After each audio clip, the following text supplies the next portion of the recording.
When the sun goes down, our love starts to rise. For the boys in blue and orange, a fire in our eyes. We are Oilers after dark. Oilers after dark. We're the ones who bleed that copper and blue. Me and my crew, yeah, believing in you. Oilers after dark.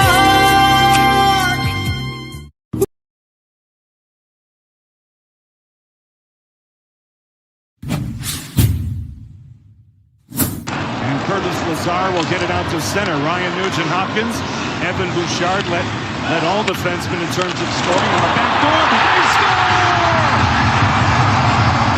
Vasily Podkolzin on the weak side.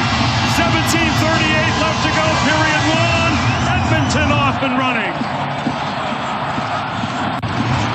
The Oilers are in the middle of a change.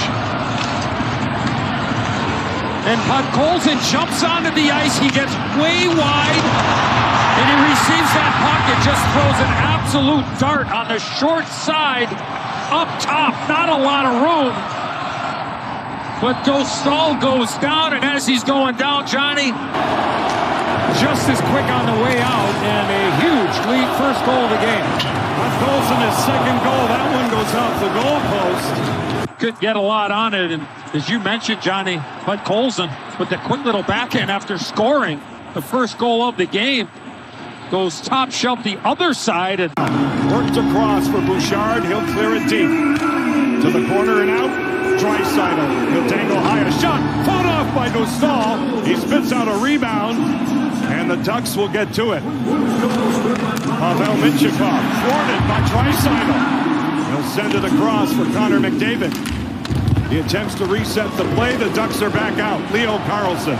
Cutter Gauthier pulls up, looks around, defers out to Trouba. His shot. The rebound for Terry is knocked down. Kapanen got a stick to it. Because the understanding is you got a team that has been on a heck of a run here the last couple of years. Wallman, the heavy shot fought off by Dostal. The long reach of Wallman will get to it. He'll drop it off to Hyman. Here they come again. Nice cycle around. Podkolzin, a shot shouldered out of play by Dostal. Jackson Lacombe will see it now. He has 8 points in the series. The goal and 7 assists. Lacombe with a shot blocked in front. The rebound, Roslovic turned aside. And Megan, and they're playing a young team. As that shot is tipped off Dostal, shot originally taken by Jack Roslovic. The L will send it in on Connor Ingram. A lot of different looks so far. A chance for Tim Walsh. He is blocked. Ingram gets the extra chance there. The puck will deflect to Drew Hellison. Back out to center. Seneca had it, lost it. The Oilers go deep. Dostal will handle it. Give it away to Nugent-Hopkins. It sails right on a tip. They score! Zach Hyman! In the right place at the right time. Anaheim has done a great job with their wingers preventing the defenseman to get pucks to the net. I know that's not a defenseman, but that responsibility is Alex Killorn, and somehow this puck finds its way to Zach Hyman, who's standing all by himself in behind. Everybody is puck watching. Hyman is there. Hellison stick in the air. And just a little change of direction. Savoy pulls up for Nurse. It goes to the corner. Reestablished by Roslovic. All the way across. Murphy, a shot. Kicked out by Dostal. Left out in front. Bouchard now in possession. Cross ice. Draisaitl at the line. They're in. Ekholm. A shot kicked out by Dostal. And Kapanen just overskated the rebound. Ekholm purposely tried to go far pad there to create a rebound, and there was, unfortunately, had too much heat and too much height as Kapanen was trying to get to it. Shot becomes a pass off the pad. Now to the corner. Lacombe with a stick lift on McDavid. This is the matchup that Anaheim would like to get. Much harder to get on the road. Draisaitl emerging with it. He'll drop it off. Here's McDavid. Draisaitl by him. Bouchard a shot. Tipped in! Leon Draisaitl! Brings the house down again! 3-0 Oilers! You would have liked to see get a save on the opportunity that Hyman scored on. But right now, you got to slow this game down if you're Joe Quenneville. And what a shot pass there by Evan Bouchard. That's a 2-on-0, Johnny, in front of their goaltender. 4 would be asking a whole heck of a lot here. This is absolutely huge here for the Ducks. Down low. Power move. McDavid shut down by Husso. Partially fanned out. Good defense by Connor McDavid on the back check. Here he comes. He'll lay it in front for Bouchard. Oh, near miss there for Evan Bouchard. Created a great chance there for Bouchard, who just missed on the glove side. Husso says no on that long-range bid by Nurse. Penalties are over. We're back on even terms, 5-on-5.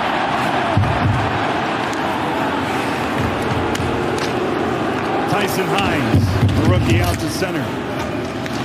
Pursuing the puck, Chris Kreider. Reverse hit on Nurse. Draisaitl on the back check. Fed in along the far side. And now, a jailbreak. Roslovic with Nurse. Roslovic right in. Stopped by Husso. And you wonder how you get all this open ice. And you see Roslovic. He's just going to find the open ice. And he's going to get the chance. And watch this move he makes on Jackson Lacombe. He gets outside position. I thought he was going to pass the puck to Nurse. But he chose not to. He comes back. And then Lacombe really recovered nicely. Under 90 seconds left in period 1. Through the middle. Carlson right in for a chance. What a stop by Cutter Ingram. One touch pass here by Cutter Gauthier. And then here comes Carlson. Only gets that probably about... He can go on the ice out there. A 2-0. And according... That's up there. Was set up by Hyman. Bouchard flubs a one-timer. It goes to the corner. And a reset for Edmonton. Bouchard beautifully sets up McDavid. Draisaitl scores! Leon Draisaitl with his second goal tonight. Set up by Connor McDavid. The Moss hit is on fire. 4-1, Edmonton. Bouchard makes a great play out near the blue line here. And then he finds Connor McDavid in stride, and then the magic of McDavid finds Draisaitl. But that is a heck of a play. Here, Billy, who's in a moment here as well.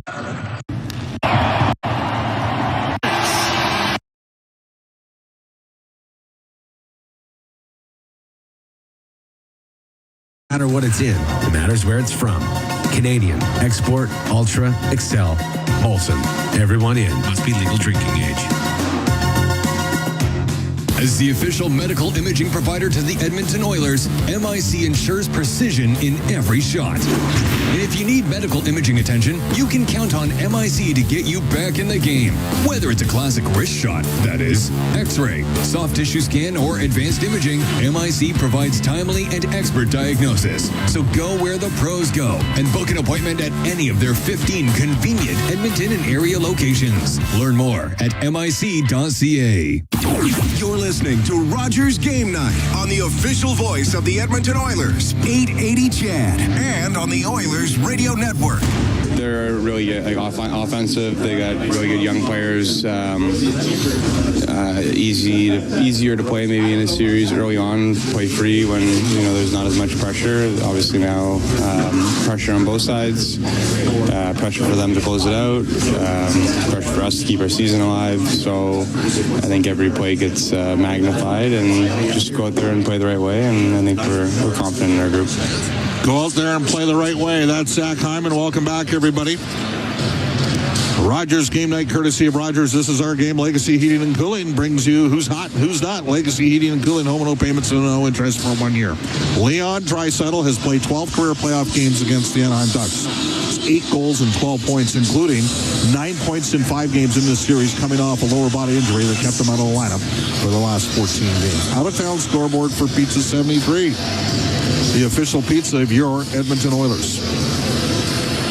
We will start with the fact that the Minnesota Wild have the Dallas Stars on the ropes. They're up 3-2 in their series against Dallas, and they are up 3-2 at home with 4 minutes left in the third period. So if Minnesota wins that game, they knock out Glenn Gullinson's Dallas Stars in 6.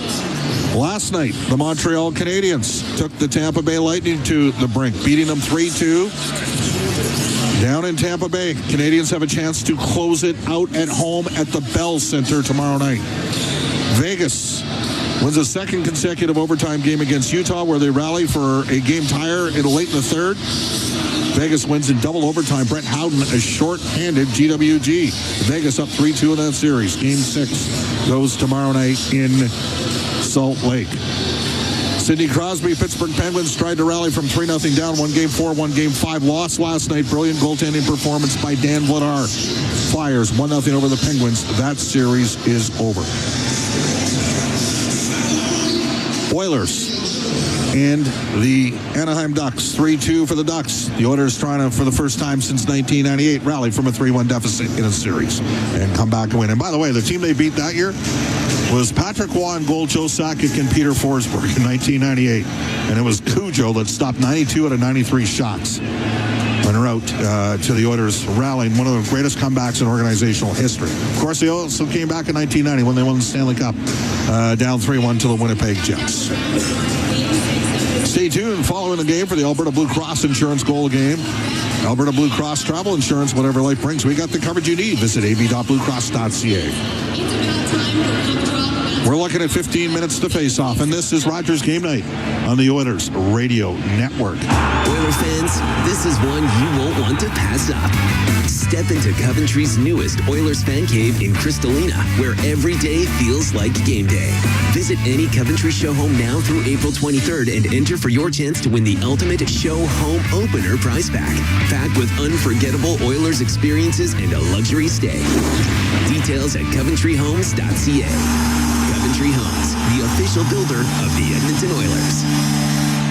When the Oilers are on the ice, the big hits are a part of the game.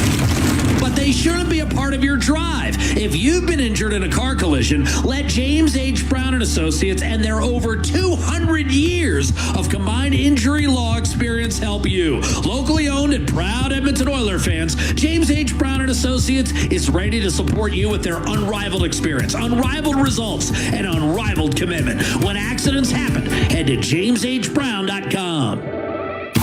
This is Rogers Game Night on the Oilers Radio Network. I mean, there's momentum in games, momentum in shifts. There's momentum everywhere. It's about harnessing it, grabbing it when you lose it. It's not. It doesn't just go game to game. It's shift to shift. So each game presents a different wave of momentum. There you go. That is Darnell Nurse, who will play career playoff game number 100 as an Edmonton Oiler. The Oilers got 4 players now that have played 100 plus, all with Edmonton. Connor McDavid, Leon Draisaitl, Ryan Nugent-Hopkins, and Darnell Nurse. We're in the Legacy Heating and Cooling broadcast booth. This is Rogers Game Night, courtesy of Rogers. This is our game. Let's bring aboard our inside the game analysts. Rob Brown. Rob, a feverish pitch here at the Honda Center in Anaheim. And why wouldn't there be? They won both games that were played here in Game 3 and Game 4. You said the Oilers had to park it after what happened in Game 4 and how that game, and it was probably the right result. The problem was how the process got there. Well, they parked it. They won 4-1 going away on Tuesday night. Challenge is going to be much stiffer tonight. Your thoughts coming into tonight's game, Rob? Well, for parking it, media and fans will be upset with what happened in Anaheim in Game 4. Players won't care. Once the game is over, the players don't even think about it. They're already focused on the next game because you can't change what's already happened. And they came out and you saw that. To start the game, they were dominant. Shots were 12-2. They got up 3-0. And then Anaheim had their push, but it was a big hill to climb because of the start that the Oilers had. I think throughout the series, we've seen the Oilers score first in every game, and they've had a couple goal lead in a few of the games. And the Anaheim Ducks never really, it didn't bother them because they're a team that can come back. I do believe tonight, though, is different. If the Ducks fall behind early, all of a sudden there will be a bit of a nervousness. There will be, now it's the first time they faced adversity. They don't want to come back to Edmonton. And for them, they need a good start. More important for them to get a good start than the Oilers because they do not want to start chasing a hockey game again. And all of a sudden, there's the fear of having to lose another game and having to go back to Edmonton. So, to me, the start for the Oilers tonight is more important for them to send a message to the Ducks, because the Ducks cannot afford to chase a hockey game. So I'm looking forward to the start of this hockey game, and I do believe Connor Ingram is going to have to make a couple big saves, probably in the first 7 to 10 minutes, as they try to weather a storm that the Ducks should throw at them. Well, let's not forget, Edmonton, they got a ton of saves from Connor Ingram in Game 3 in the first period. The Oilers were battling. Yes, they got the first goal. Kapanen scored, but they gave up 20 shots on goal. I mean, what's crazy about the series is, and it's a bit like the series against Florida last year, and I'm not comparing Anaheim to Florida, I'm just saying the Oilers outshot the Panthers in the first couple games and had some injuries, including Hyman, and then the Panthers tilted the ice in Game 3, and the Oilers, frankly, you can make an argument we're lucky to have won Game 4 and probably went on the juice in Game 5 and Game 6. But Florida dominated the shot clock as the series wore on, and Anaheim's outshot Edmonton the last 3 games. I mean, Rob, the last 30 minutes of that game on Game 5 at Edmonton, and yeah, was it score effects? Possibly. And I think Edmonton needed to do a better job. They needed to skate the puck out more. They kept on just flipping it high and just chipping, and Anaheim was reloading. But again, I don't know what to expect tonight. I got to tell you that. Like, I've been around this team. Well, you know what I expect? I expect the Oilers are going to have a good game. I do. I don't think you and I do. And you and I have been around long enough, and I've been saying this in all the different media outlets I've been on in the last couple of days. The better team in a game doesn't always win in hockey. I think it's the only sport that you have where you could be the dominant team, but the other team's goalie stands on his head, or your goalie has a tough night. The other night, Vegas outshot Utah 32-12 and lost 4-2. They were dominant. So I do believe the Oilers are going to have a good game. I'm hoping that they are rewarded with that good game. But as you said, with the shots, the game that Anaheim came out and dominated that first period, the Oilers shouldn't have been in that game, but Ingram gave him a start, and he's going to have to do that again tonight. And Lucas Dostal has not been good. And if I'm the Oilers, I'm shooting from everywhere. I do not look to pass at all. If I've got an opportunity in the offensive end, I'm shooting. If I got a 2-on-1, I'm shooting. He has not shown yet, other than 2 saves on McDavid late in Game 4. He's not made a save that he wasn't supposed to make yet. Well, and I think the Oilers got to take advantage of that. There was one great save and one good save, but let's face it, that might have won them the game that night. So let's give him credit. Oh, it did. Yeah, oh, it did. But he also, to me, one of the big reasons the Oilers got off to a 3-0 lead the other day was Dostal was not good to start the game against the Oilers in Game 5. Both stopping the puck and, more importantly, playing it. And this is what I've told Brendan over the last couple of days. Most teams, when you dump a puck in, you dump it in with a purpose on a forecheck. You dump it into the corner away from the goalie. I think Dostal is terrible playing the puck. If I'm the Oilers, I'm rimming it in. I'm forcing him to come out and play it, and then I'm taking away the boards. He does not look to pass the puck. He looks to get it rimming up along the glass. You can pick them off, and the Oilers did that numerous times last game. To me, that's what I do in the forecheck, especially, second, third, fourth lines. Rim the puck in, force them to play it. I think he will turn the puck over once or twice in this game, and that could be the difference. Rob, out-of-town update. The Minnesota Wild, and you and me both took the Wild to beat the Dallas Stars, and I thought Minnesota could win that series in 5. Minnesota has a big, tough, nasty team. Dallas has had 3 straight years to a conference final representing the Central Division. And Matt Boldy has just scored an empty netter. There's a minute 24 left. Minnesota is up 4-2. Glenn Gullison's team's running out of time. They've pulled Ottinger out of there again. But we appear to be headed to a Minnesota-Colorado divisional final. Feel bad for Dallas. Go for it. I do as well, Bob, but to me, I think Minnesota would give the Oilers more problems. Now, I think both teams would give the Oilers problems. You've watched Minnesota and Edmonton the last few years, and they've been a lot for Edmonton. Minnesota is good. Yeah, well, they got great goaltending. They're tough, and they're big and tough. Yep, great goaltending. They're tough, and they got fantastic defense. The biggest thing for Minnesota trying to get past Colorado will be the injury update on Jonas Brodin, if he's healthy enough. He is a huge loss for the Minnesota Wild when you're playing against Colorado. Yeah, it's just interesting. You look at it, and Jesper Wallstedt in goal, and the Edmonton Oilers passing on Wallstedt and trading down that draft.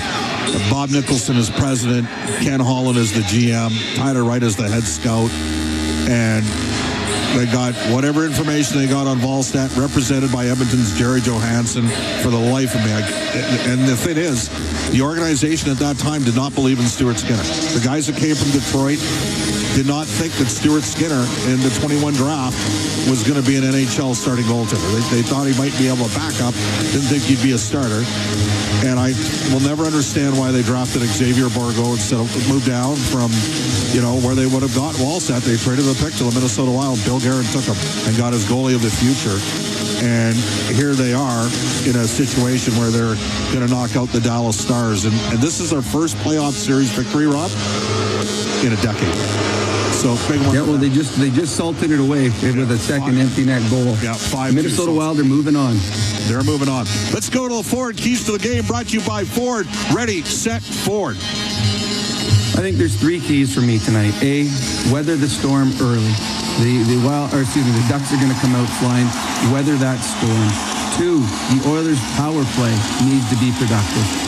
They 5-on-5 the last couple of games. The Ducks have done a pretty good job. Be productive on the power play, and the Oilers' power play looks good right now. And number 3, and this might be the most important one, no soft penalties, no stick infractions, no penalties in the offensive zone. This is too important a game to take silly penalties trying to assert toughness. Tonight, you try to have a no-hitter when it comes to taking penalties. You're taking a penalty. It better be stopping a scoring chance.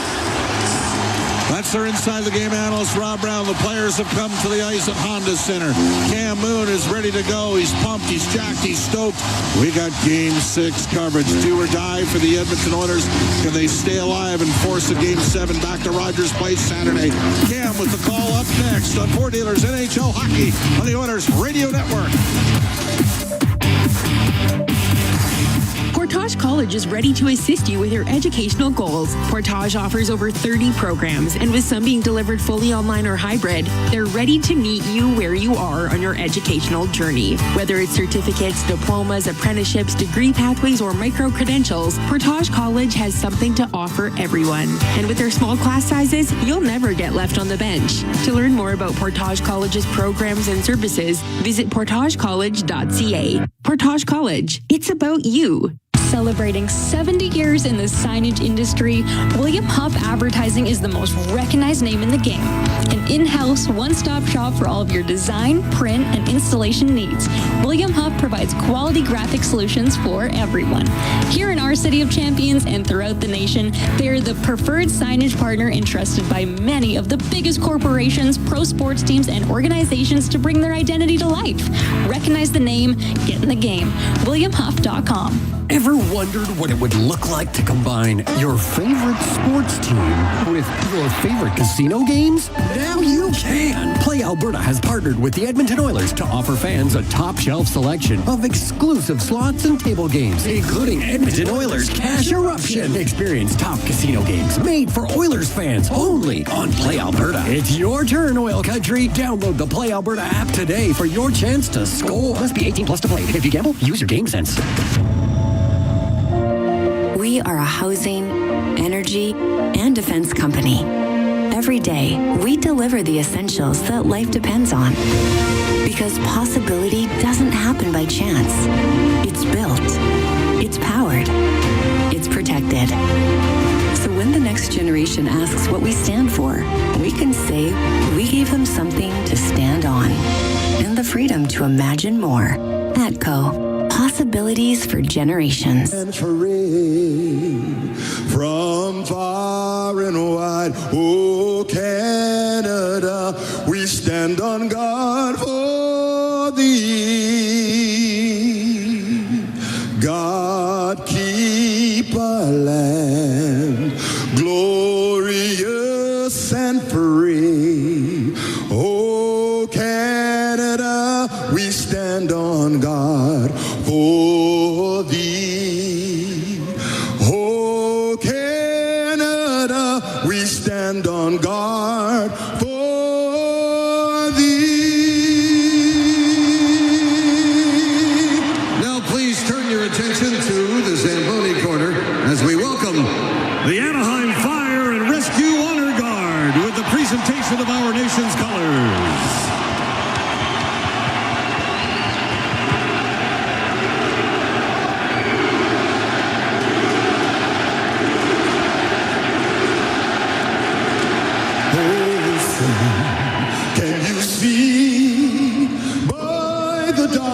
dawn's early light, what so proudly we hailed at the twilight's last gleaming, whose broad stripes and the bright stars through the perilous fight o'er the ramparts we watched were so gallantly streaming, and the rockets regular,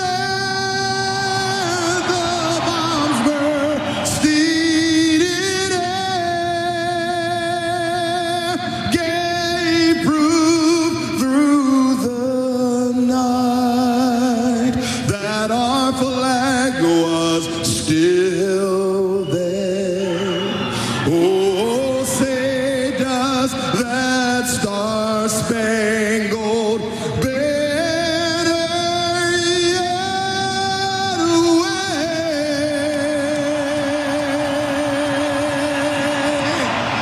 Oh, the land of the free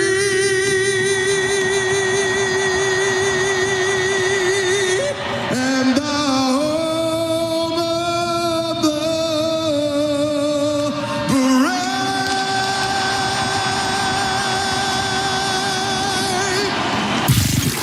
This is Oil Country. Now, with the call of tonight's exclusive NHL broadcast, Bob Stauffer and Cam Moon on the Oilers Radio Network. The Edmonton Oilers looking to extend this series to a Game 7 as they take on the Anaheim Ducks here at the Honda Center. Good evening, Cam Moon, along with Bob Stauffer, Brendan Escott, Rob Brown, Jack Michaels, Aidan Gannon. We're the Oilers Radio Network. The starting lineup, it's brought to you by Coventry Homes. Check out the newest fan cave in Crystalina Nera or any Coventry show home for a chance to win Oilers prizes. Coventry Homes, the official builder of the Edmonton Oilers. For the Oilers up front, Jason Dickinson with Matt Savoy and Jack Roslovic. On defense, Darnell Nurse and Connor Murphy. In goal, it's Connor Ingram. For the Ducks, Leo Carlson with Troy Terry and Chris Kreider. On defense, Pavel Minchikov and John Carlson. In goal, Lucas Dostal. Brandon Blandina, Wes McCauley, they're the referees. Ryan Gibbons, Libor Suchanek, they're on the lines. We dropped the puck. We're underway here at the Honda Center in Game 6. Up the left wing, inside his own end is Kreider. He'll fire it across on the right into the skates of Terry. He gets spun around at the Edmonton blue line, and now Leo Carlson down the right side. Put it through the slot, but no one able to get a stick on it from the Ducks. And the puck in the right wing corner, and Roslovic comes out for Edmonton. On the left wing for Nurse, he'll shoot it in. Rims on the right. Killorn off the boards and out. Draisaitl with it. He's got points in all 5 games in this series so far. Up the left wing now to Matthias Ekholm. Off the boards and in. Lacombe will get it around, but there is Draisaitl. His pass to the middle, but Seneca able to break it up. And it's Trouba at center ice for Anaheim. He'll dump it in. Just over a minute gone here in a scoreless first. Shot from the left side goes wide of the Edmonton net. Trouba will let it go, and that misses on the short side. And Draisaitl through the neutral zone now to the middle for McDavid. The shot, and that goes wide on the glove side. Puck along the boards. McDavid in the Anaheim zone. In behind the net for Draisaitl. To the left wing point. Wallman with a shot, and that hit a skate goes wide. Viel will get it out, but that's going to go all the way down. It'll be icing against the Ducks. Minute 25 gone here in a scoreless first. Well, a great look for Connor McDavid as Leon Draisaitl opened up the middle of the ice for him, and McDavid went one-on-one on Jacob Trouba and tried to use his stick and shoot through the screen. Unfortunately, he missed the net. Now, the line coming on the ice right now. Nugent Hopkins with Podkolzin and Hyman scored 2 goals in the first period the other night in game number 5. Face off to the right of Dostal. He was out of the game after the Oilers scored 3 in the first 10-13. And it's in behind the Anaheim net, and it's up the left wing. Lacombe to center ice. Lacombe at the Edmonton blue line, stripped off his stick by Podkolzin. Now to Hyman, comes into Anaheim territory. Goes to the left wing corner, taken to the boards. Puck comes to the right. Viel in there with Nugent Hopkins. And it's Paling, able to get it out. He'll gain that center ice line and shoot it in. Ingram comes out to play it. for Nurse up the left wing to Podkolzin, back to Nurse. Cross ice to Murphy. On the right to Nugent Hopkins. He'll find Podkolzin. He's 1-on-3. He'll drop it, and there's Nurse with a shot, and a stick save by Dostal. Nurse will keep it in. Puck gets to the middle, and it is McTavish to get it out. Murphy inside his own line. To Nurse on the left wing for Lazar.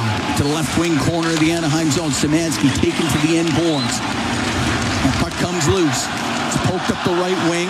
Ekholm will keep it in. He'll backhand it to the right wing corner. Lazar, top of the circle to Szymanski to the line, but that is McTavish to steer it out, and he'll get to it. McTavish on the left wing won't get a pass to the middle. It goes to the middle of the ice now, and Leo Carlson lost it, and the puck cleared out by Bouchard. This fourth line's got to keep their heads on the swivel here because Joel Quenneville's going to try to get his top line on the ice against them. Hines on the right wing for Leo Carlson. Off his stick, it comes back out. We're scoreless. We're here in the first period. We're 3 minutes into Game 6. Lacombe on the right wing to Trouba will dump it into the Oiler end. And it goes to the left wing corner. In behind the net now to Kreider. And Kreider up to the top of the circle. Kreider will shoot it. Glove save made by Ingram off of Kreider. And Ingram holds on to it. So both teams taking a page out of the Florida Panthers, Carolina Hurricanes school. Hard ribbon pucks, specifically down the left side, trying to get to the right side wall and then try to outman and force turnovers there and create some opportunities on a hard press forecheck. Roslovic at 62% in this series with a D-zone draw against Anaheim's top line here. He's off to the right of Ingram. He had 29 saves in that 4-1 win in Game 5 a couple of nights ago in Edmonton. And Nurse on the left wing, forced to the boards by Kreider, across to Murphy. Murphy gets into the middle and up to center ice for Savoy, and he'll smack it in on the backhand. It's in behind the net. Roslovic off the left wing boards to the point for Nurse. To Roslovic, goes into the left wing corner. He's up against the boards. Up on the right wing was Carlson. Gave it to Kreider. He can't get it out of the zone. Nurse to Murphy at his own blue line. Through the middle, and that was in early, was Savoy. That's offside against Edmonton. Anytime that Oilers third line going head-to-head against the Carlson line can get a neutral sequence, that's a good thing. Nugent Hopkins, Hyman, and Podkolzin will get out there with Wallman and Emberson. Face off just outside the Edmonton blue line. Granlund taking the draw for Anaheim.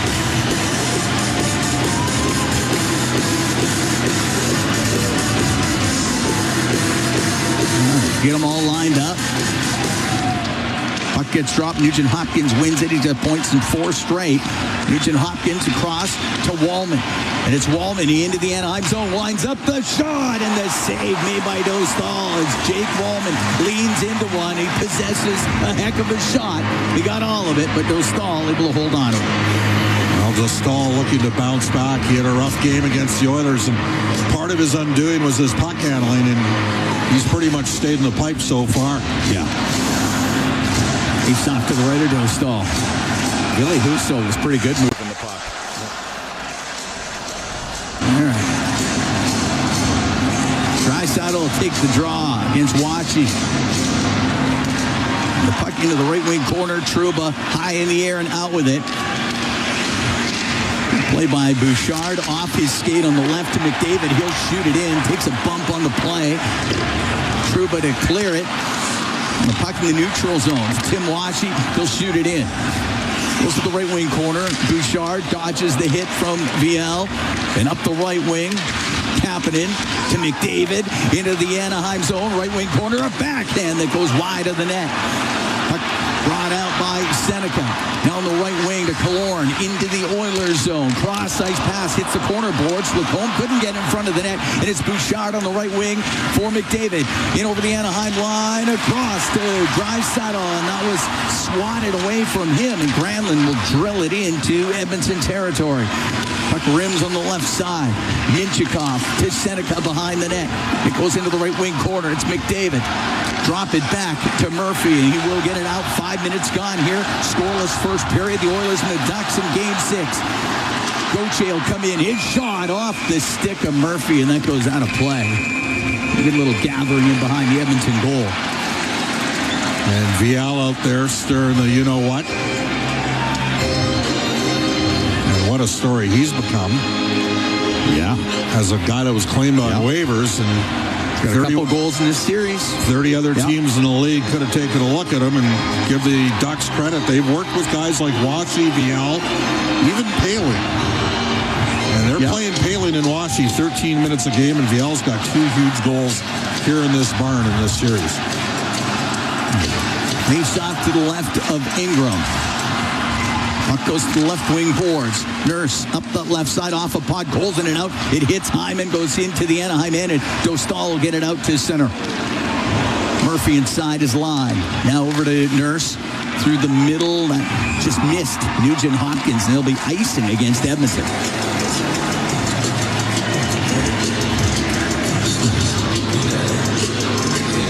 Bring the face off to the right of Connor Ingram. So Nugent Hopkins, he's not taking a lot of draws in this series, but he's at 58%. He will go head-to-head here against their top line, Leo Carlson, to take it for Anaheim. Puck dropped. It goes right into the middle of the ice, and Podkolzin will get to it. Off the boards and out. John Carlson just inside the Edmonton line. Murphy into the corner, but he's being pressured on the play, and it comes free in the left. So Nurse following it up the left wing to Podkolzin will get it. Oh, he just missed Hyman. That'll go down into the Anaheim end. Otherwise, Hyman might have had a step on Hines. The puck to the neutral zone. Off the stick of Dickinson. Leo Carlson across his line to Hines. Just to spin it back to Hellison. Hellison then floats it up the left side for Granlund. Comes into the Oiler and turns at the top of the circle. To the right wing now to Hellison. He goes to the right wing corner. Hellison behind the Edmonton net. Left wing to Granlund.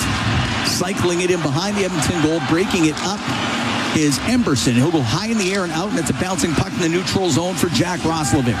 Roslovic on the backhand will shoot it in.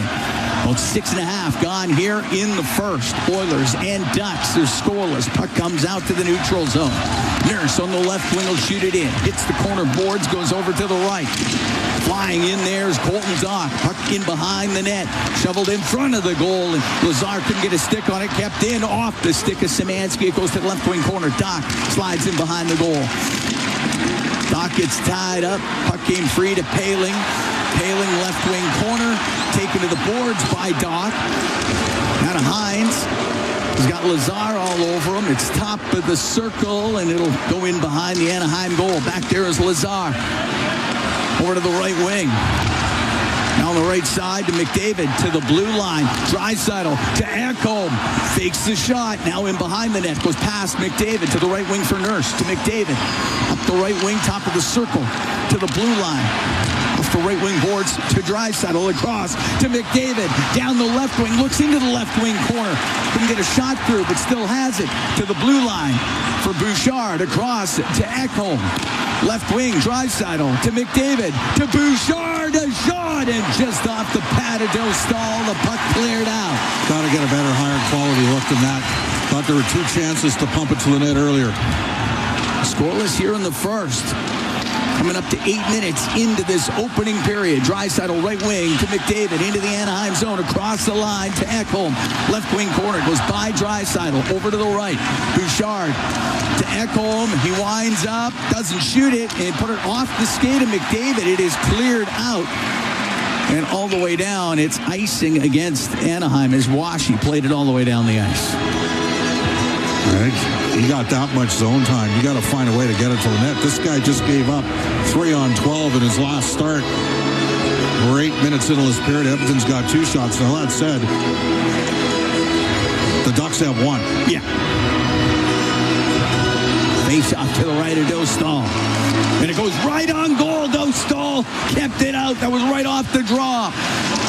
Puck gets into the slot area. Goes to the right wing point. Emberson. Off the boards to Podkolzin for the right wing corner.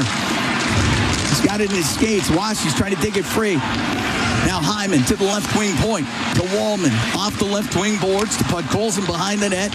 Right side to Emberson, but it misses him, and it will go down the ice. Anaheim can make a change. Ingram up the left wing to Nugent-Hopkins, back into his own end to Wallman. Now over to Emberson on the right wing, off of Hyman and in. John Carlson in his own zone. Left wing to Terry. He'll bring it to the middle of the ice, now get it out to the neutral zone to Leo Carlson. He'll dump it in. Ingram to play it on the backhand on the right wing to Murphy up the right side to Dickinson. Got gloved down by Minchikov. Came back to Murphy. Over to Nurse. Nurse through the middle. Off of Savoy. Goes into the Anaheim end. John Carlson up the right wing. Got it to center, but that's it. Turned right back in by Roslovic. His shot blocked by Carlson. The right wing, Terry will get it out to Leo Carlson. Now back into the Anaheim end. It's at the line. And at the line is Seneca. Edmonton thought there was too many men there. It was close. I don't think it was, though. Killorn to the left wing corner. Now over to Granlund, right wing corner in the Oiler end. Towards the net, and a save made by Ingram.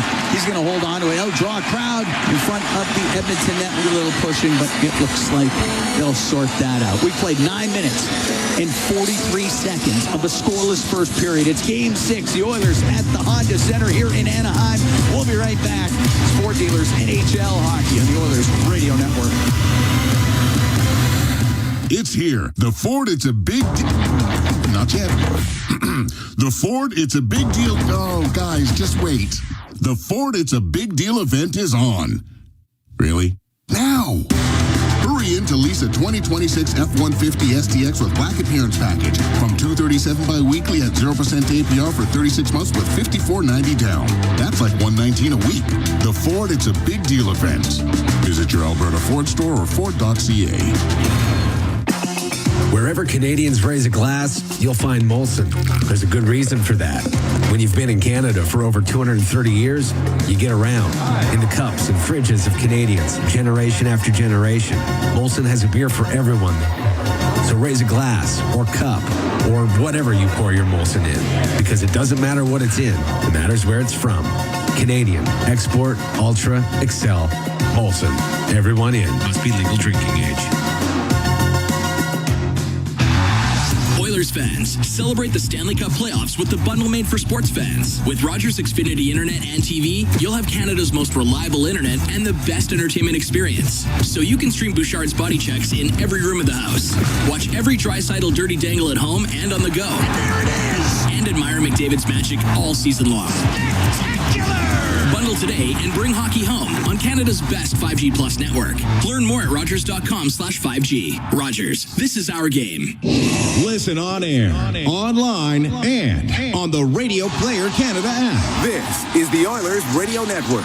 Scoreless here in the first, the Oilers and the Ducks. The Oilers playoffs 50-50 presented by Rogers, back with some of the world's largest jackpots. That current jackpot is over $5.9 million. So get your playoff 50-50 tickets now anywhere in Alberta at EdmontonOilers.com/50-50. Face off the Edmonton zone to the left of Ingram. Puck gets into the corner. Paling along the boards for the Ducks. Pressured by Nugent-Hopkins. McTavish in there, too. It goes to the right wing point. Carlson, a shot. Tipped on net. Side of the goal. Scores. That one got tipped. Ingram dove back. Couldn't quite keep it out. It's 1-0 Anaheim.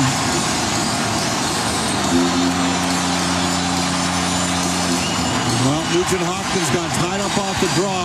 Long-range bomber. And Carlson has gotten pucks. John Carlson through all series. He and Trouba have excelled at getting pucks to the net. And it went right through Connor Ingram. 1-0 Anaheim. And hit Paling. On the way? Yep.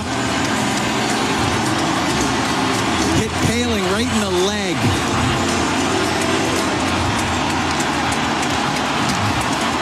9:56 time of the goal. Ryan Paling's fourth goal of the series. It's 1-0 for the Ducks. Puck on the left wing point. Minchikov, a shot that doesn't get through. Lifted up and out through the middle by Roslovic. John Carlson Carlson with the shot off of Ryan Paling, and it's 1-0 for the Ducks as Murphy rims it up near the blue line, and it was Viel to keep it in. Working it out is Savoy, and he can go across to Nurse. He will shoot it in. Edmonton makes a quick change. Dostal stops it behind the net. To Troop up the right wing to Viel. Now to Washi. And that's offside at the Edmonton blue line with 9:18 to go here in the first. 1-0, the Ducks lead. Well, for the first time all series, Anaheim has scored first. Let's see how Edmonton responds to that. And only 2 shots on goal for the Oilers, and their top line had about 1 minute and 15 seconds Ozo time and only got 1 shot to the net during that time. Passed off 2 or 3 opportunities.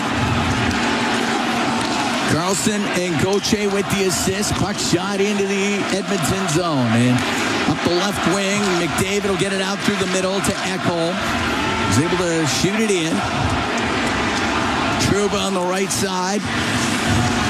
Trouba a little bank pass to Moore. Moore can't get it in. It went off of Ekholm. Following the play is Lacombe. He will shoot it in. Ekholm over to Bouchard.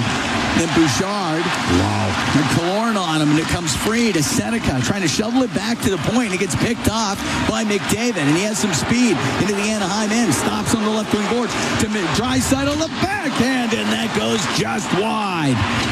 Puck cleared out by Carlson.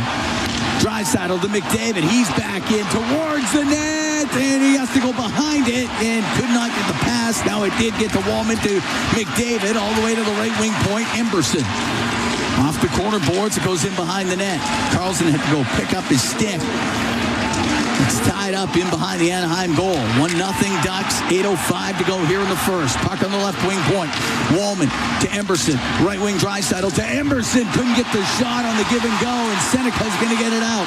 To Killorn to Seneca, but he missed Seneca, and it goes into the Edmonton zone. Should have been icing. All right, Edmonton needs to respond here, Cam. Well, from behind the net is Wallman. Wallman floats a pass, batted out of the air. Kreider to Terry, a shot, glove save made by Ingram. He'll hold on. There'll be a face-off in the Edmonton end when we come back. 7:38 to go in the first. 1-0. Ducks lead the Oilers. It's Game 6 here at the Honda Center. We'll be right back. It is Ford Dealers NHL Hockey on the Oilers Radio Network. The Edmonton Oilers Community Foundation 50-50, presented by Rogers, is back and better than ever. With more early bird prizes, bonus raffles, and million-dollar jackpots, the largest 50-50 in professional sports can change your life forever. And every ticket purchase helps more kids, more families, and more communities in need than ever before. Get your 50-50 tickets now at EdmontonOilers.com and help make OilCountry a better place. Who knows? You could be Alberta's next millionaire. AGLC license number 744517. Did you know that there are 9 Napa Auto Parts stores serving the greater Edmonton area and have been doing so for more than 50 years? Since Napa first opened in Edmonton, the community has grown and vehicles have changed, but you can always trust Napa Auto Parts to provide you with the expert know-how and the best vehicle parts. And if that isn't enough, every time you visit a Napa Auto Parts store when you present your AMA card, you receive an additional 10% discount on all retail parts and accessories. Visit your local Napa Auto Parts store for more offers and expert know-how. Napa Auto Parts is a proud fan of the Edmonton Oilers. Not every comeback happens on the ice. Maybe it's your first run in months, playing with your kids, or a long shift at work. At Sather Reed Sports Medicine, we believe recovery is a team sport.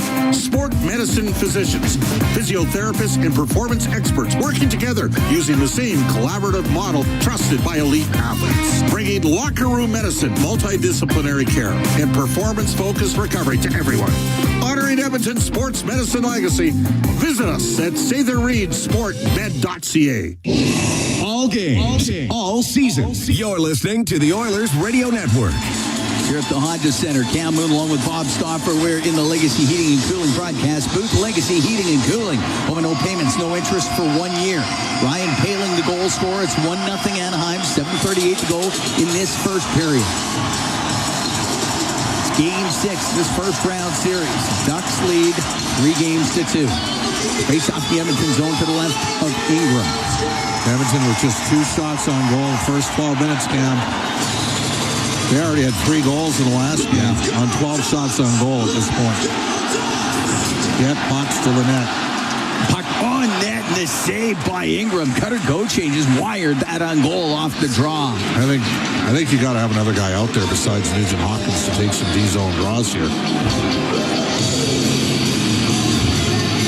He'll get in there to take this one against McTavish.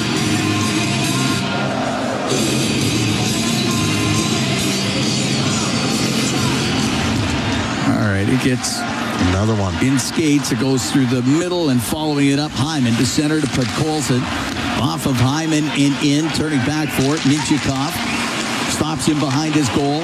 Rims it on the right for Cutter Gauthier. Pulls it off the boards. His cross-ice pass off the stick of Nugent Hopkins.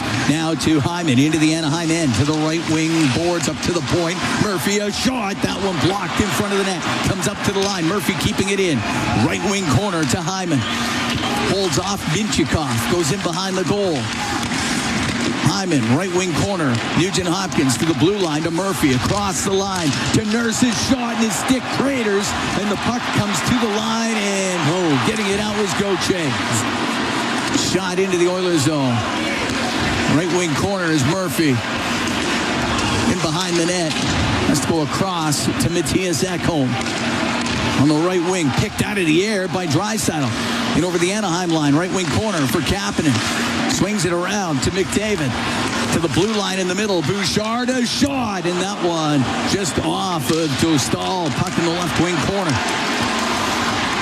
And out to center ice. Leo Carlson will give it to Terry. Now to Carlson across to Kreider. Scores. Chris Kreider got the pass on the right wing. He goes high to the glove side on Ingram. It's 2-0 Anaheim.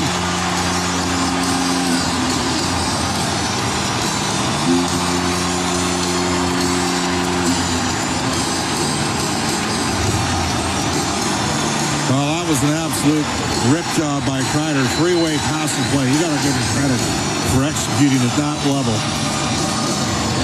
As the Oilers again with some offensive zone time, Kreider picks up his first goal of the series, and that was some goal. I mean, high to the glove side. And Anaheim has been chasing every game and won 3 of the games. The Oilers are going to have to chase tonight. Down 2-0. Leo Carlson and Troy Terry with the assists on the goal by Kreider. It's 2-0 for the Ducks. Wallman will dump it in. Hines goes into the corner. Over to Hellison. Up the right wing. It's not going to get out. Seneca will get another chance, and he will get it out. To Granlund. Granlund in the neutral zone through the middle. In over the Edmonton line. Left wing. Seneca cross ice. The shot just put wide by Killorn. Puck to the left wing point. Hines to Granlund on the left. It will go to the left wing, and it's Seneca about top of the circle in the Edmonton end. Into the left wing corner for Granlund. Behind the net to Killorn. Killorn, left wing corner. Granlund to the point. Hines to Seneca. Left side. Granlund a shot, and that one off a stick goes wide of the net. The puck on the left wing. Wallman will get it out to center ice. 2-0 Ducks. 5:15 to go here in the first period. Hellison will slow it down for Anaheim. He's in his own end. Left wing to Hines. We'll shoot it in. Puck rims. Nurse to Murphy. On the right wing to Szymanski. Szymanski off the right wing boards and in. Flying after it is Lazar. Puck goes in behind the goal. Doc to the left wing point for Nurse. Left wing to Doc. Doc a shot. Save made by Dostal in front. Scores! That was played to the front of the net. Connor Murphy. And Connor Murphy jumps up into the play, and the Anaheim lead is cut to 2-1. Well, the Oilers get a goal from their fourth line. Connor Murphy with his second goal of the series. As Curtis Lazar knocked Ian Moore off the puck. They didn't blow it dead, and then keeping his feet moving. Szymanski centers it in front. He's going to get the primary assist off a Doc shot. And we got ourselves a one-goal game here. Murphy gets his second of the playoffs. Just went to the front of the net. Szymanski got it across to him. And at 15-14, the Edmonton Oilers get on the board. Anaheim still ahead. 2-1 the score here in the first period. On the right wing, directed in by Gauthier. Nurse to Murphy, up the right wing. And Zach Hyman through the neutral zone, now flips the puck in. Minchikov's got a turn on it. He's got Nugent Hopkins right on him. They go to the corner boards. Goes to the middle of the ice. Gauthier will get it out. Penalty coming up. And it's going to be Nugent Hopkins going to the box. It's going to be a holding call. Wow, that's a neutral ice call.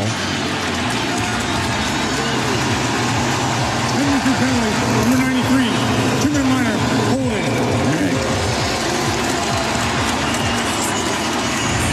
So we see this very good Anaheim power play get their first chance. We're going to take a break. 2-1. Ducks lead the Oilers. 4:23 to go in the first. From the Honda Center, it's Ford Dealers NHL Hockey on the Oilers Radio Network. Celebrating 70 years in the signage industry, William Huff Advertising is the most recognized name in the game. An in-house, one-stop shop for all of your design, print, and installation needs. William Huff provides quality graphic solutions for everyone. Here in our City of Champions and throughout the nation, they are the preferred signage partner entrusted by many of the biggest corporations, pro sports teams, and organizations to bring their identity to life. Recognize the name, get in the game. WilliamHuff.com. You think you know the Brick? Well, did you know that Edmonton is where we started? And that's why we're proud to be a sponsor of the Edmonton Oilers. Can't make it to a game? Well, the Brick is the place to build your ultimate sports viewing room. We've got an unreal selection of game-worthy seating and the best TV and home theater brands at the guaranteed lowest prices. So, if it's time to upgrade for the big game, think the Brick. A proud sponsor of your Edmonton Oilers.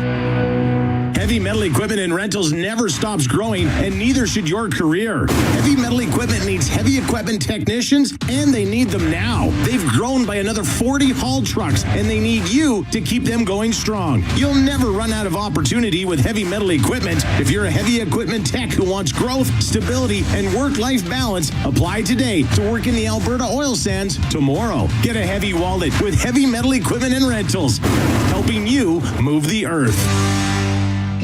Listen on air, online, and on the Radio Player Canada app. This is the Oilers Radio Network.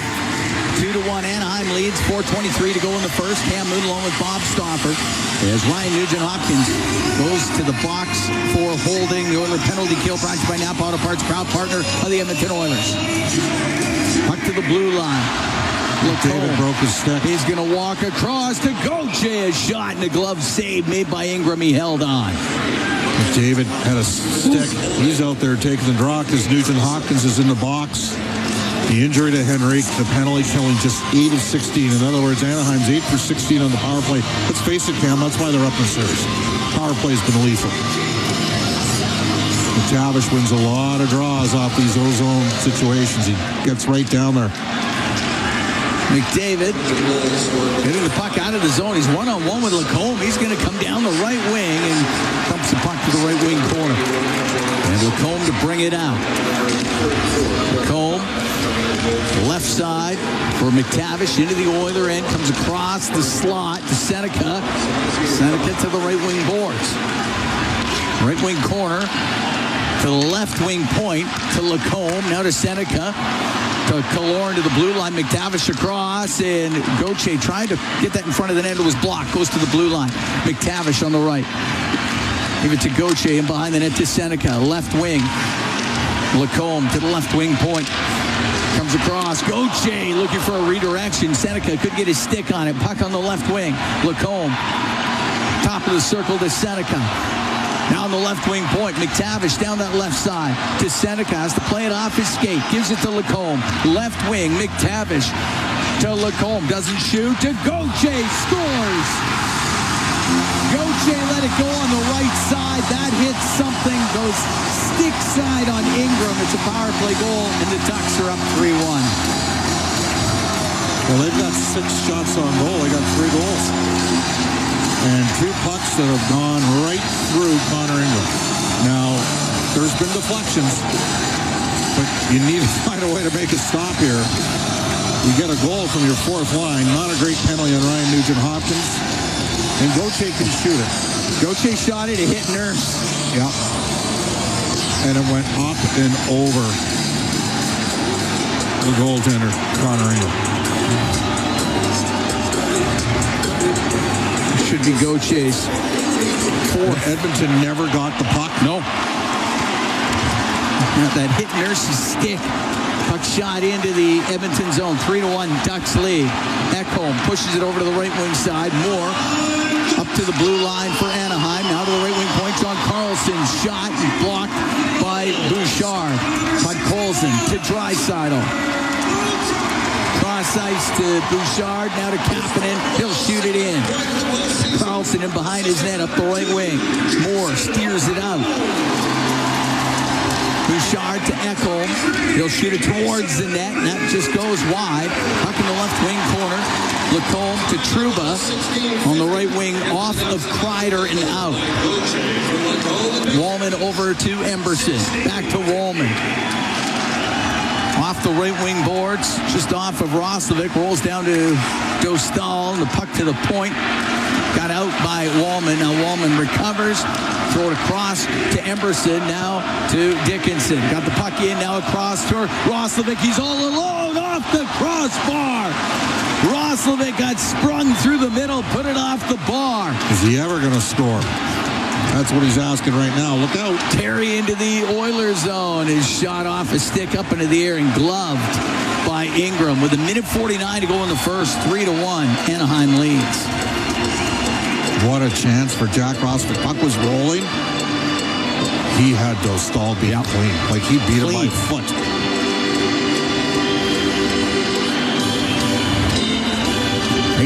Face off to the left of Connor Ingram. And Connor Ingram needs to make a stop here.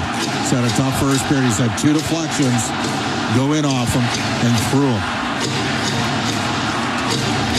To the right wing point. Carlson is shot and is saved by Ingram. Nugent Hopkins getting shelled in the face-offs here. He's had a tough first period on the draws. And by the way, the Ducks are 9 for 17 on the PK. And that's it. They're going to put Leon out here to take the draw. Unbelievable. Their power play. Wow. Unbelievable. Face off to the left of Ingram. I'm thinking how many offensive zone penalties for the Oilers. Yeah. That have contributed to that. Seneca on the right side. Spinning around to the boards. Now headed into the corner. Goes in behind the goal. Tied up was Killorn. Puck goes to Murphy. Now to Nugent Hopkins to Murphy. Come into the Anaheim end. Softly dump the puck into the left wing corner. Minchikov to the end boards. He's taken out by Hyman. The puck rimmed on the right wing. And it does come out. Murphy to Nugent Hopkins. Can flip it in. It'll bounce. Blocker to the corner by Dostal. Lacombe in the left wing corner. Up the left side. And out to center ice is Viel. Viel making a move at the Edmonton line. And good work by Bud Colson. Separates him from the puck. Gets the puck in. We're the last minute here of the first. Puck to the line. Wallman shot. And that's off the stick of Dostal. Puck in the left wing corner. 3-1. Ducks lead. Puck cleared out by Gauthier. Ingram's got to play it. And that puck goes right to Paling. A shot. And that one stopped by Ingram. Too many men on Edmonton. Too many men. Called for too many men with 41 seconds to go here in the first. Edmonton's got a bench minor for too many men on the ice.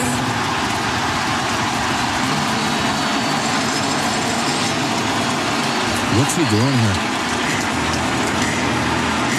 And Viel ran right into him.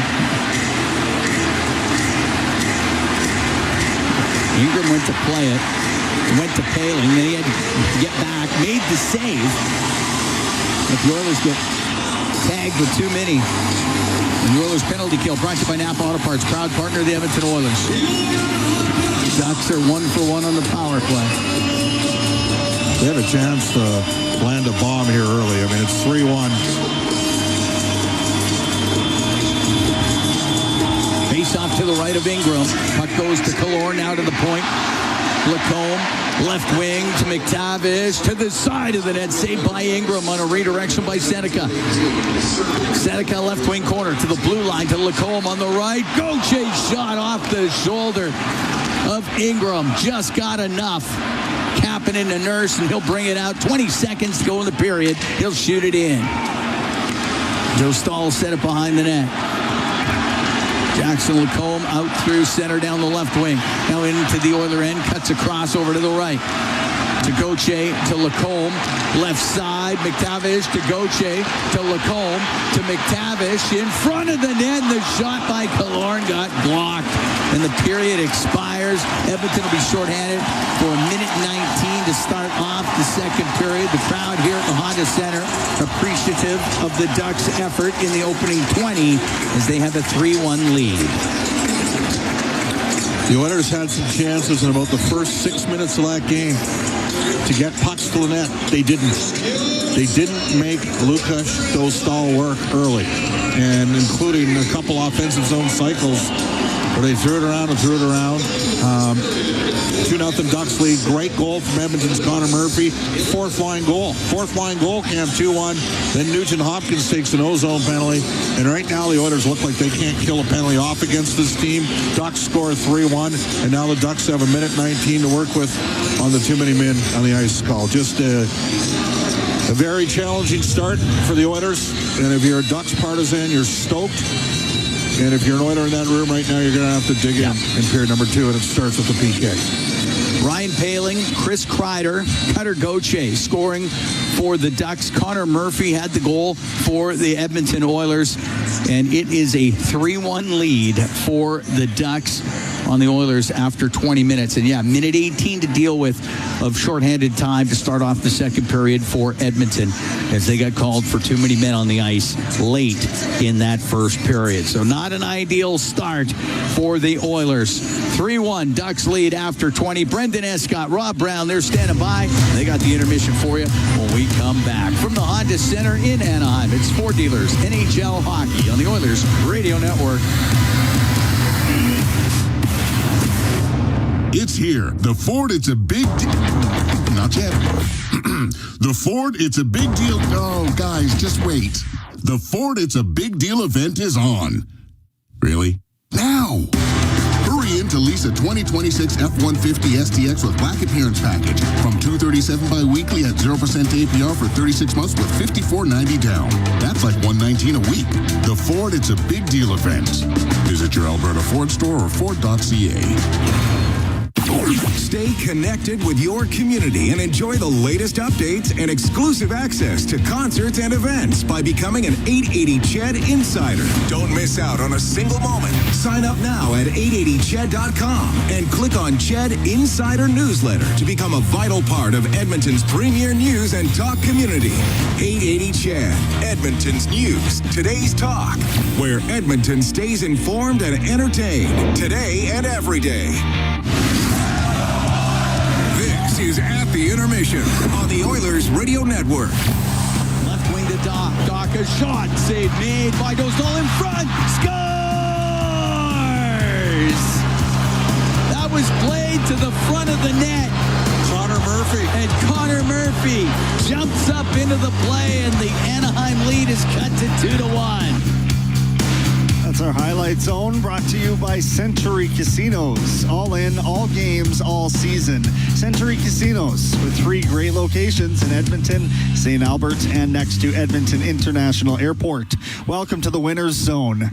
Edmonton off to the worst start so far in this series at the worst possible time. We've got Rob Brown with us, of course. Brownie, what was your take on how things transpired? Well, I mean, there's things about the period that the Oilers would like. It was low event. There wasn't a lot of shots. There wasn't a lot of, odd man breaks against. But any mistake that the Oilers made, it came back and haunted them. And they weren't huge mistakes. You get the first goal, just unlucky bounce. I mean, it was a face-off that the Oilers partially won. The puck gets back to the point, and Anaheim does what Anaheim does best, not just go to the net. And Ryan Poehling, just the puck hits him and just fools Ingram. He has no chance on it. The Kreider one, that was one of the odd man breaks, one of the few chances that either team had with an odd man break.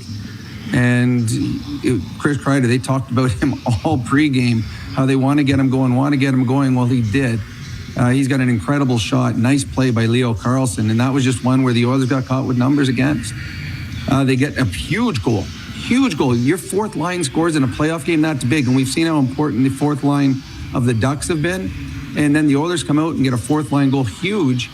But then on that play, possibly could have been a penalty on Doc, which created the turnover, which created the scoring chance. Because of that, and the fact the Oilers scored, it looked like the penalty on Nugent Hopkins was a makeup call, because that wasn't a hook or a hold. That was a bad call, but to me, the referee probably thinking I missed one, and the Oilers scored. Anything close I'm going to call, shouldn't do it, but they do, and that was a bad call on Nugent Hopkins. And then what we've seen all series long, the Anaheim Ducks have taken advantage of the Oilers penalty killing. And again, another weird goal. Ingram's let in 2 already tonight that he has no chance on. And now it comes down to this, Brendan. The Oilers are capable of coming back from 2. They are. They're one power play away from getting their first goal on the power, because they'll score on their power play tonight. But they can't afford to fall behind another goal and get this crowd going. So their penalty kill, which has not been good all series long, they have to kill a penalty here at the start of the period. And one positive out of it, Cutter Gauthier had 2 incredible chances on this power play and big saves by Connor Ingram.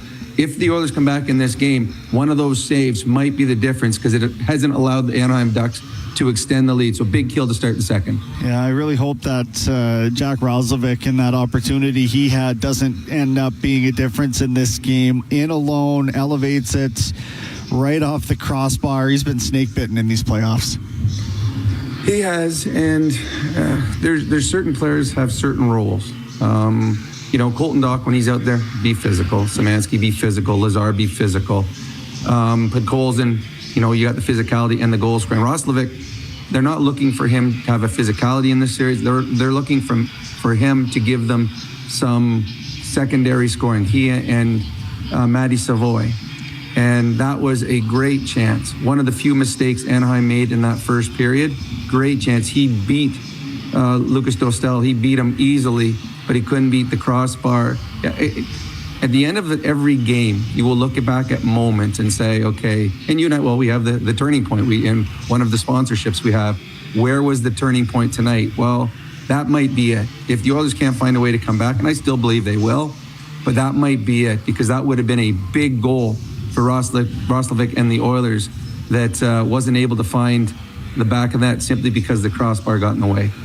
I would say the good news is that if we're following the reverse script of how the rest of this series has gone, Edmonton's due for a very big second period, Rob. This should be a big push coming on, because usually we've seen the roles reversed where Anaheim has to start counter-punching, and I would think Edmonton is about to do the same. Well, they're going to have to. It's going to have to start with a big kill, and then they need to build some momentum. Give yourself a chance going into the third period. Anaheim didn't give up much that period. That was a much better defensive period than we've seen from the Ducks so far in this series. And I believe they have to be. I'm still not sold on Lucas Dostal having a great night.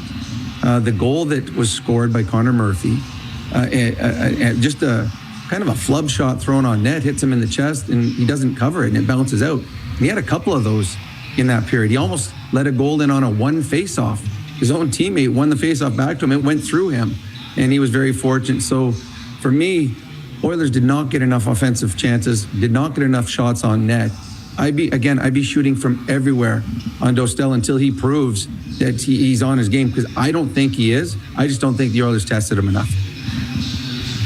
Concerned at all about 15 of 21 lost face-offs? They were only 28% in the circle in that opening frame.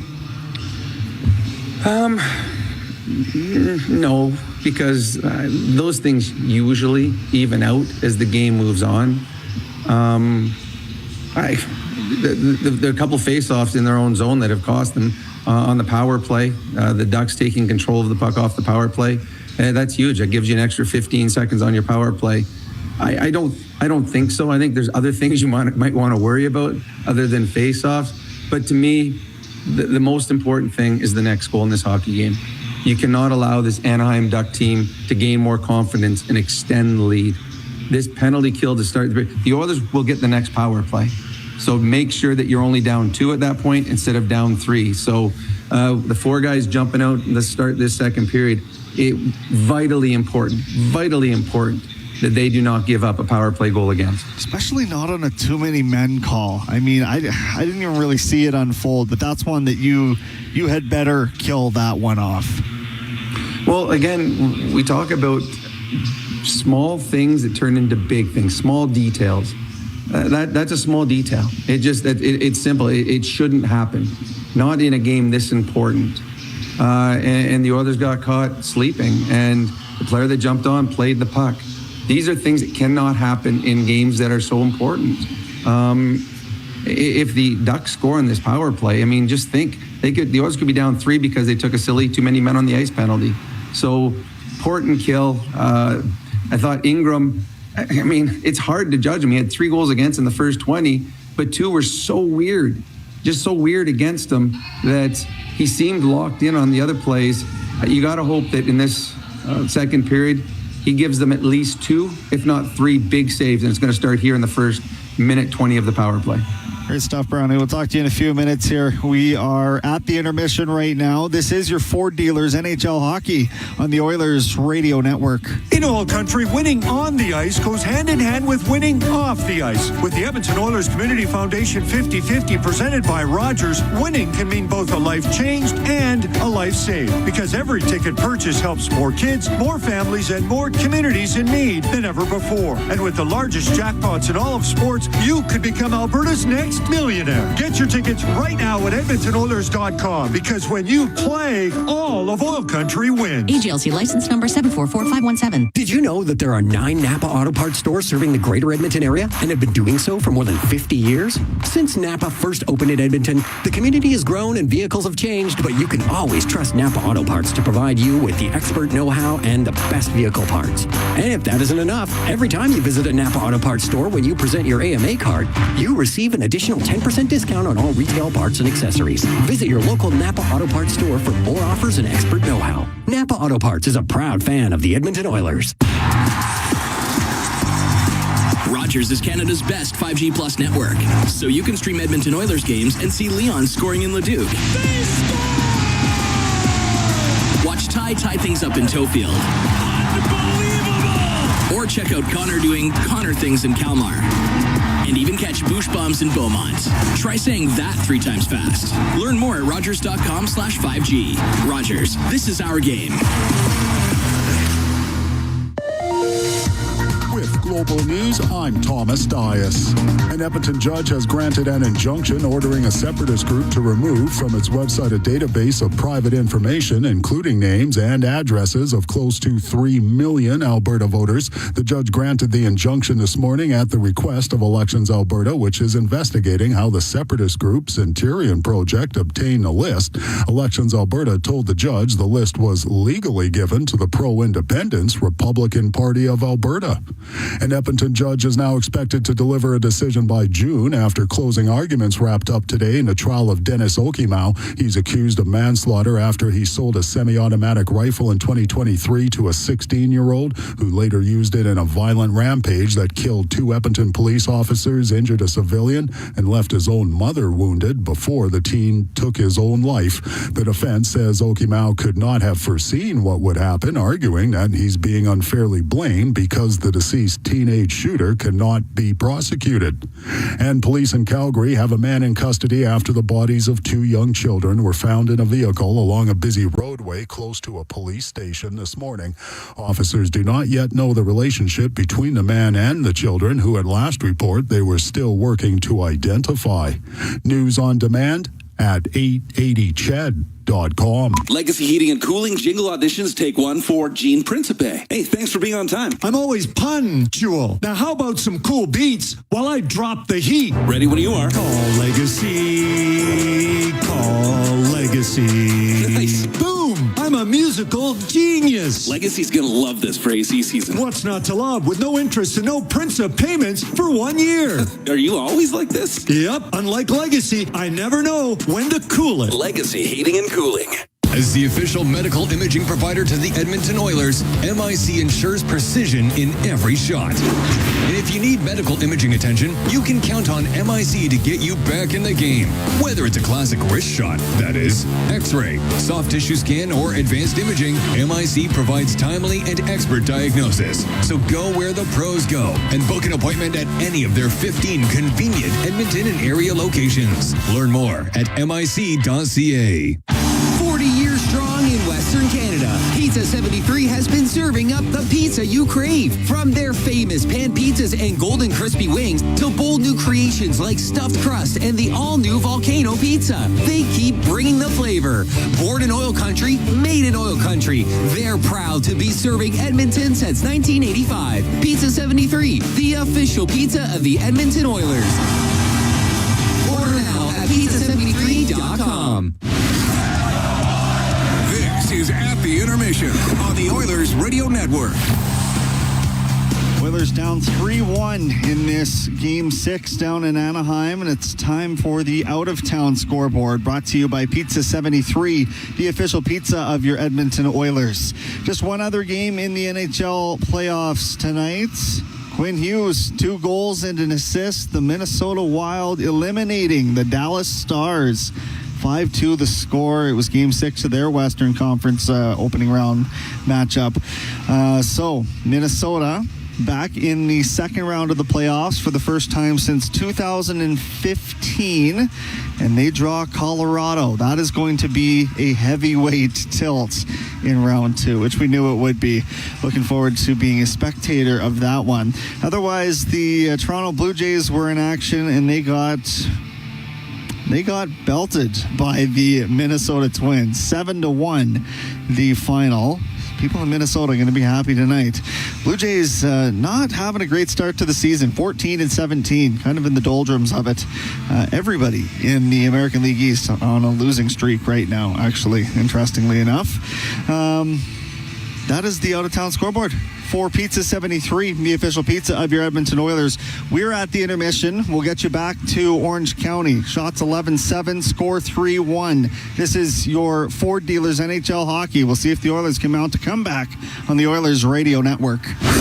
You've been listening to At the Intermission on the Oilers Radio Network. Wherever Canadians raise a glass, you'll find Molson. There's a good reason for that.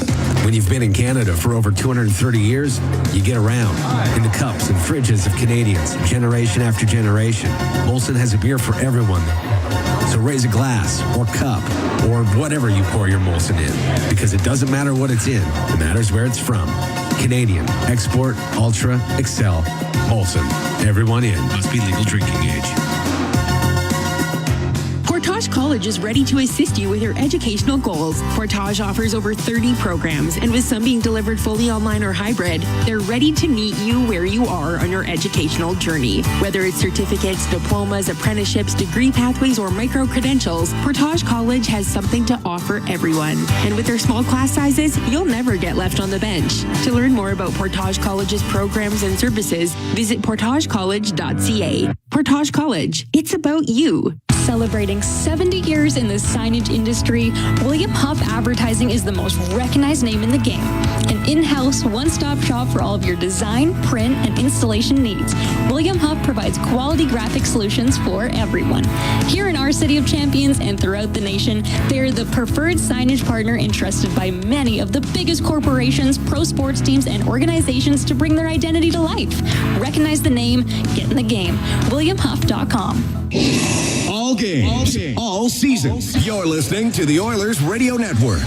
Here at the Honda Center, Cam Moon along with Bob Stauffer getting ready for the second period. 3-1 Ducks lead the Oilers. The Oilers playoff 50-50 presented by Rogers. Back with some of the world's largest jackpots. Tonight's early bird prizes include $10,000 cash, 5 chances to win $2,000 cash. Get your tickets now at EdmontonOilers.com/5050 for more chances to win. Oilers shorthanded for minute 19 to start off this second period. 9 for 17 in the series for Anaheim. That's why they're up tonight. That's why they're up in this series. Have to get out of this. Nurse will shoot it down the ice. Dostal got it to the right corner, and Carlson will take it behind his net for the Ducks, and he will come out with it up the left wing for Granlund to Kreider. Played it off his skate. Murphy was there to get it out. Leo Carlson at his own blue line to John Carlson. Slowly makes his way up to the neutral zone. Throws it back to Leo Carlson at the Edmonton blue line. Lost it to Kapanen. And Kapanen will go into the Anaheim end. Take his time to the left wing corner. And it up against the boards. And that is jammed off of his stick by Granlund. And give it to Leo Carlson. Across on the right to Terry. Into the Oiler end. To Carlson. His shot. And that just missed. Puck on the right wing boards. Granlund to the corner. To the blue line. To Lacombe. To Granlund. To the point. Lacombe in the middle. On the right to Granlund. Into the corner. Leo Carlson got it in front of the net. And that goes off his stick. Szymanski there to clear it out. Penalty over in 8 seconds. We're a minute 15 into the second. 3-1 Ducks lead. This is game 6 of the series. Anaheim up 3-2. It's shot into the Oiler end. Penalty is done. Hyman's back out there. Washi in behind the Edmonton net to Viel. Back to the blue line. It gets picked off by Draisaitl. He'll go cross ice to Bouchard. Makes a move at the line. Got hit at the line. Got it into the zone. He took a hit from Moore. Puck sent out to the neutral zone, and Ekholm will dump it back in. Trouba across to Lacombe. And I'm 1 for 2 in the power play in this game. Puck goes into the Edmonton net. After it, Viel goes in behind the net. Pass it back to the point to Trouba. Right wing corner. Viel out to the middle. Granlund shot high and wide. Puck on the right wing point. Trouba to Lacombe. A shot save made by Ingram. The rebound into the slot. Draisaitl got it over to the boards. Granlund's going to keep it in. To the right wing corner for Seneca. Makes a move off the right side to the left wing point. Lacombe shot, and that's a glove save made by Ingram. He's going to hold on to it. 2 minutes, 20 seconds gone here in the second period. 3-1 Ducks lead. Face-off will be in the Oiler end to the right of Connor Ingram. Right now, Anaheim's got their foot on the gas pedal. They're trying to race away from the Oilers here. It's an interesting decision. They got their fourth line on the ice again going against their top line. Got to get there, Colton. Nurse rims it. Carlson kept it in on the point. The puck in behind the Edmonton goal. Now poked over to the left wing corner. Leo Carlson goes in behind the net to the left wing point. Minchikov across to John Carlson. His shot, that hit his stick. Goes off the glass and then out of play. We've not seen Nugent Hopkins here in this second period yet at center. He went 3 for 7 on faceoffs. Roslovic was the only guy that was consistently winning draws for the Oilers. And he comes out there right now. The problem is Colson's playing with Nugent Hopkins. So if Ryan's having a problem, you still got to get Colson on the ice. He might be your best forward in this series. Face-off to the left of Ingram. Yeah. Dickinson taking the draw. Edmonton dominated face-offs in Game 4.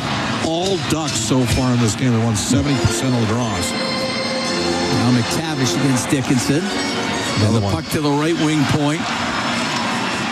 On the right side, shot by Gauthier. Blocks. Savoy will get it out to Dickinson. Comes into the Anaheim end. Goes to the side of the net. Taken to the end boards. Hines hit the referee with it. And Hines will get another chance on the right wing for Gauthier. And a long pass to McTavish. He got hit at center by Emberson, but able to shoot it in. Wallman in the left wing corner. Up the boards to Matt Savoy. Comes into the Anaheim zone. Wraps that puck around. Moore got it out. Gave it to Paling. He'll come into the Oiler end. He'll shoot it. That's off the stick of Bouchard. Puck in the right wing corner. Paling's got it again. To the point to Trouba. Off the right corner board, so it'll rim to the left. Savoy to Bouchard. Now to Wallman. And Jake Wallman up the left wing to Roslovic. Got over center ice. Shot it in. Went off for a change. As Lacombe goes in behind the net. And his stick lifted by Nugent Hopkins. Puck to the side of the goal to Stahl. Left it to Lacombe. Now to center ice for Moore. Moore will dump it in on the backhand. Ekholm on the right wing to Bouchard, but he's pressured. Puck comes back to Matthias Ekholm. Now to Podkolzin. He'll get it out. Off the right wing board. Should be icing. It will not. Or it will be. It's a bit of a late whistle, but icing it is. 4 minutes, 1 second gone here in the second. 3-1, the Ducks lead. Paling, Kreider, and Gauthier scoring for Anaheim in the first. It was Connor Murphy for the Oilers. And 2 deflection goals, and the Oilers only with 7 shots. And I've got a shot and goal, down 2 goals here in the second period. Edmonton, it's been all Anaheim right now. Face off to the right of Ingram.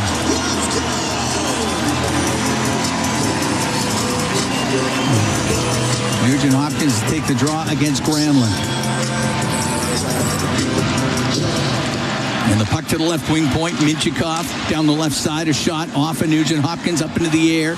Ekholm will take it to the end boards. And Granlund on him. And Killorn can dig it out to Granlund, right wing corner. And behind the Edmonton net to the left wing point to Minchikov. Cross the line. Karlsson in front to Killorn. A redirection pad save made by Ingram. The puck on the left wing. Seneca. His pass hit Nugent Hopkins. He'll get it out. He'll give it to Hyman. Hyman into the Anaheim zone. Backhand save by Dostal and covers it up. As Zach Hyman got sprung up the middle by Nugent Hopkins. Zach's saying, where's the call? And there was a slash there by Karlsson, but he didn't get a lot of them. 4:38 gone here in the second period. 3-1 Ducks lead.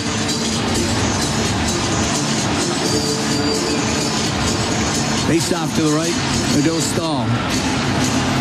Draisaitl, McDavid, and Kapanen out there at Bouchard and Eck and Nurse. And the puck on the left wing. Nurse playing in his 100th Stanley Cup playoff game. Puck dumped into the Oilers zone. Ingram to the right wing corner to Bouchard, and he can't get it out. That hit Moore with a shot. Bad save made by Ingram as Ian Moore was able to knock down that clearing attempt. Nurse up the left wing to the top of the circle, but Terry's going to keep it in. Terry weaving to the right side. A shot off the shoulder of Ingram. Puck to the left wing point.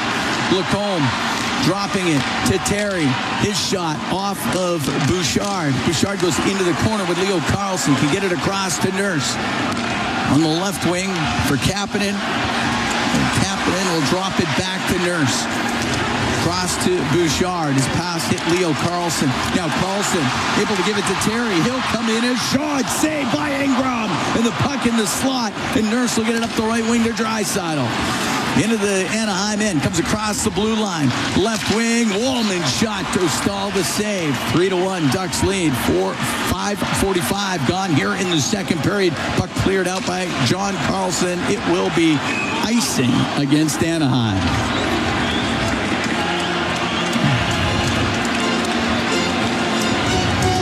Ducks have put plenty to the net here in the second period. The Oilers have had 2 really good chances. Hyman on a partial breakaway and then Wallman from distance. Edmonton needs a break. Face off to the right of Dostal. Nugent Hopkins against Leo Carlson. Nugent Hopkins gets it back to the point. Gave it to Murphy. His shot doesn't get through. And the puck goes to the side of the goal. Carlson will rim it, but won't get out.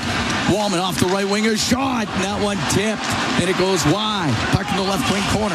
Nugent Hopkins, pass hit Carlson, and Carlson will go through the middle and get it out. That will be just hard enough for icing against Anaheim. They won't be able to make a change. And the Oilers will get the top line out there.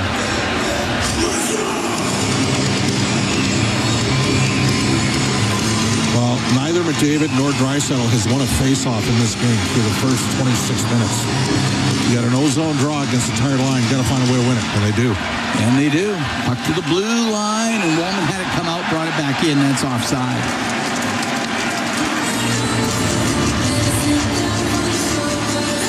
Well, face-off move outside the Anaheim blue line.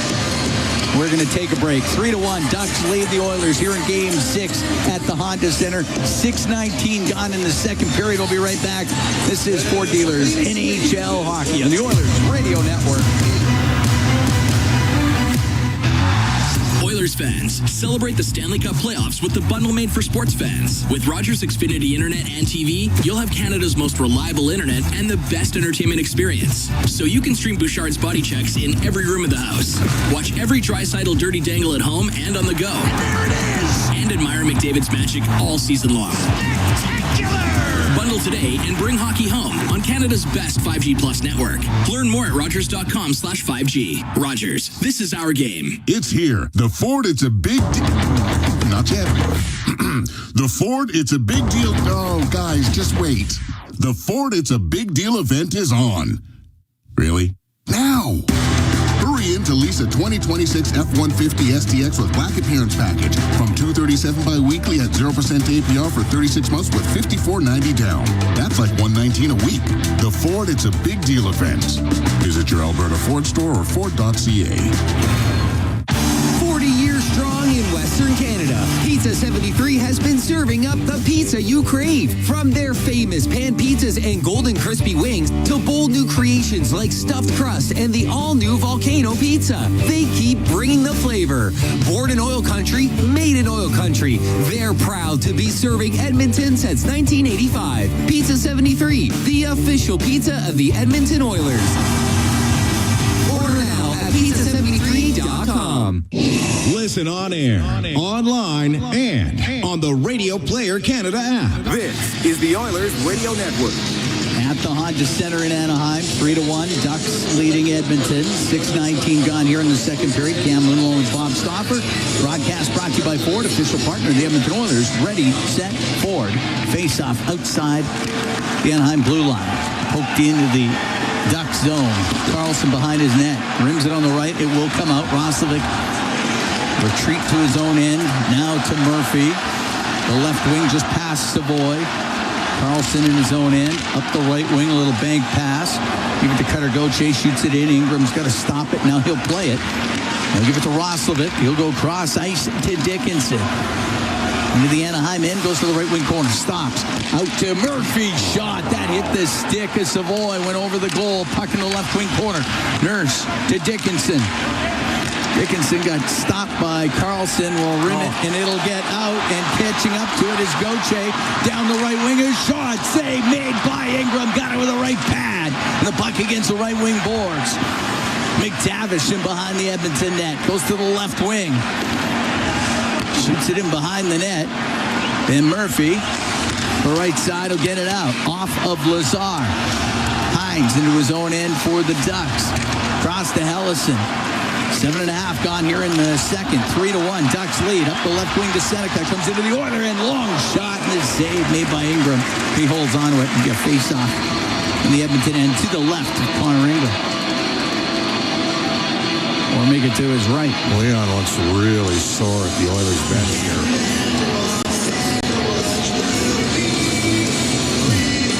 Jack Roslovic, a little bit of indecisiveness on a play just outside the blue line. They almost ended up on a 2-on-1. Right now, the Oilers got no juice. We're not going to lie to you. It's 3-1 Ducks. Edmonton 2 shots on goal. First 7 minutes of this period. Seneca on the right wing, a shot hit Doc, and it came out. Carlson, side his own line, up the right wing to Granlund. Into the Oiler end, but taken to the boards by Jake Wallman. Granlund down the right wing to Killorn, he's going to come towards the net. A shot saved by Ingram, and he'll cover it up. Alex Killorn down the right side. Only had about half a step, but was able to take it to the goal, and Ingram with another save.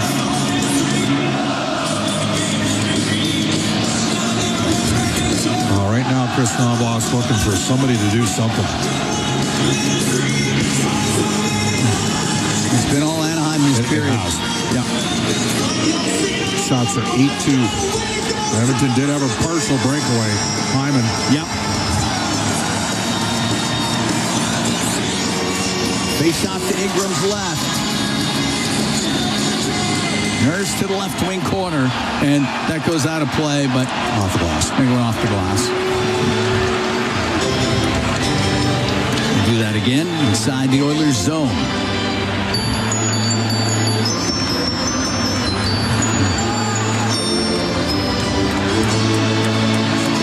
Atkinson against Carlson, Leo Carlson. And Nurse up the right wing to Pud Colson. Off the right wing boards and in. Stahl stops it. Give it to Hines. Then his pass, and it almost got picked off, but Carlson could bring it out. And it's Carlson into the Oilers zone. To Kreider on the left. A shot misses on the short side. Goes around the boards and down the ice. Got to get to this pairing here if you're Edmonton. Rimmed up just past Kreider, and that'll be icing against the Ducks. Good play by Murphy. Just let it go, and a little surprised they call that icing. But the Oilers got to find a way here to create something. McDavid, Draisaitl, Kapanen. They had one extended shift in the O-zone in the first period. Passed off a couple shot attempts. Anaheim did a good job. It's been about it, 5-on-5, Cam. Yeah. Face off to the right of Dostal. Pass by Kapanen back to the line and went right to Terry, and he's able to flip it in. Washy to the right wing corner, taking the boards by Bouchard. Now puck comes out. The shot, that's ripped wide by Moore. Lacombe to the blue line. Trouba's shot blockered away by Ingram. Trouba's got it again on the point. Off the corner boards. And Bouchard on the right wing for Kapanen. Kapanen up the left to Ekholm. He'll dump it in as Trouba met him at the Anaheim blue line. Puck in behind the Anaheim net. Right wing, now it goes behind the net. It's Draisaitl. His pass off the stick of the netminder to Stahl, and up the left wing, it's Moore. He'll shoot it in. On the right wing and in the corners, Bouchard. Long pass to Draisaitl. He's into the Anaheim zone. Turns to the left wing boards. Give it to McDavid. It gets to the middle. The shot. That's put wide as following it up was Wallman. The puck along the boards inside the Anaheim zone as McTavish spinning around. Won't get it out past Wallman. Trouba's got it right corner. And he can't get it out to center. Shot back in, goes right to Lacombe. Lacombe's got to hurry. Roslovic steals. Now to Savoy. A shot saved made by Dostal. Gauthier will get it out. And that will be icing. McTavish thought he touched it. He probably did. Face-off should be a center here.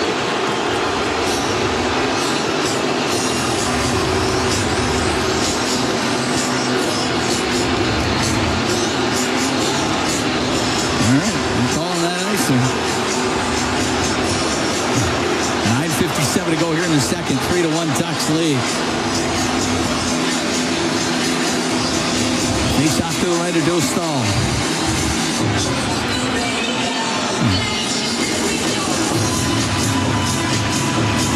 Nugent Hopkins wins the draw from Paling. Puck goes to Wallman. A shot, and that hits something, goes just wide. Those aren't going in for Edmonton, and they've got in twice for the Ducks.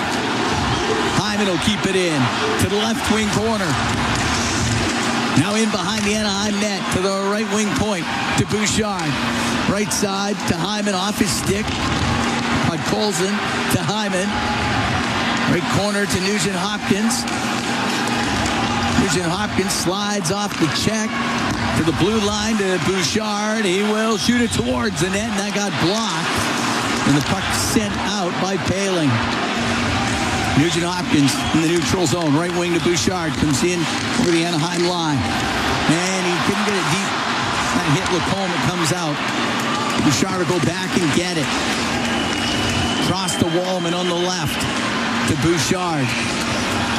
Through the middle and over to the left wing. Draisaitl can dump it in. Dostal stop it in behind the goal. In the right wing, puck sent up the line by Carlson and will just get it out. McDavid into the Anaheim end. Now to Draisaitl down the left wing. His pass could not get it through the middle. Carlson will jam it off the right wing boards and out. Murphy up the right wing. And it doesn't connect with Kapanen. Carlson to Minchikov. 3-1 Ducks. 8:25 to go in the second period here in Game 6.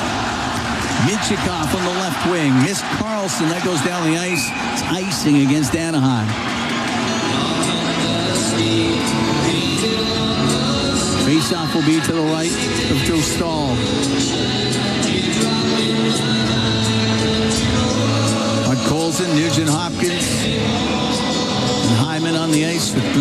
Bouchard and Ekholm. Leo Carlson taking the draw for Anaheim. Puck goes to the left wing point. Ekholm pushes it to the left wing corner. They're getting a piece of the Oilers every time. Cleared by John Carlson. So Bouchard in his own end for Ekholm. We wanted to go up the left wing. I got blocked by Terry. Puck to the line. Carlson shot and the save made by Ingram. He's able to hold it up against his body. Kreider getting into it a bit here with Ekholm after the whistle. They'll end that skirmish. We got 7:54 to go here in the second period. 3-1. Anaheim leading Edmonton at the Honda Center here in Game 6. We'll take a break. We'll be right back. This is Ford Dealers NHL Hockey on the Oilers Radio Network. Oiler fans, this is one you won't want to pass up. Step into Coventry's newest Oilers fan cave in Crystalina, where every day feels like game day. Visit any Coventry show home now through April 23rd and enter for your chance to win the ultimate show home opener prize pack, packed with unforgettable Oilers experiences and a luxury stay.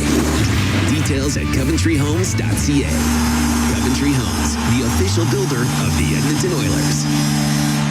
Experience the exciting casino action at 3 Century Casino locations. Edmonton, St. Albert, and Century Mile. Dine at one of their amazing restaurants featuring daily specials. Take in the ultimate game day experience at Selly Sports Bar and Lounge. Check out the best in live entertainment at any amazing location. Plus, enjoy a great selection of casino gaming options and off-track betting. Feel the thrill of live horse racing at Century Mile Racetrack. Don't miss a second of the action at Century Casino. Life looks different for everyone. Maybe you're starting out, building a career, or stepping into a well-earned retirement. Whatever stage you're at, Alberta Blue Cross offers flexible personal benefit coverage, from prescriptions and dental to vision and travel coverage. Visit ab.bluecross.ca/personal today or call 1-800-394-1965 to speak to a personal benefits consultant. Alberta Blue Cross, right there for moments that matter. All games, all season. You're listening to the Oilers Radio Network. Here at the Honda Center, 3-1. Anaheim leading Edmonton. 7:54 to go in the second period. Cam Moon along with Bob Stauffer. We are in the Legacy Heating and Cooling broadcast booth. Legacy Heating and Cooling. Home and no payments and no interest for 1 year. Ryan Palin, Chris Kreider, and Cutter Gauthier have all scored for the Ducks in this game. Connor Murphy has goal for Edmonton. All that scoring came in the first period. Face off to the left of Ingram, and Hellitzen with his shot off the draw. That goes wide. Hines will keep it in on the left wing point. Puck gets into the corner. Wallman in there with Seneca. Goes in behind the goal, and Emberson banks it off the left wing boards and out. Right in front of his own bench is Doc. He went to flip it into the zone, and it went into the Oiler bench. And we'll get a neutral zone face-off. Shots are 21-11 in favor of Anaheim. And they're going to change the lines. Leon's going to go with Pakolson and Kapanen here. I think you're going to see McDavid, Nugent Hopkins, and Hyman.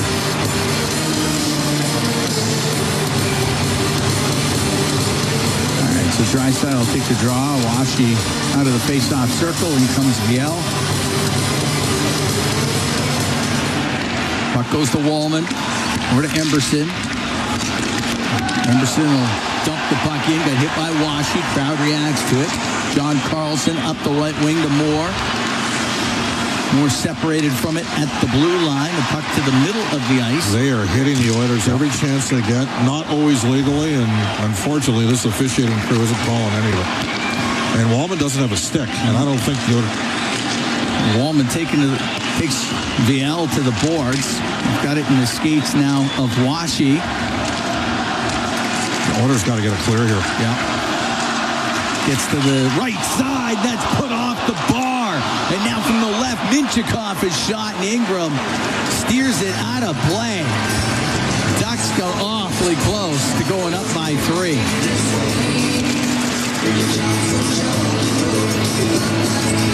Face off to the right of Ingram.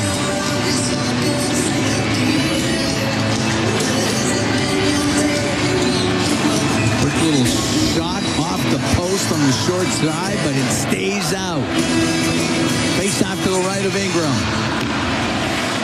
Nurse along the right wing boards, off the boards and out. And his own line is Lacombe to Trouba.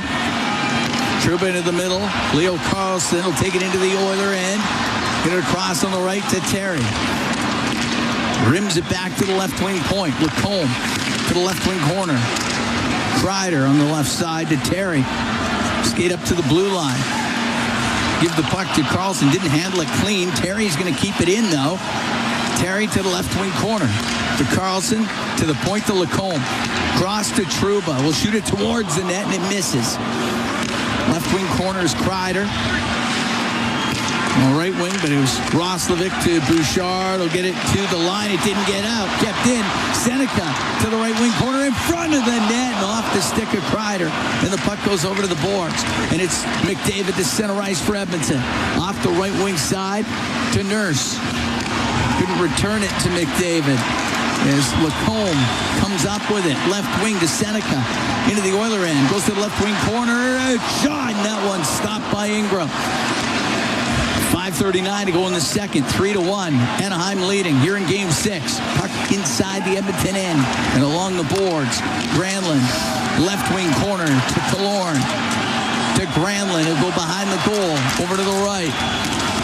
Murphy's able to chop it over to the boards and top of the circle. Zach Hyman will get to center ice, and he's able to shoot it in. Ellison goes behind the net. They're pasted on the end boards by Doc. Nugent Hopkins to the left wing. Now to Doc. Left side, angle shot by Hyman, saved by Dostal. And Killorn can get it out. Murphy with Gauthier right on him. Right wing in his own end to Doc. Good play by Doc. Break it up there. To Murphy. Now on the left wing to Matthias Ekholm. We'll get it out to center ice. Doc will shoot it right into the Anaheim end. That goes off the corner boards. John Carlson behind his net. Won't clear it out. Podkolzin to Kapanen. He's in behind the net over to the right wing point. Emberson shot. Doesn't get through. Lots of traffic. Draisaitl to Ty Emberson. A wrist shot. Rolls to the net. Saved by Dostal. Got it with the left pad. And the puck cleared out by Palin.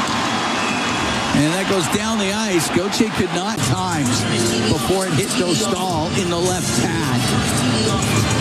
Got slowed up a fair bit by the time it got to him also. Face off to his right. Draisaitl wins it. Bouchard to Wallman to Bouchard. He's on the right wing point with it. Cross the line to Wallman. Give it to Evan Bouchard. Right wing. Draisaitl. One-timer. Put it over the net past Wallman. And it does come out. Bouchard through the middle to McDavid. Got it into the Anaheim end for Podkolzin to Draisaitl to Wallman. To Podkolzin. One-timer. Saved by Dostal. He came sliding across as Vasily Podkolzin with a good chance off the right wing. We're going to take a break. 3:55 to go in the second. 3-1. Ducks lead the Oilers here in Game 6 from the Honda Center in Anaheim.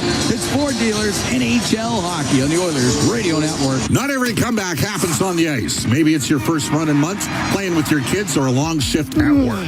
At Sather Reed Sports Medicine, we believe recovery is a team sport. Sport medicine physicians, physiotherapists, and performance experts working together using the same collaborative model trusted by elite athletes. Bringing locker room medicine, multidisciplinary care, and performance-focused recovery to everyone. Honoring Edmonton's sports medicine legacy, visit us at SatherReedSportMed.ca. Meet Joe. Joe knows that a happy partner equals a happy trip. Joe booked a room through Edmonton's BestHotels.com and scored up to $225 in rewards. Hello date night, fancy dinner, the works. Joe is smart. Be like Joe. Visit EdmontonsBestHotels.com to book your next stay in Edmonton. You think you know the Brick? Well, did you know that Edmonton is where we started? And that's why we're proud to be a sponsor of the Edmonton Oilers. Can't make it to a game? Well, the Brick is the place to build your ultimate sports viewing room. We've got an unreal selection of game-worthy seating and the best TV and home theater brands at the guaranteed lowest prices. So, if it's time to upgrade for the big game, think the Brick. A proud proud sponsor of your Edmonton Oilers. Listen on air, online, and on the Radio Player Canada app. This is the Oilers Radio Network. Here at the Honda Center in Anaheim, Ducks up 3-1 on the Edmonton Oilers. 3:55 to go in the second period. Cam Moon along with Bob Stauffer. It's Game 6 this first round series. Anaheim leading 3-2. Face off in the Duck zone to the left of Dostal. Lacombe on the right wing to Moore. He'll golf it up into the air and out. Washi at center. Shoot it in on the backhand. Puck goes around the boards on the left as Ingram's clearing attempt for pass. Didn't connect. Viel, his pass, that he gets picked off. And it's McDavid to Savoy. And he spins around, lost it. Moore will shoot it in. Ingram to the right wing for McDavid. McDavid out to center ice. Can throw that across to Wallman. He'll come into the Anaheim end on the left side and shot off a stick. That goes out of play with 3:16 to go here in the second period. The Oilers down by a couple. All scoring coming in the first period. Face off to the right of Dostal.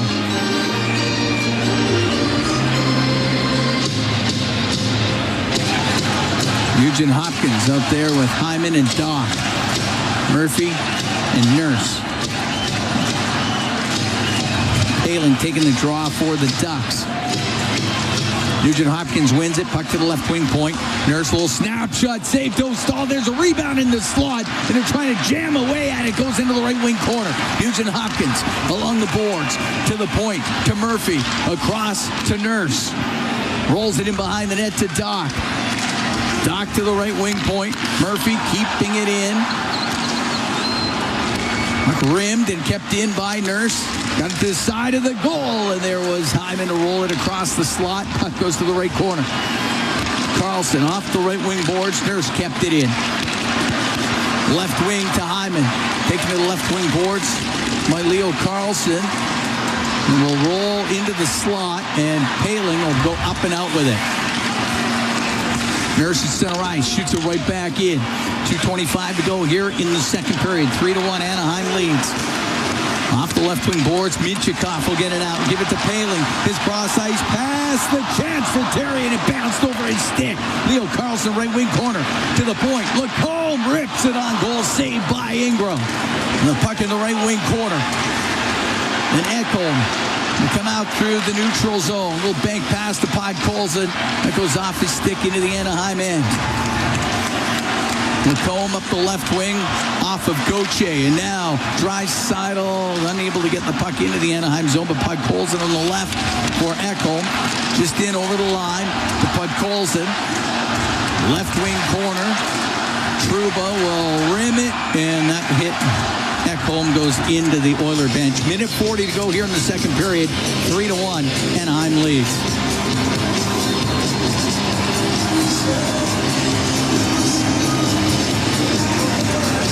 Face-off will be to the right.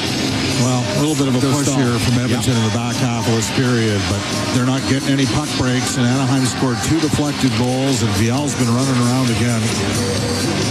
They're obviously going to have to re-sign this guy. He's had a heck of a series for them. Doc has been promoted here.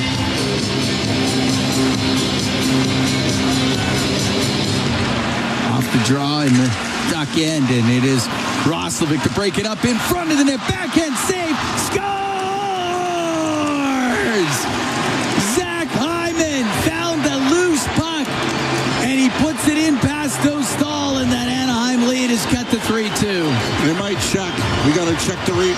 Did he get it with? Oh, it's no goal. Oh, he kicked it in. No goal.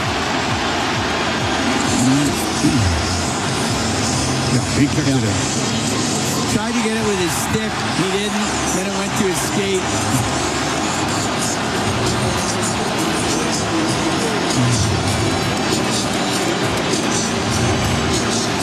I can't see this one. There's no way. No. No goal. He tried to get it. He got hooked from behind by Washi. Washi tied up his stick. Yeah. And then he used his skate. And Connor's saying he's tied up his stick.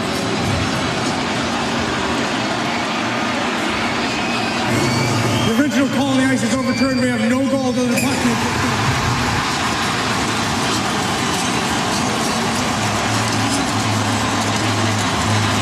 Still 3-1. Got a minute 32 to go here in this second.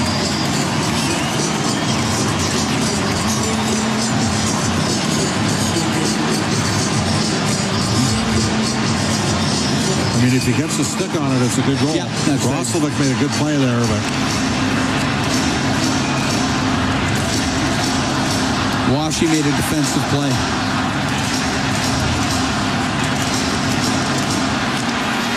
Puck goes into the Anaheim zone. Lacombe across to Trouba. Up the right wing. Into the skates and more. Goes into the Oiler end. McDavid across to Bouchard. Bouchard to McDavid. Comes into the Anaheim end on the right wing. Stops. Top of the circle. Pass to the middle. And Viel got it to the line and just out. Roslovic for Wallman. Now to Bouchard. give it to him. To Roslovic. And he'll come into the Anaheim end on the right wing. We're in the last minute here in the second. His pass looking for Hyman. Off an Anaheim stick. Goes to the left side. And Lacombe will get it out.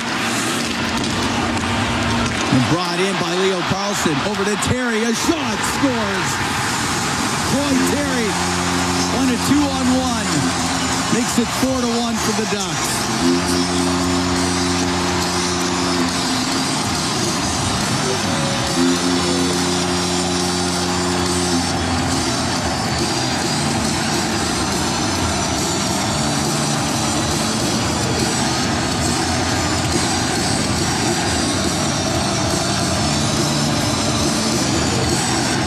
Terry gets his third of the playoffs.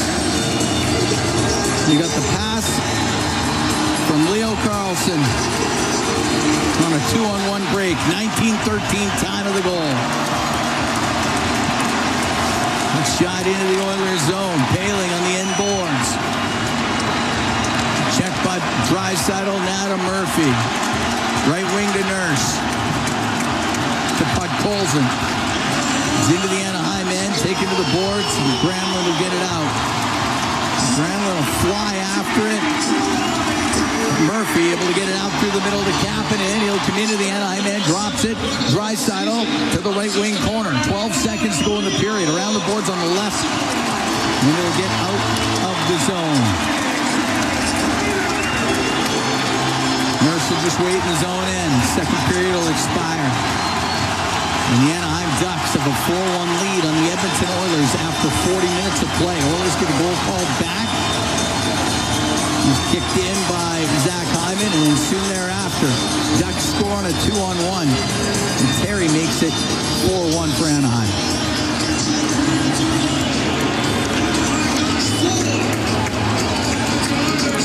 Well, it's not about winning a period now. It's about making a miraculous comeback, and Anaheim's been better in every facet in this game.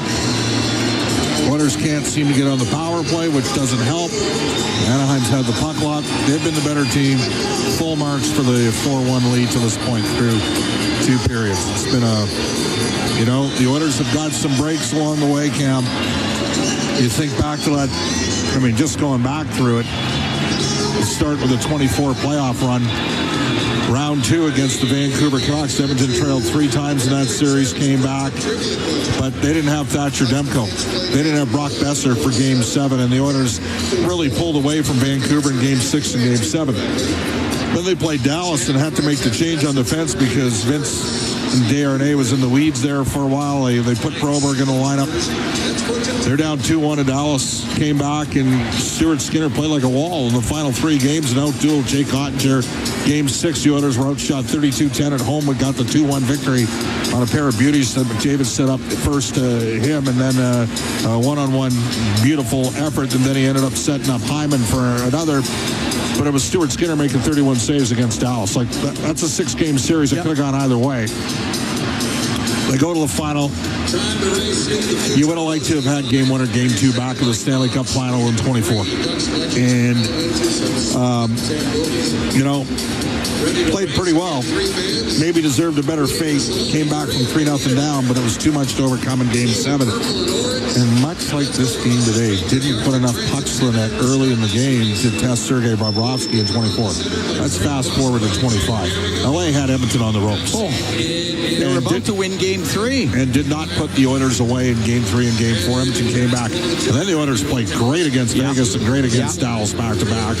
But the Hyman injury in game 4 against Dallas eventually came back to bite them against Florida. Florida was so deep last year. You needed all your guys. You needed all your horses, and the Oilers losing 6.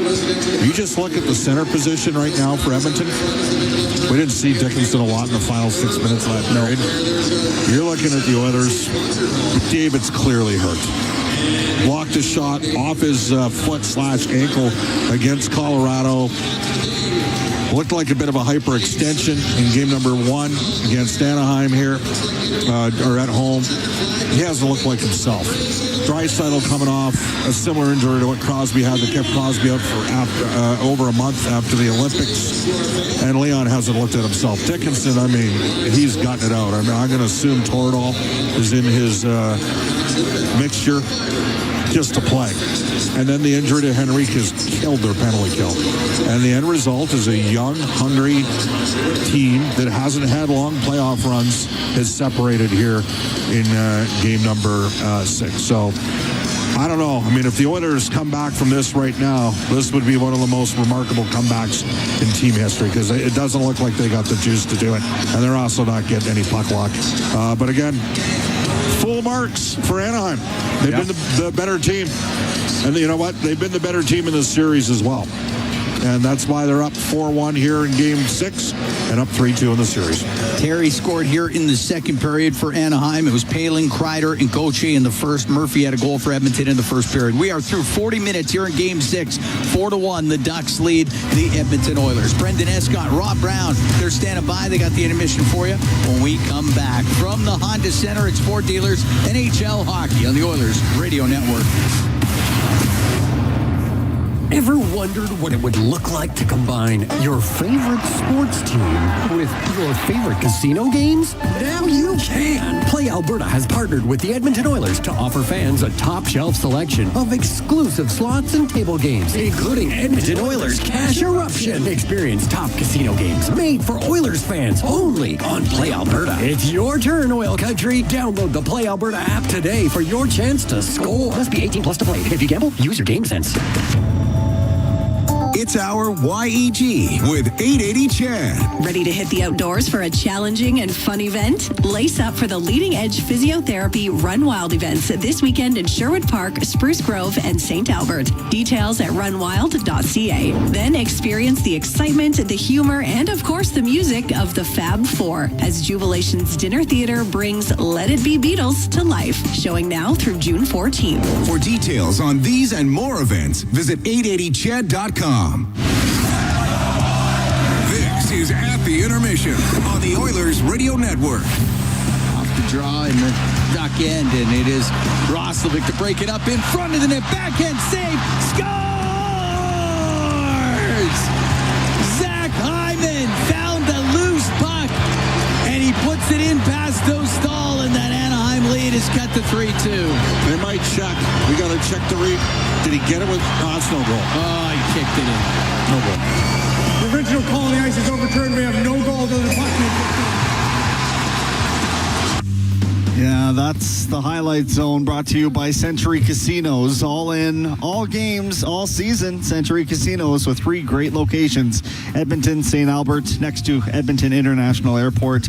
Welcome to the Winners Zone. A lot of work left if they're going to salvage this. Rob Brown, what did you see in that second frame? Well, I saw a goaltender give his team a chance. I thought Connor Ingram was excellent in that period, and a number of times it looked like the Ducks were going to extend the lead, and Ingram just big save after big save after big save. And the Oilers mounted a couple opportunities. They got the Hyman breakaway. And nice save by Dostal. They had 2 one-timers the same shift, both Leon and Podkolzin. Big one-timers. One Leon missed and Podkolzin's was saved. There wasn't a lot of shots until probably the last 6-7 minutes. But because Ingram gave them a chance and didn't allow the Ducks to extend the lead, you saw how one moment could have just flipped the game. And we just heard that it ended up being no goal. But in a game that the Oilers really haven't had a whole lot of chances, the Ducks have controlled the play. If the Oilers were to have scored the next one, if that goal would have counted, it was obvious it didn't, or one of those other ones would have went in, 3-2 going into the third period, all the pressure on the Ducks because they're afraid they might let one slip away. So Ingram gave them a chance. The Oilers had chances they squandered, but that goal at the end of the period, that is a game changer. It just, when you're down 2 goals in the National Hockey League, it's nothing anymore. I mean, you're one power play away and then you pull your goalie. That's all it is.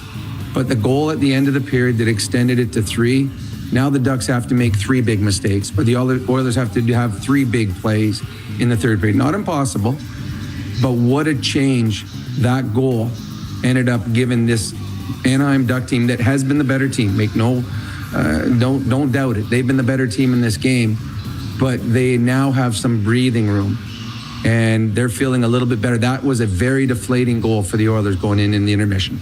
Yeah, 100%. I don't know how you spin it any other way, and now they're down to 20 minutes here, and I don't know how you manufacture 4 in 20 minutes without giving one up because of the risks you're going to have to take here.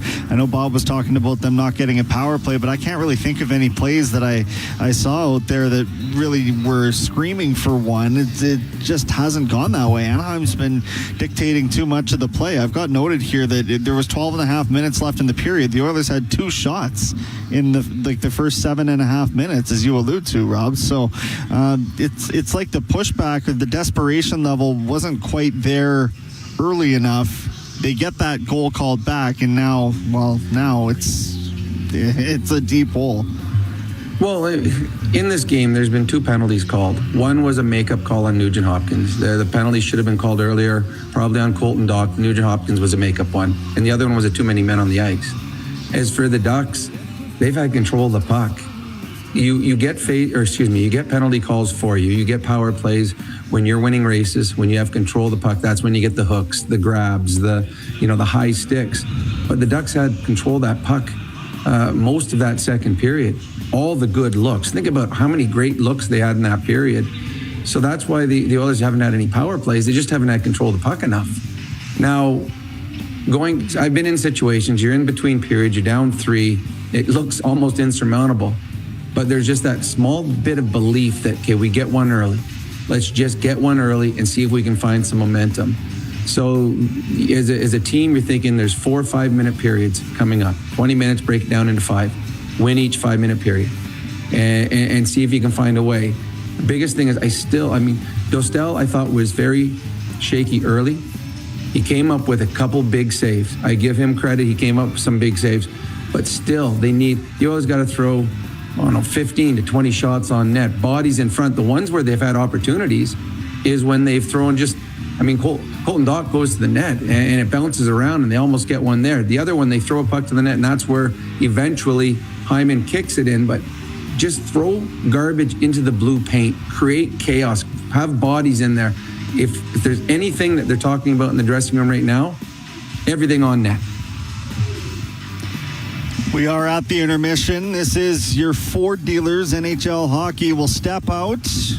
Quick news update. Get to the out-of-town scoreboard as well. And then we're back to the action as the Oilers try and salvage their season here on the Oilers Radio Network.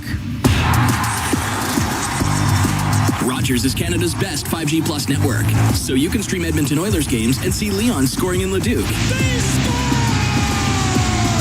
Watch Ty tie things up in Tofield. Or check out Connor doing Connor things in Kalmar.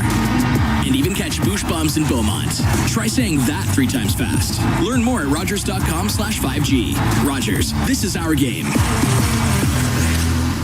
The Edmonton Oilers Community Foundation 50-50 presented by Rogers is back and better than ever. With more early bird prizes, bonus raffles, and $1 million jackpots, the largest 50-50 in professional sports can change your life forever. And every ticket purchase helps more kids, more families, and more communities in need than ever before. Get your 50-50 tickets now at EdmontonOilers.com and help make OilCountry a better place. Who knows? You could be Alberta's next millionaire. AGLC license number 744517. Meet Joe. Joe knows that a happy partner equals a happy trip. Joe booked a room through Edmonton's besthotels.com and scored up to $225 in rewards. Hello date night, fancy dinner, the works. Joe is smart. Be like Joe. Visit EdmontonsBestHotels.com to book your next stay in Edmonton.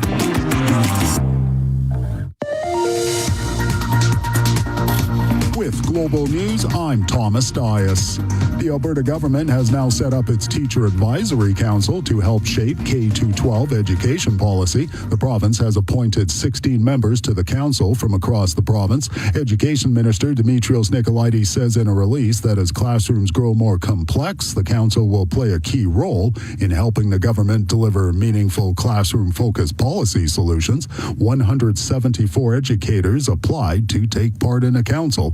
Premier Daniel Smith says a new cross-border pipeline project has been approved, which is expected to move more than 500,000 barrels of Alberta oil per day to U.S. refineries. The project is a joint venture between South Bow and Bridger using existing infrastructure. Smith says the approval follows years of advocacy and comes after the lifting of the federal oil and gas production cap, opening the door for increased output. And Toronto's Catholic Archbishop is urging Prime Minister Mark Carney to block the planned expansion of assisted dying. Frank Leo is backing a bill that would prevent MAID access for people whose only condition is mental illness. That expansion is set for 2027, with a parliamentary committee now studying whether the country is ready. News on demand at 880ched.com. We are a housing, energy, and defense company. Every day, we deliver the essential ATCO. Possibilities for generations. You think you know the brick? Well, did you know that Edmonton is where we started? And that's why we're proud to be a sponsor of the Edmonton Oilers. Can't make it to a game? Well, the brick is the place to build your ultimate sports viewing room. We've got an unreal selection of game-worthy seating and the best TV and home theater brands at the guaranteed lowest prices. So, if it's time to upgrade for the big game, think the brick. A proud sponsor of your Edmonton Oilers. This is At the Intermission on the Oilers Radio Network. Ducks are up 4-1 heading into the third period here, and we are at the intermission, of course. It's time for the out-of-town scoreboard, brought to you by Pizza 73, the official pizza of your Edmonton Oilers. Dallas Stars are out of the playoff picture. Minnesota moving on. First time since 2015 that they are off to round 2. 5-2 the score line. Quinn Hughes had a big game, a couple of goals and a helper for first star of the night. And on they go to meet Colorado in the second round. Another juggernaut matchup there in the Central Division. Blue Jays were in action as well. It was another Minnesota team cleaning up 7-1. The Twins beat them in a game today. They're just 14-17 on the season, the Blue Jays, kind of mired in mediocrity after a trip to the World Series last year. Yeah, we've got a lot of work for the Oilers to do in front of us right now. Shots 26-17.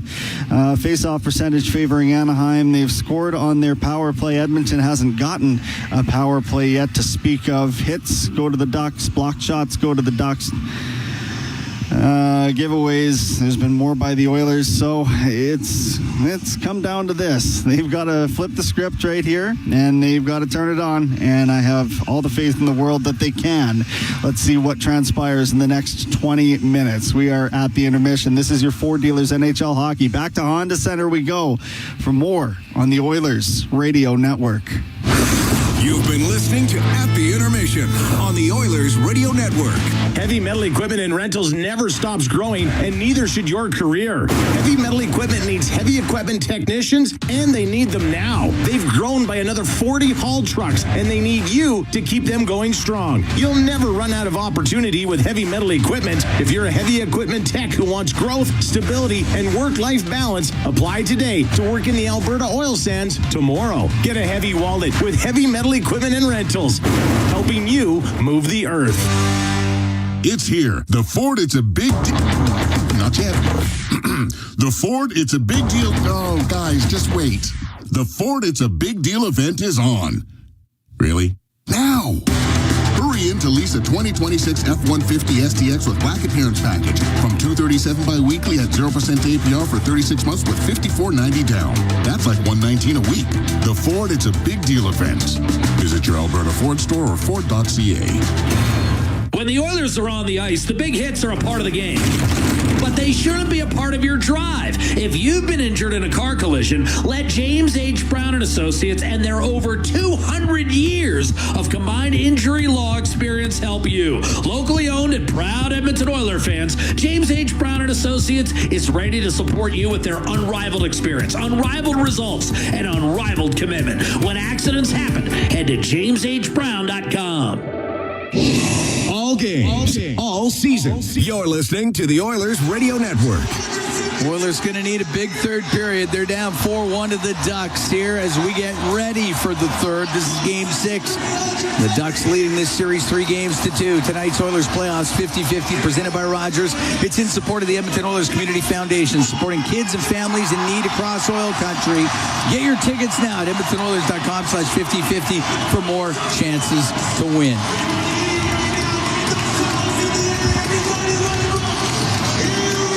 Roslovic to take this draw. Roslovic is out there with McDavid and Hyman, Ekholm and Bouchard to start off the third period. Leo Carlson taking it for Anaheim. We're underway here in the third as McDavid into the Duck zone off the left wing boards, top of the circle, and unable to get it out was Leo Carlson, but Terry will get a chance, and he will get it out.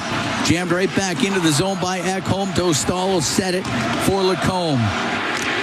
Rims it up the right wing to Terry. Back into his own end for Trouba. Trouba will backpedal to the corner and get it out through center off the stick of Kreider. Should be icing, and it will be. 34 seconds into the third period. Anaheim's done a real good. The Oilers started to win some faceoffs in the second period, but Oilers haven't created a lot of odd man breaks in this game. The Ducks have got 2 deflection goals. Frankly, you can make an argument. The score is 4-1 Anaheim here. The shot's 26-18. That the Oilers are lucky that Anaheim hasn't scored more. Terry down the right wing, comes into the Oilers zone. Fires it around, so it goes to the left wing. It's bumped behind the net by Kapanen, and now on the left side, flipped to the line by Podkolzin, kept in by Killorn. So Nurse into the left wing corner of his own end. His pass went off of Killorn. Murphy pokes it up the left side. It'll go to the blue line. Carlson put it towards the net, didn't get through. Nurse on the right for Draisaitl. Into the Anaheim zone for Kapanen, right wing corner. Draisaitl, his pass goes to Kapanen. Scores! Kasperi Kapanen got it on the right side, and he's got the Oilers to within a couple. That Anaheim lead cut to 4-2. That's his 5th goal of the series. But Colson, Kapanen, and Draisaitl together, they've been Edmonton's best line. 2-goal game. Only a minute 13 into the third period. That one went off the skate as well, didn't it? They're looking at it, but I think they're good. So Kapanen, 5th of the playoffs. Edmonton to within a couple. Lots of time here in the third period. The puck in behind the Edmonton net. And Emberson through the middle off of Savoy. That goes into the Anaheim zone. Dickinson on the end boards. Hit along the boards. And Savoy can dig the puck out. Has it on the right wing. Cycles it. It goes past Dickinson over to the left. And Hellison will get it out. Emberson has it at center ice. Pass went over to the boards, and it'll be Gauthier to bring it in. Gauthier in front of the net off the stick of Paling. It just went wide. Even there, like you have control of puck in the offensive zone and create a look. Wallman with it in his own end. Kapanen and Draisaitl. Puck flipped up and out. They get put holes in the goal? Yeah. Did you get a piece of that? Maybe he did. Man, they are all over McDavid. I'm disappointed. The one thing I'll say is you got to have more of a physical response. Comes into the Oiler end. Is being pressured was Bouchard, and Brozovic will get it out for McDavid. Dumps the puck in. Terry will take it behind the net. 4-2. Anaheim leads. 2:45 gone here in the third. Well, they're saying put Colson from Kapanen and Draisaitl. Puck brought in. Leo Carlson goes to the right wing corner.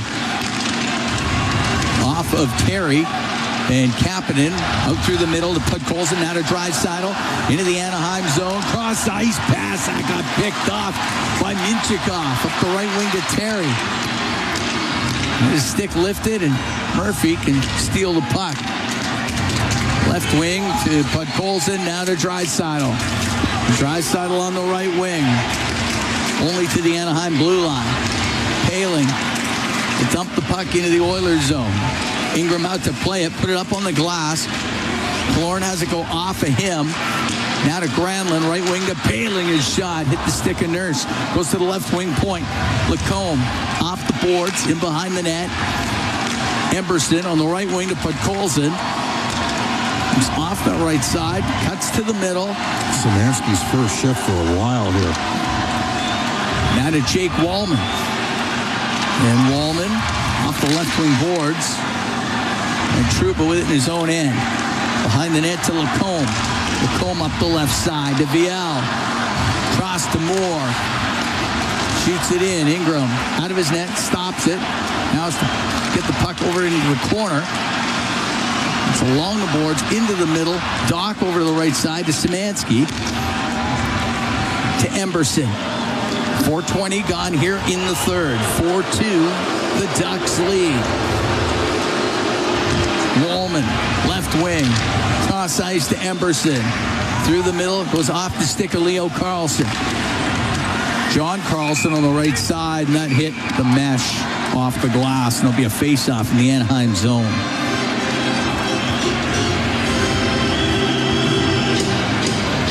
It'll be to the right. Lucas Dostal. 4-2. Anaheim leads.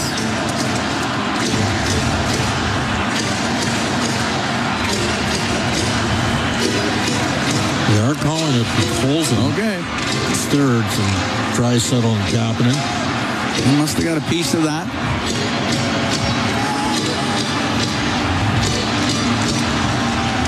And the puck along the right wing. It'll go into the corner. Trouba around the boards. It hit Bouchard. Puck stays in. Washi to Trouba.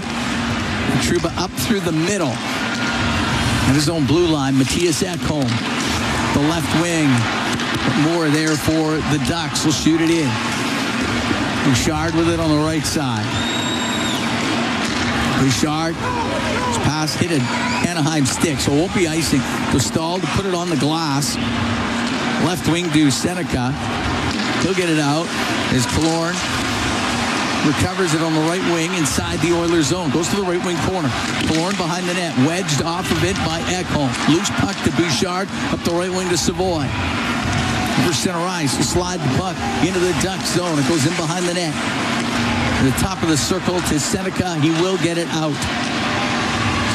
Murphy chops it to the middle. Dickinson to Connor Murphy. Murphy to Dickinson. Back to Murphy. Murphy through the middle, but nobody there for Edmonton. It goes right to Dostal. He's got to play it. Up in the air on the right wing, Leo Carlson out to center ice. Puck goes into the Oiler end. Murphy for Nugent Hopkins. Now to Nurse. Back in his own zone. Nugent Hopkins goes off for a change. Nurse to Draisaitl. He'll wind it up. It's Draisaitl over the line on the right wing for Bud Colson. Right wing corner, Draisaitl. His pass goes through the slot all the way to the line where Wallman will keep it in right corner. The angle shot saved, made by Dostal. The rebound. Kapanen put it off of Dostal. Puck to the point. Emerson shot. Comes off the end boards in front of the net. And Moore can't clear it out. Top of the circle. Washy will get it out. Oilers come close. This line's just all over Anaheim here. Draisaitl into the Anaheim zone. On the right wing, got checked on the play. Viel will get it out. Wallman on the left wing to Bud Colson. He's offside. Off the boards and in. 4-2. Anaheim leads here in the third. Centering pass, but Seneca there for the Ducks. Will get it out left wing to Killorn. He lost it at the Edmonton blue line. Now gets it back. Right wing. Carlson to Seneca. Seneca along the right wing boards. Cycling it. Granlund got knocked down, gets back up, then loses the puck, and it's Hyman to center ice for McDavid. He'll come into the Anaheim zone. He's passing behind Roslovic. Roslovic will get to it, shoot it behind the net. Puck goes to the left wing, top of the circle. Seneca won't get it out. And following the play was Killorn. He will. And at center ice will dump it in. 7.5 gone here in the third. 4-2 Anaheim leads. Oilers with a goal here in the third period to get them within 2 as McDavid comes into the Anaheim zone, goes to the right wing corner, ties up with Lacombe. Puck shot around to the line, past Nurse and out. It's going to be an icing call against the Ducks.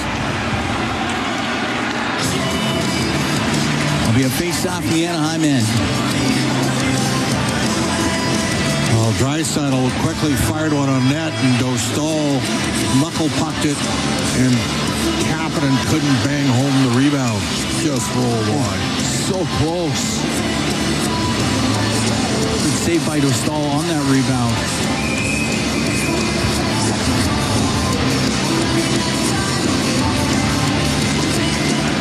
Draisaitl wins the draw. Nurse, cross corner to Kapanen.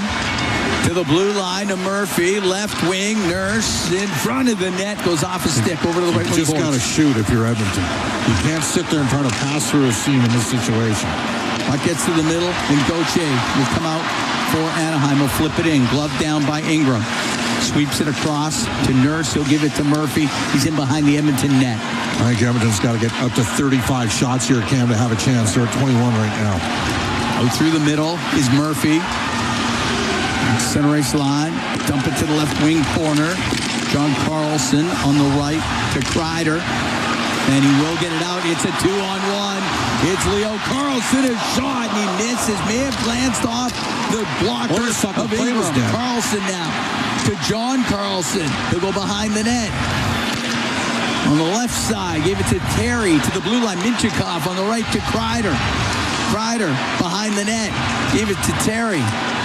To the left wing point, Carlson to Terry. Terry along the left wing boards. The blue line to Minchikov, now on the right. Carlson to Minchikov, left wing corner to Terry. Taken to the boards by Emberson. 4-2, Ducks lead. We're here in the third. Just over 9 minutes gone. It's in behind the Edmonton net. And Nurse will bring it out through the middle of the ice. Nurse at center, shoots it in. They say it wasn't at center. It's icing against Edmonton.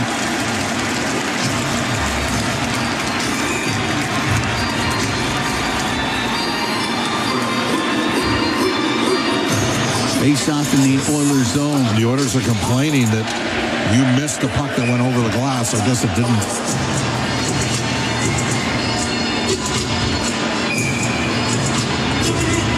All right, Szymanski to take the draw.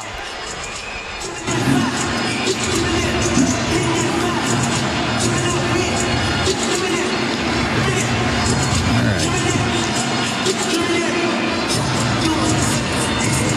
Szymanski in the face-off circle with Granlund. Puck goes to Nurse in behind the Edmonton net. Left side to put Colson. will get it out off of Savoy. Edmonton makes the change they're looking for. Hines in the right wing corner for Hellison up the right wing to Seneca. He goes off his stick. That'll be icing against the Ducks. 10:26 to go in the third. 4-2. Anaheim leads.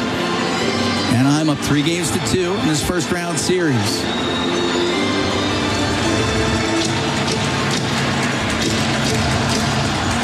Draisaitl, McDavid, and Hyman.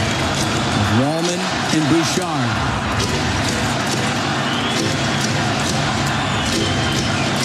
Puck goes to Wallman. I gotta do it again. All right.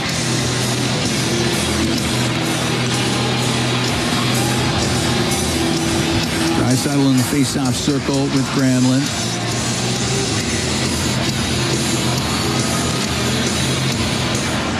Drop it. It'll go to Hines. It'll go in behind his net. Put it way up in the air and out. Wallman on the left wing. His pass got picked off by Viel. He'll shoot it down. That'll be icing. Another face-off in the Anaheim zone. Oilers scored early here in the third. Colson, minute 13 in. Tighten things up in this game.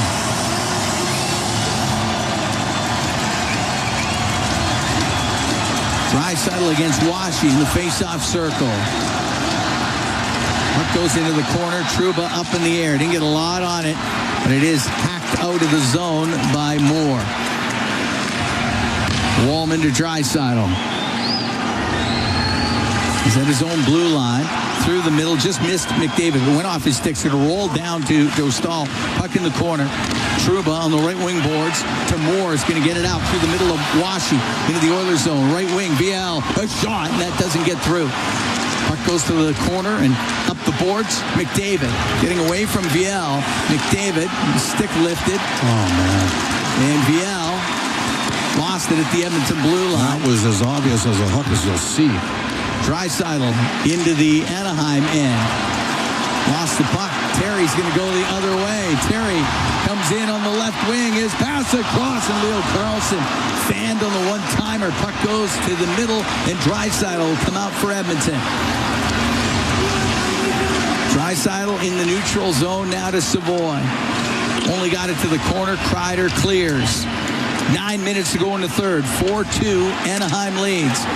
Nugent Hopkins will shoot it in. Puck bounces to the left wing corner. Doc up against the boards with Mintyukov.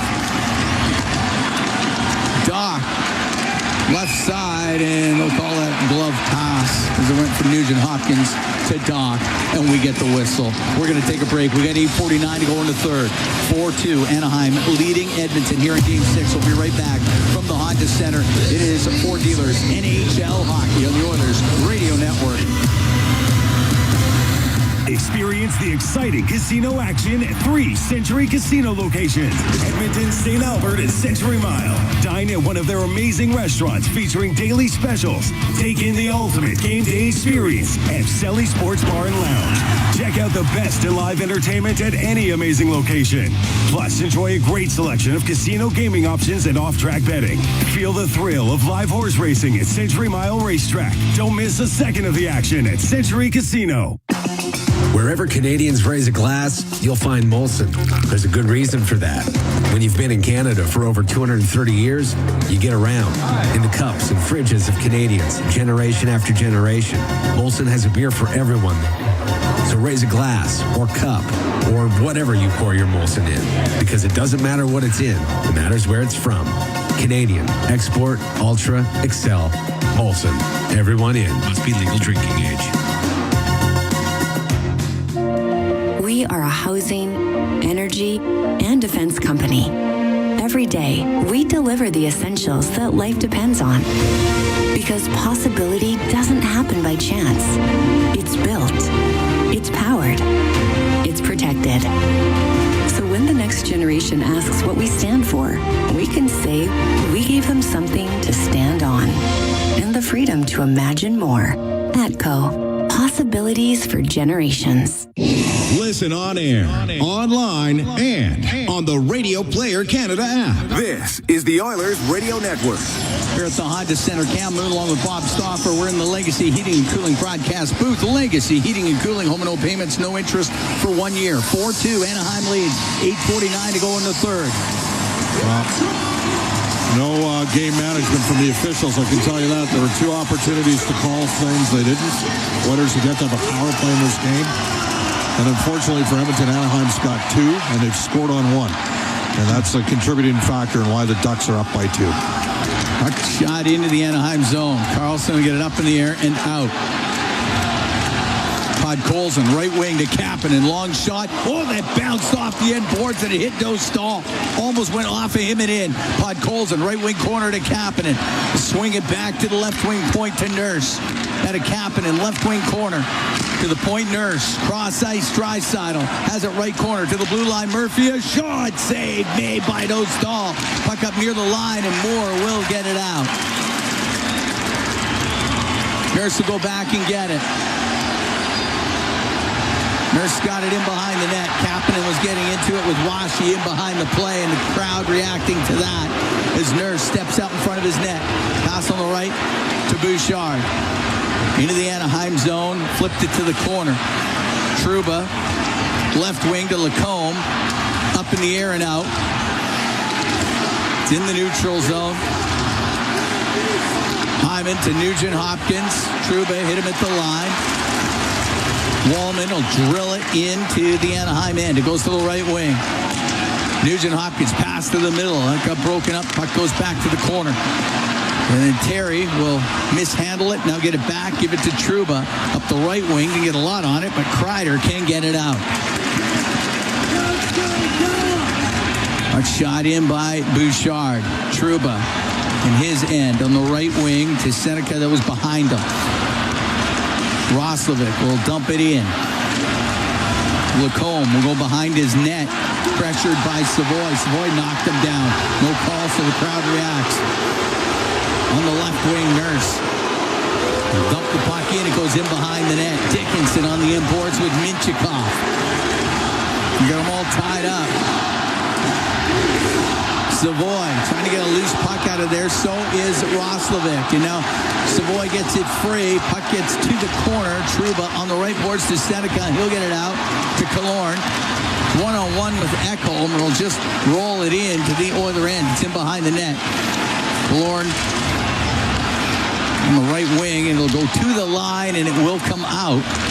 Carlson, John Carlson, will dump the puck in. Hits the corner boards. Ingram up to play it, but it comes free, and Paling with his shot. Saved by Ingram, and he'll cover it. 6:09 to go in the third. 4-2 Anaheim leads. We're going to take a break. Ducks lead the series 3-2. They're up by a couple here in the third with 6:09 to go. We'll be right back from the Honda Center. It is Ford Dealers NHL Hockey on the Oilers Radio Network. OilCountry, winning on the ice goes hand in hand with winning off the ice. With the Edmonton Oilers Community Foundation 50-50 presented by Rogers, winning can mean both a life changed and a life saved. Because every ticket purchase helps more kids, more families, and more communities in need than ever before. And with the largest jackpots in all of sports, you could become Alberta's next millionaire. Get your tickets right now at EdmontonOilers.com. Because when you play, all of OilCountry wins. AGLC license number 744517.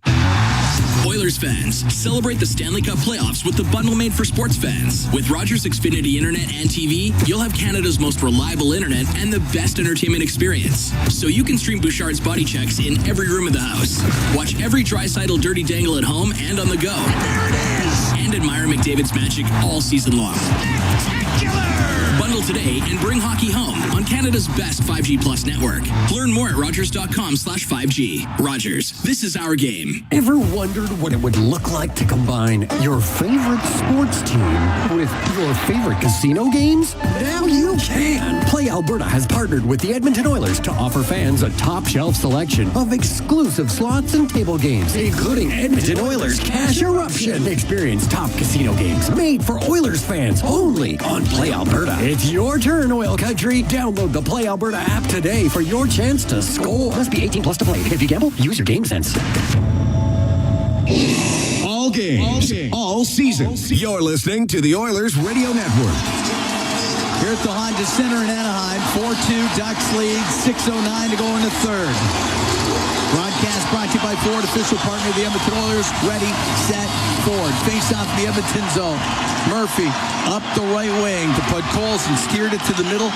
Carlson got it to center ice. Come right back to Vasily Podkolzin, and he'll try and split the D. Gets the puck in on the left wing. Podkolzin played it off the end glass. Minchikov rimming it, keeping it in. Murphy left wing to Podkolzin. The left wing corner boards. Goes to the top of the circle, and Kuttergoche can bounce it out to Lorne. Down the left wing into the Oiler end. And roll it in behind the net. Podkolzin to Nurse. Out from behind the Edmonton goal. Left wing to Podkolzin. Cross ice to Draisaitl. Into the Anaheim end, goes to the right wing corner. Taken into the corner by Lacombe. Puck to the left wing point.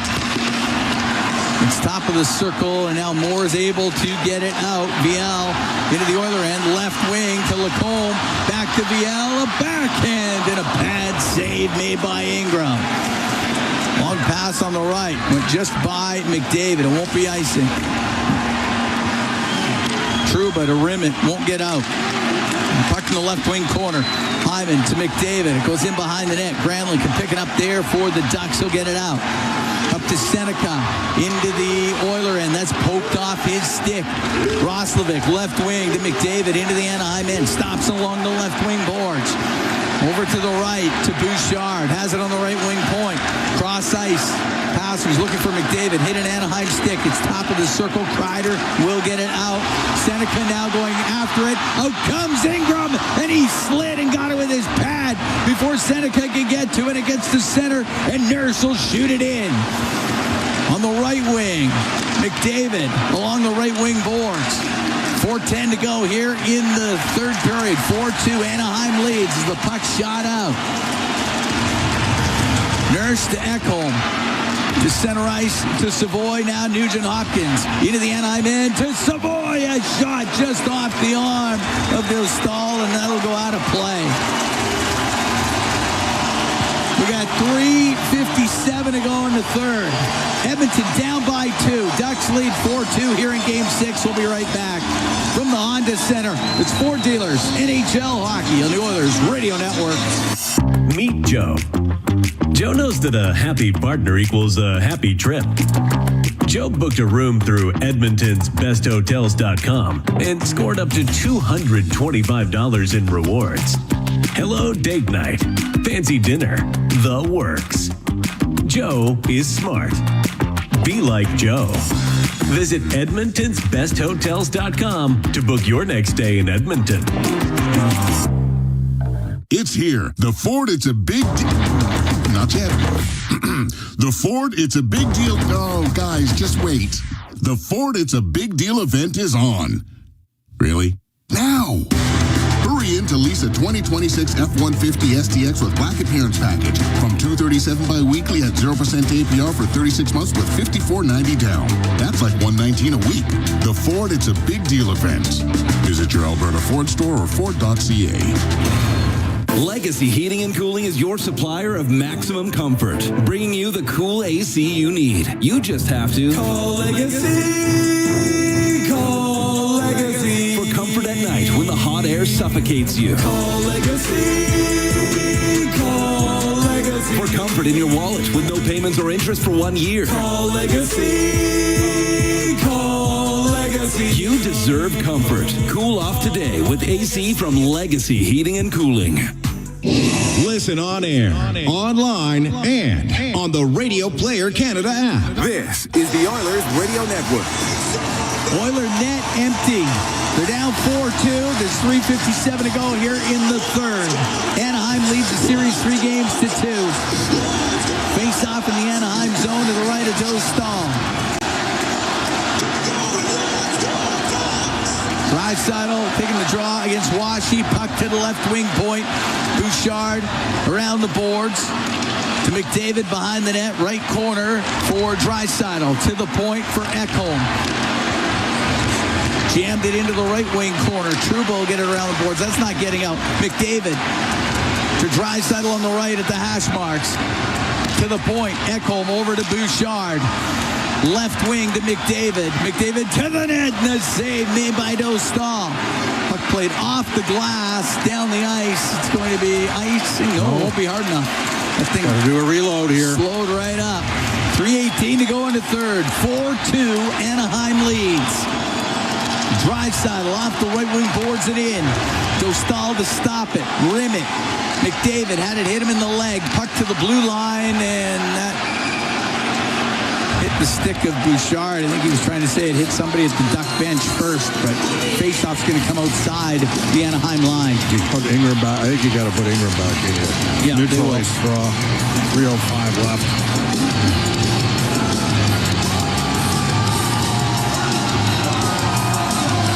So Ingram back in, but he's almost at the top of the circles.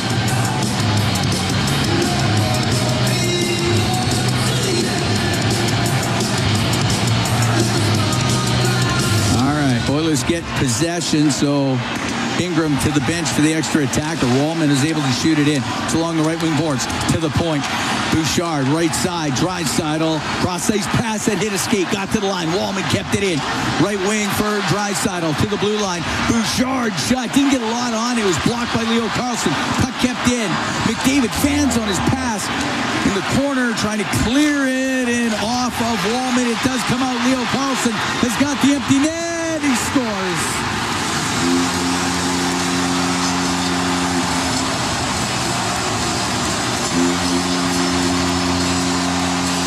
Leo Carlson makes it 5-2 for Anaheim.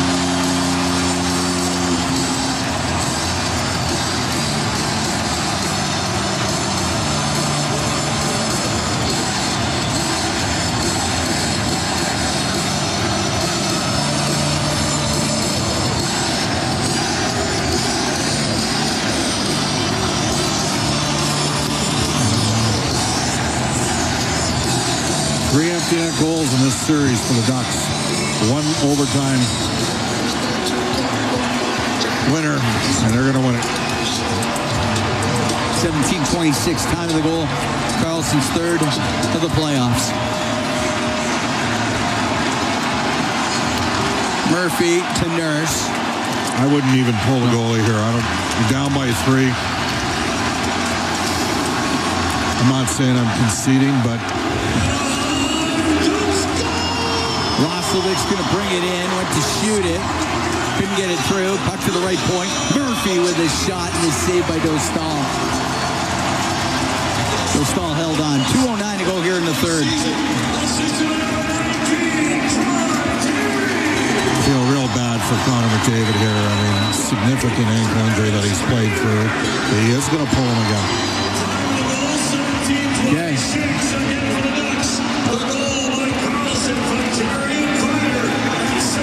Well, they hired the right coach. They hired Joel Quenneville. And Pat Verbeek went and added John Carlson and substantially upgraded their defense. And the Oilers never got. They never really got to. Cleared out by Vial. Poked towards the empty net, and it goes just wide. Never got any hits on any of their D, you know?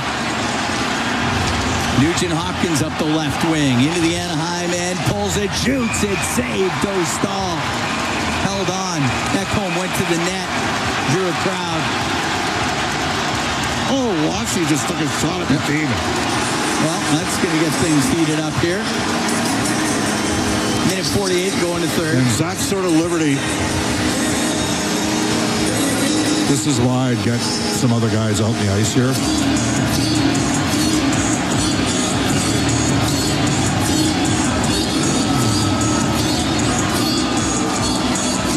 Faceoff will be to the right of Dostal.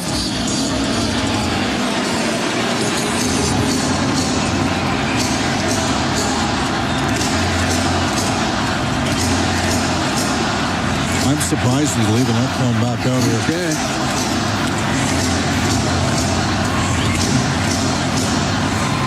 .148 left. I don't know if you got 3 in you from here, Cam. That's a tall task. These are long odds.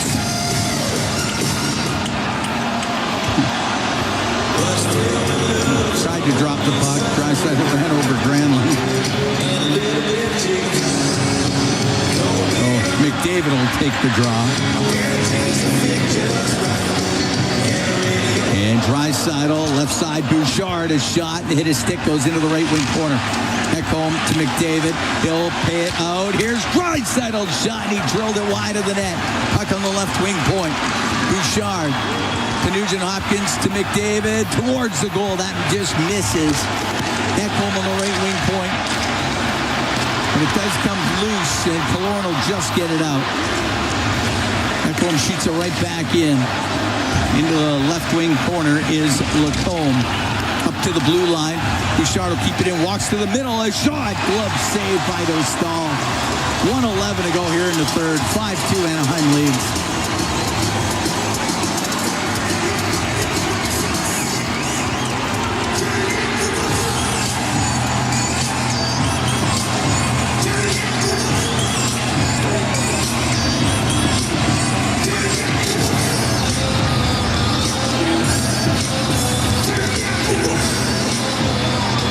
To take the draw for the Ducks against Draisaitl.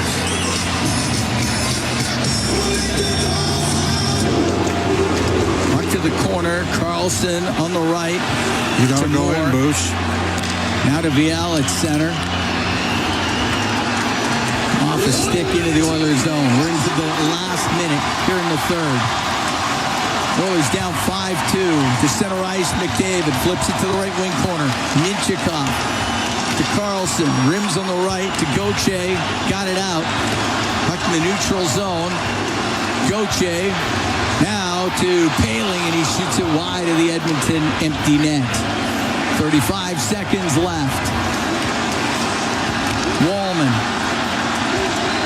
will dump the puck in, rides up on the glass. Minchikov, left wing corner for McTavish. He will get it out. 20 seconds left. Wallman on the right to Bouchard. Bouchard to Wallman. They're standing on their feet here at the Honda Center. And the Edmonton Oilers season will end here in Anaheim. The Ducks will win the series 4-2. They win this game 5-2.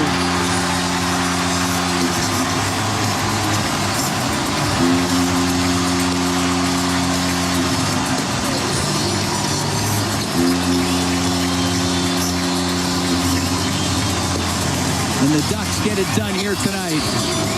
And we'll move on to the second round.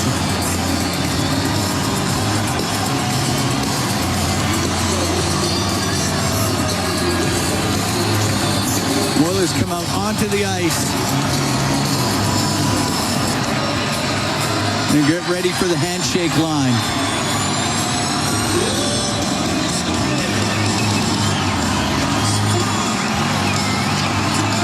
And now the teams meet at center ice. And the handshake line starts.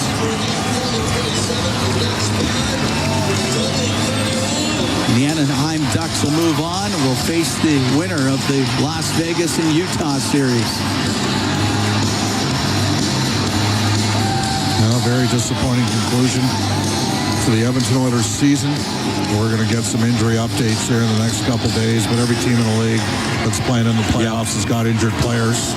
Don't know if they got injured players as good as Connor McDavid, who played with a significant ankle injury. People are going to be surprised that he was able to play with it.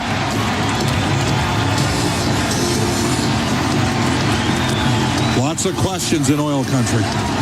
Penalty killing was awful. There has to be changes there. I mean, at the end of the day, when Vasily Podkolzin is your best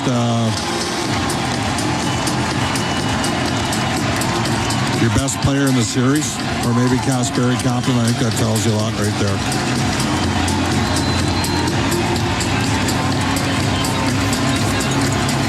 Coaches now meet at center ice.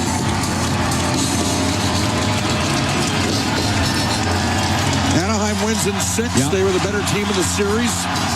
And the Oilers never really got to where I think a lot of people thought they might be able to get to during the course of this series. That's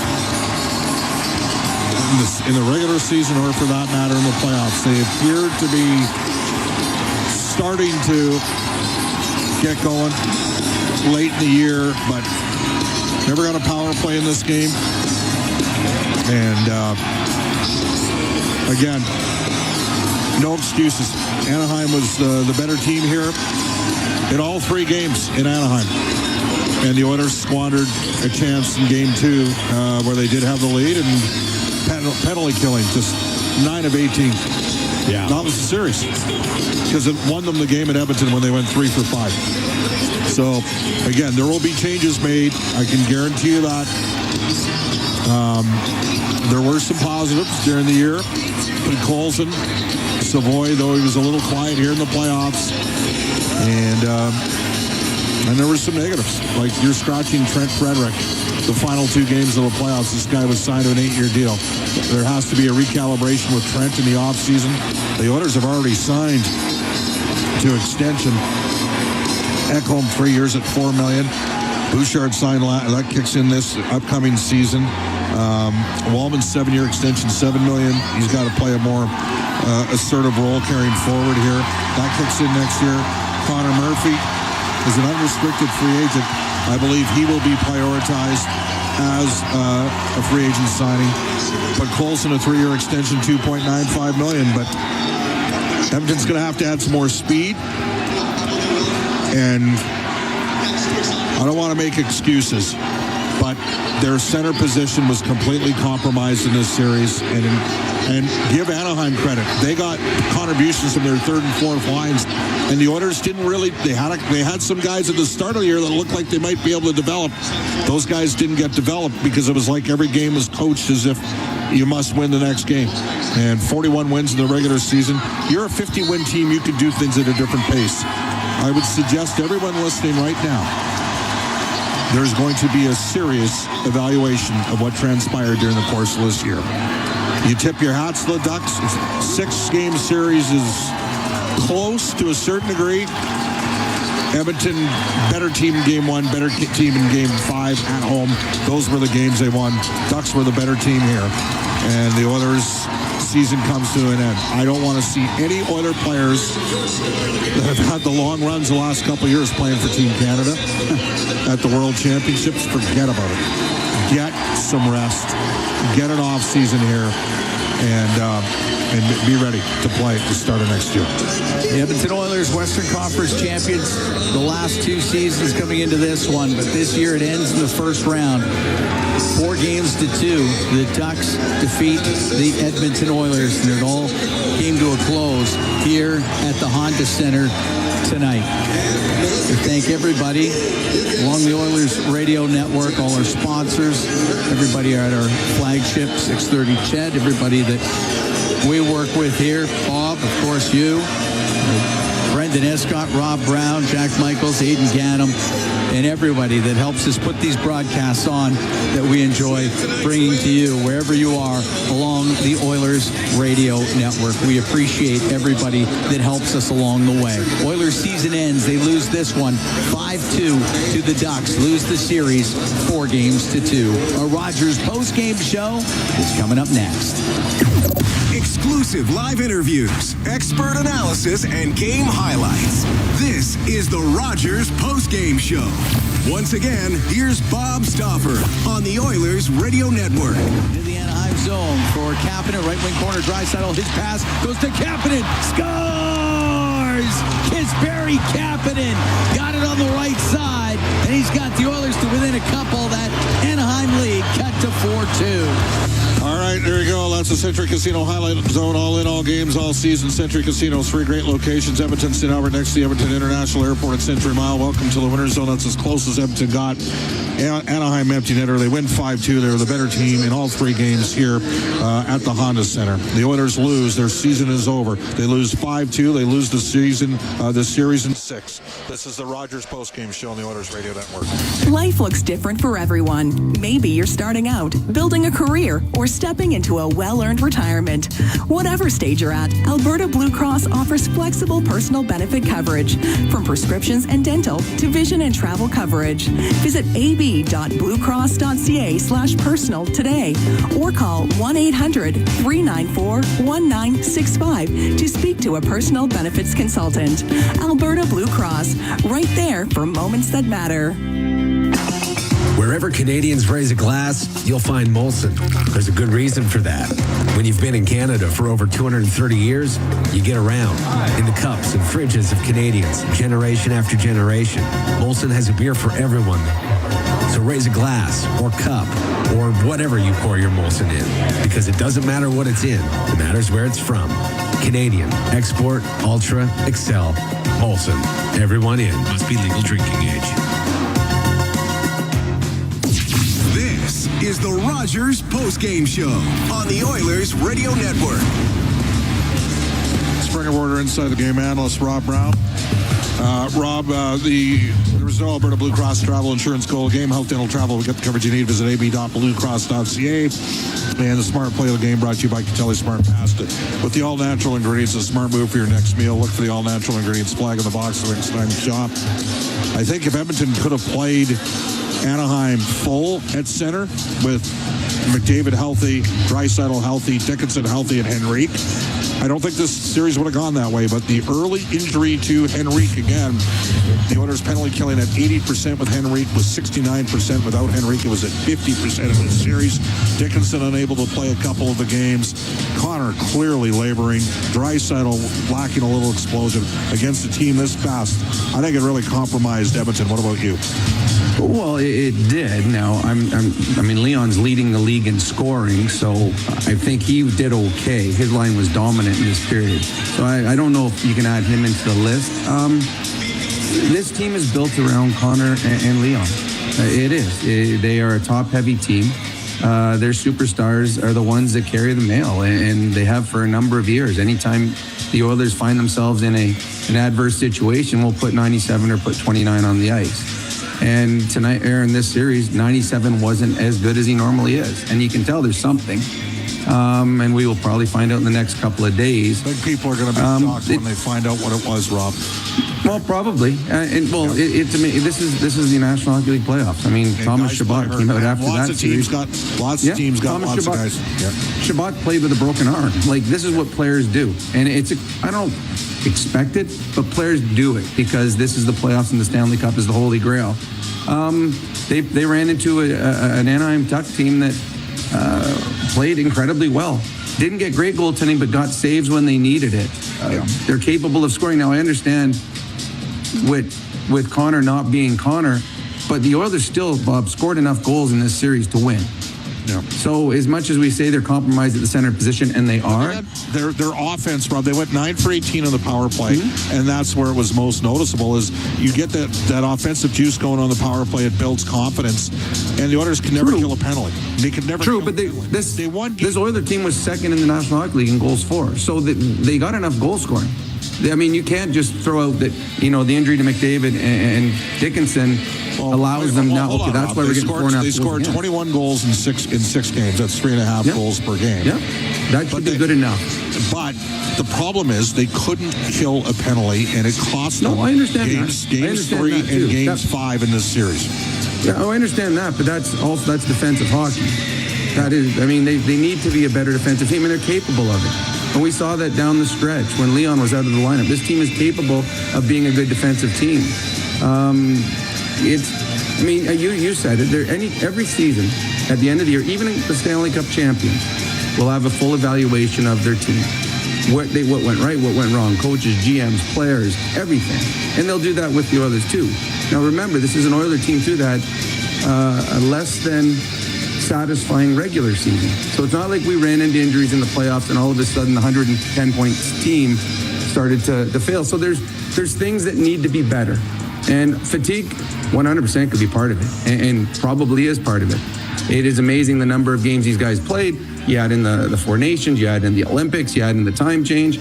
That's a lot of hockey for your star players. And it showed, because in this series, the Anaheim Ducks were quicker. And in this game, there was no penalties called for the Oilers. because they were second to the puck. They were second in the battles. And when they don't have the puck, it's hard to draw penalties. But it's been a tough year. It really, the expectation, this is a team that their expectation isn't playoffs, winning division. This expectation is to win a Stanley Cup. And anything less will be disappointing. It's unfortunate because the path is not as hard as it has been in the past. And that's, I think, what's going to bug some of the Oilers is there was an opportunity going forward here, but they ran into a team that played well. And Connor McDavid at 70% or 60% or 50%, it's tough. It's tough when you're built around two players, and unfortunately, one of those was compromised the entire series. Yeah. All right. Yeah. So we're gonna get right to it here. Here are the pending UFAs, and I'm going to start on. So Connor Ingram in goal. Connor Murphy on defense. To me, it's a slam dunk. They got to make an effort to re-sign Murphy just based on how well he played with Tom Murphy played very, very well. He solidified the second pairing. Yeah, he is. Is he your first? He might be your first go-to. Like, that's the first one that you go out and sign. Dickinson at center. He's going to get paid. Centers always get paid. And that might be tough. That simply might be tough because of money. I mean, and that's not that one hurt. With him being injured, that hurt because they went out and got him at the deadline for this series, for the playoffs, and we never got to see all of the Dickinson that we hoped that we had seen. It's funny. Roslovic outproduced Kapanen during the regular season, but there was no question in the playoffs he was the more effective player. And that's what this team is building for. They're building for championships. I thought Kapanen was excellent. He and Podkolzin, Leon and Podkolzin were fantastic. Kapanen had a great playoff. I would re-sign Kapanen. He fits Leon Draisaitl like a glove. Yeah. And he never. I'm not sure he is a full 82 game guy in the regular season, but we do see a different Kapanen in the playoffs, and that's what you want. All right, Rob, you're going to be on Oilers now all season, all off season as well. I'm sure we'll have lots to talk about maybe here in the next few days as well. Thanks a lot. Sounds good, Bob. Thank you. Yeah, this is the Rogers Postgame Show, Oilers Radio Network.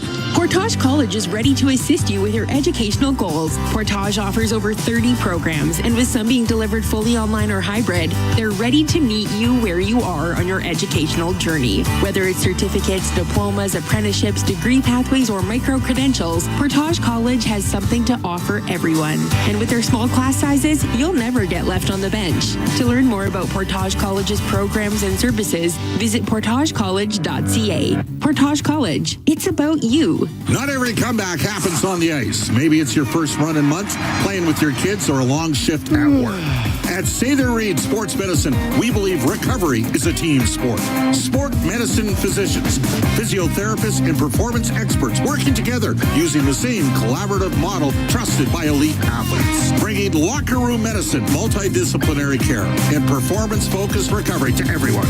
Honoring Edmonton's sports medicine legacy, visit us at SatherReedSportMed.ca. Oilers fans, this is one you won't want to pass up.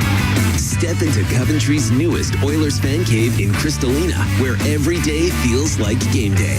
Visit any Coventry show home now through April 23rd and enter for your chance to win the ultimate show home opener prize pack, packed with unforgettable Oilers experiences and a luxury stay. Details at coventryhomes.ca. Coventry Homes, the official builder of the Edmonton Oilers. You're tuned in to the Rogers Postgame Show on the official voice of the Edmonton Oilers, 880 CHAD, and on the Oilers Radio Network. All right, let's go to the out-of-town scoreboard, brought to you by Pizza 73, the official pizza of the Edmonton Oilers. The Edmonton Oilers and the Dallas Stars the last 2 years played in the conference final, and maybe it's ironic that they both went out in 6 games tonight. We will start with the fact that Minnesota, for the first time since 2015, advances to round number 2 by virtue of a 5-2 victory. And the Dallas season with Glenn Gulletson comes to an end. And the Oilers tonight watch the Anaheim Ducks advance to the second round of the playoffs for the first time since 2017, as they beat the Oilers 5-2. That's it. This is the Rogers Postgame Show. Experience the exciting casino action at 3 Century Casino locations. Edmonton, St. Albert, and Century Mile. Dine at one of their amazing restaurants featuring daily specials. Take in the ultimate game day experience at Selly Sports Bar and Lounge. Check out the best in live entertainment at any amazing location. Plus, enjoy a great selection of casino gaming options and off-track betting. Feel the thrill of live horse racing at Century Mile Racetrack. Don't miss a second of the action at Century Casino. Rogers is Canada's best 5G Plus network, so you can stream Edmonton Oilers games and see Leon scoring in Leduc. Watch Ty tie things up in Tofield. Unbelievable! Or check out Connor doing Connor things in Kalmar. And even catch Boosh Bombs in Beaumont. Try saying that 3 times fast. Learn more at rogers.com/5G. Rogers, this is our game. Molson Cup Free Stars brought to you by Molson, the official beer of the Edmonton Oilers. Whether it's Canadian Ultra Export or Excellers of Molson with your name on it, you must be of legal drinking age. We'll give the 3 stars tonight to the 3 best players for the Oilers in this series. And for me, that was Vasily Podkolzin, Kasperi Kapanen, and Connor Murphy. The Rogers postgame show is heard following each of our NHL broadcasts. Oilers return to action in September of 2026. For my play-by-play partners this year, Cam Moon, who called tonight's game, and Jack Michaels, Rob Brown, Brendan Escott, Aiden Gaddam. Studio producers did a terrific job all season. Kellen Kennedy and Eamon Hashem, our longtime engineer here in Southern California, Michael Noto. Connor McDavid saying after the game tonight, we were just an average team all season. It comes to an end. Ducks win 5-2, win the series in 6. So long, everybody. Thanks for listening.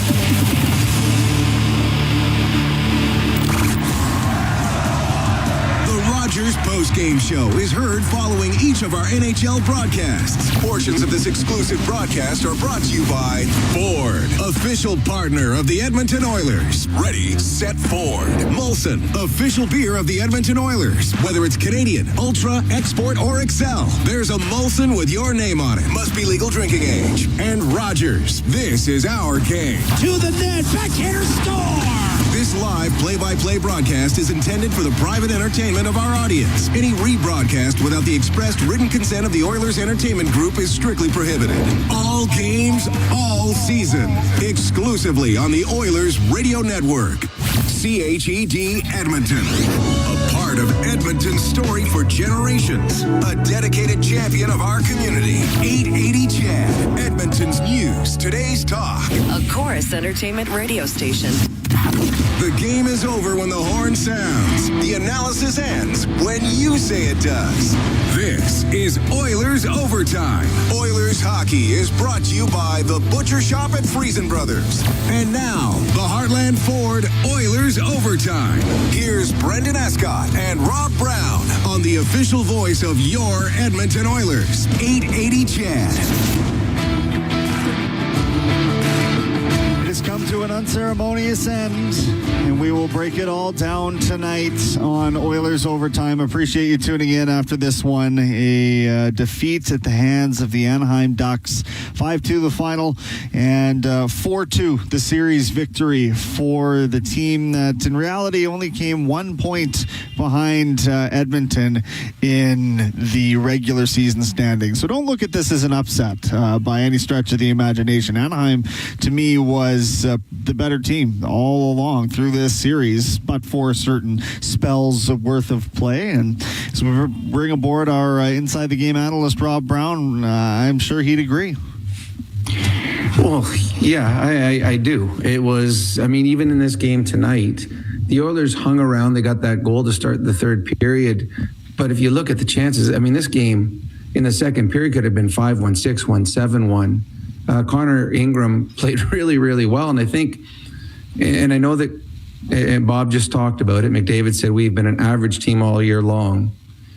What we saw in this series is a lot what we saw all year long with the Oilers, where big mistakes, trying to cover that up by outscoring those mistakes, just defense. I think they finished with 29 goals against in a 6-game series. That's just too much. The Oilers had, I think, 2 stretches during the regular season, Brendan, where they played good, sound defensive hockey. But now that's looking more like an aberration. And this is what the Oilers were. They just weren't a good enough defensive team. And we said many a time, you and I, on shows after games, they got away with one tonight because they played a Chicago. They got away with one tonight because they played a San Jose. They got away with it because they played a team in the bottom of the standings. When they play this way against teams that can score, Colorado, Dallas, Minnesota, and as we saw in this series, the Anaheim Ducks, they'll find themselves in trouble. In this series, 29 goals, and you start thinking, were the goaltenders bad? And how many bad goals got in? They just... too many scoring chances against, and this is an Oiler team, and Connor McDavid said it, so it's not like we're jumping all over them. They were an average team all season long. They were an average team in the playoffs, and average teams don't usually last long. So injuries didn't help, fatigue didn't help, but this Oiler team just defensively at the wrong time did not have the kind of series that it needed. Yeah, it's unfortunate, and you wonder, and again, we'll get the report, the injury report and that sort of thing in the coming days, or perhaps we won't. You know, we don't always get the information that you're expecting to get. They didn't really after the Stanley Cup final, at least not the first time around, if memory serves. So, it is what it is. Again, everybody is dealing with these types of things at the same time, and that wasn't plaguing them earlier in the series. You also highlighted, Rob, that Leon Draisaitl is leading the NHL in postseason scoring right now, so he is more than capable of everything that we know that he is. It was a case of Anaheim being, a better team, a better scheme, perhaps, and a lot faster a lot of the time. Well, and one of the keys that Joel Quenneville was able to do is he put a fourth line together and had them go head-to-head against Connor McDavid and/or Leon Draisaitl. And when you play against star players, or when you play against really good offensive players, the key to play against them is not allow them out of their own zone. Keep them in their own zone. Make them play defense. Offensive players don't like playing defense. So think about it now for the Anaheim Ducks. Their other 3 lines all have incredibly skilled players. If they don't have to go against Connor McDavid, they don't have to spend all that time in their own zone defending, and they can just be a little bit freer with the way they play offensively. So Joel Quenneville using his fourth line saying, you know what, if you guys get a goal, fine, we don't care, but just give me the chance to put my offensive players out in different situations. And they did. The fourth line for the Anaheim Ducks, and then that line comes up with some big goals in this series. It was a series that the Oilers penalty killing, not good enough. Secondary scoring, not good enough. Star players out. Really, one line played really well in this series. And unfortunately, when you play against a team that's deep up front, like the Anaheim Ducks are, you're going to find yourself chasing games. 5-2 the final in this game. Anaheim moving on. They will take on the winner of Vegas and Utah in a few days' time. The penalty kill. Without digging too deep into it, because you just don't know what's going to change in the offseason, do you think that that's like a scheme thing that they look at with the penalty kill? Do you think it's personnel? I guess it's probably both in the end. It is both. I mean, part of it is, and Bob's talked about it quite a bit, no Adam Henrique. He's a big part of their penalty kill. And he's out for the series. He played, 3 minutes, 2 shifts in the series. So that hurt. Mattias Janmark. He's only a 3rd/4th line player, but he penalty kills, and he's got speed. So those 2 players hurt. And then, obviously, with Dickinson being injured and not being the same player that you would hope, and there's 3 penalty killers now. So partly scheme, partly players. I mean, again, there will be a lot of evaluation. Is this team built? It's funny. I did a podcast this afternoon on one of the national shows, and they asked, is this team as good as the 24 or the 25 Edmonton Oilers? I said, well, We'll find out over the next little while, because if they don't get through the first round, no. The last two teams went to Game 7 and Game 6. And this team is out in the first round. So was this team built the proper way? Is there players that they need to bring in? Is there players that they need to ship out? It's just going to be a full evaluation. And what we are going to see now too, Brendan, going forward, this has been a 3-team division for the last number of years. Edmonton, Vegas, LA. And it was pretty safe to say that those were the 3 teams. Anaheim is good now. Utah is a wild card team, very good now. San Jose, they're going to find some defensemen this summer. They're going to be better as well. All of a sudden, there's other teams that are improving. Now the Oilers have to too, because the teams, the difference between the top teams and the bottom teams in the Pacific isn't as big as it used to be. And the Oilers are going to have to find a way to improve this offseason. Yeah, one way or the other, trade, free agency, whatever it is, they're going to have to look hard at it for sure. We're going to get you down to the mic soon here and hear from Coach Chris Knobloch and a litany of Oilers veterans before the night is over. No goal light tonight, which we do when the team scores 5 goals or more for our friends at Japanese Village. A true celebration for the senses, quality ingredients, and an unmatched grill side experience. Book your seat at jvedmonton.ca. No luck on that in the final game, unfortunately, just mustering 2 goals when they needed 6. I guess they needed 5 because one of them was an empty net. But there again, it's another night in which they couldn't limit the onslaught, the power play that had plagued them all series long, which finished 9 for 18. That's otherworldly. I don't even know how else to describe it. But without beating the dead horse too much, there's going to be some change this offseason for sure, and I would think a few different areas, because even McDavid's wingers, I didn't think had, and I don't want to be unfair to Nuge because he was a point-a-game player in this playoffs, but Savoy was pretty quiet in his first go-around in the NHL postseason, I would suggest.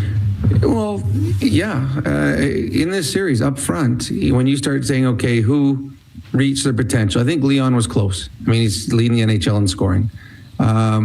Both, but Colson and Captain, absolutely. Both had excellent playoffs. Really, really good playoffs. That's why Captain, who's a UFA this summer, to me, he's a guy you want to sign. And you want to sign because he fits so nicely playing with Leon. And then after that, you start going down the list. Which players reach their bar in this playoff?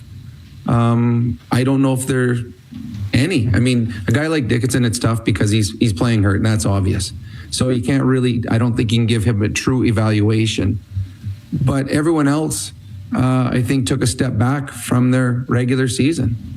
And you had an Anaheim team, or up front, I think every player on the Anaheim team up front exceeded their expectations. So there was a big difference right there. So yeah, you're right, Brendan, that it wasn't enough. The Oilers had one line, and you cannot win in the National Hockey League playoffs with one line, because you're only the best teams make the playoffs. And this was a tough series for a number of players.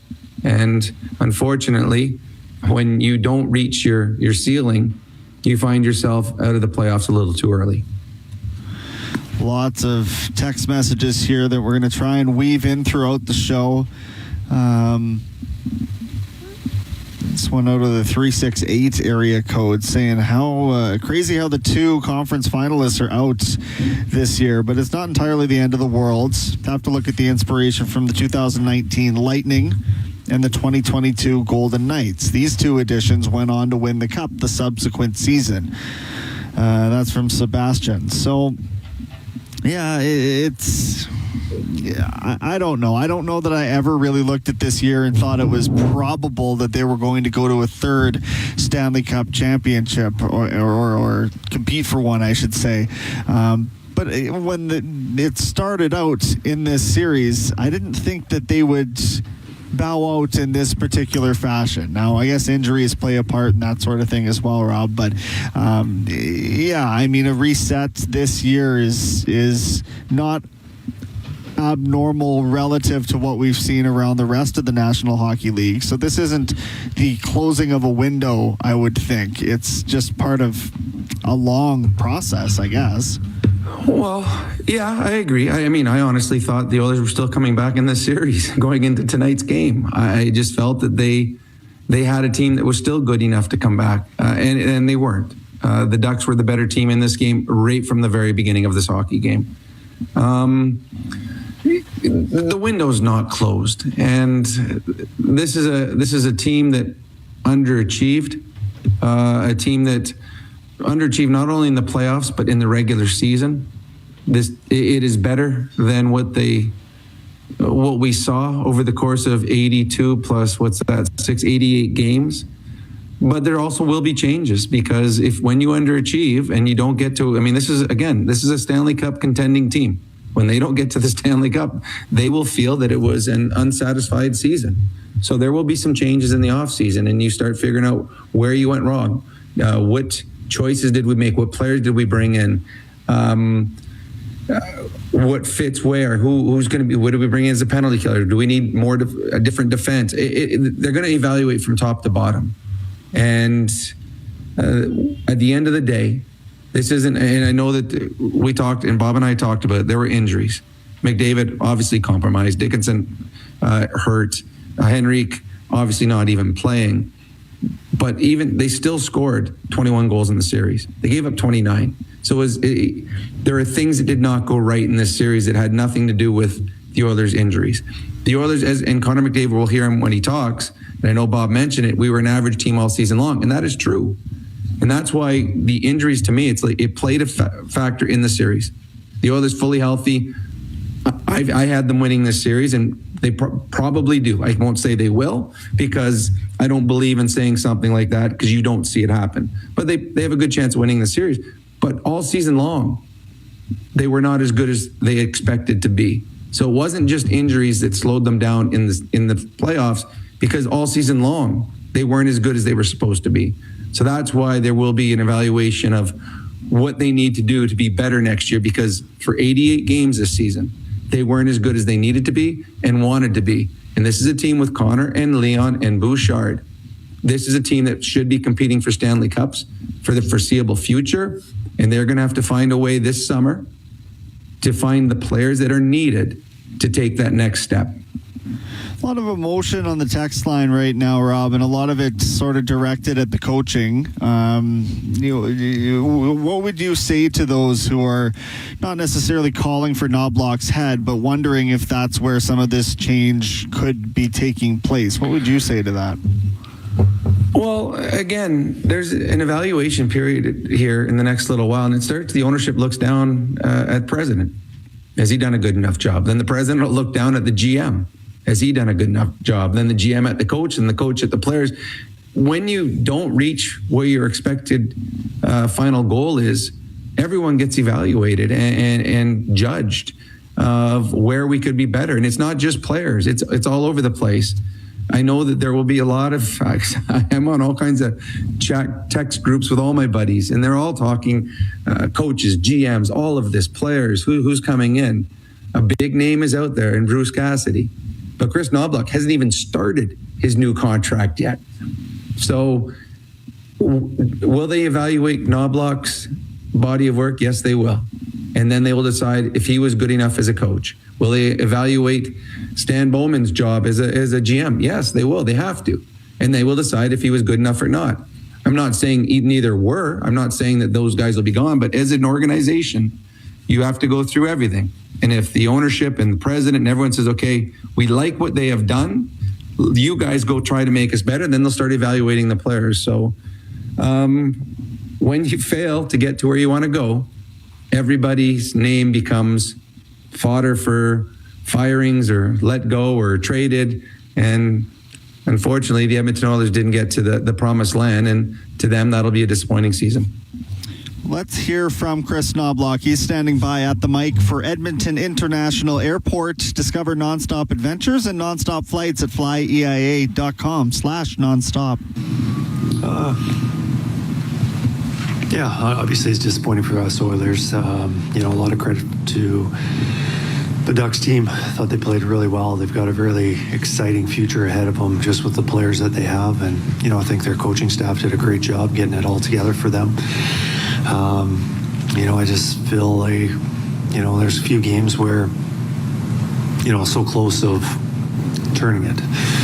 Game 4 here with the overtime goal, a couple leads that we had early in the series that we let get away from us with just turning points. I'm not going to get into exactly why or how, but I think, credit to them, but certainly feel some bounces or luck go our way could be a little bit different. Connor McDavid said there was too many injuries too soon in the playoffs. I just want to ask about those guys trying to gut it out, Connor and Leon and Jason Dickinson. And I'm sure you had a bunch of other guys that were not 100%. Yeah, absolutely. Obviously Leon was injured for the last 4 or 5 weeks heading into the playoffs. And, for him to come back after that long stretch, I thought he played really well. We've got some guys with some fractures that were playing through things that made it really difficult to play at their best. But I certainly loved their effort and how they dug in, and they were absolutely not going to pull themselves out of the lineup. And, I thought they contributed as much as they could. Chris, you guys gave up a pretty high number of goals in this series. Penalty kill really struggled as well. What about those two elements, the defensive game and the penalty kill, that you just couldn't get under control? Yeah, we were, pretty much the story for most of the year. We just didn't defend well enough. At the end of the season, I thought we did a pretty good job at it. The last 4 or 5 weeks, I thought we dug in and were playing a better game. And knew the series was going to be a little more open with the team that we were playing. So many good offensive threats on all 4 of their lines. But usually you win or lose on your defensive play, and it wasn't good enough. You guys had a tough time staying or finding the high end of your game through the regular season. There was a lot of ups and downs. Was it? I know you hoped you'd be able to flip a bit of a switch, but did that kind of run out on you? That idea that the regular season was just something to get through, and the playoffs you'd flip a switch?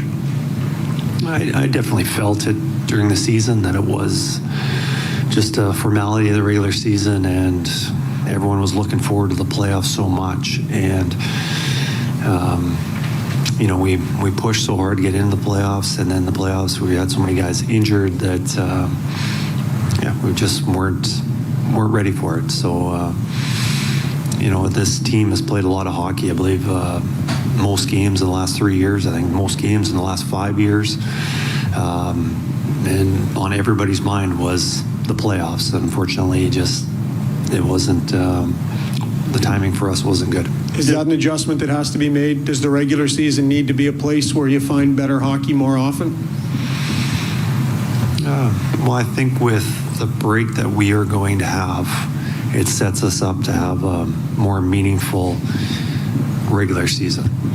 And I don't know, maybe I'm misusing the word meaningful. Obviously it's meaningful, but more attention, more determination, and not being so tired, and it gives this team a break. They needed a break. Obviously they don't want a break. They want to continue playing, but I think starting next year we'll be a little more hungry and ready for this regular season.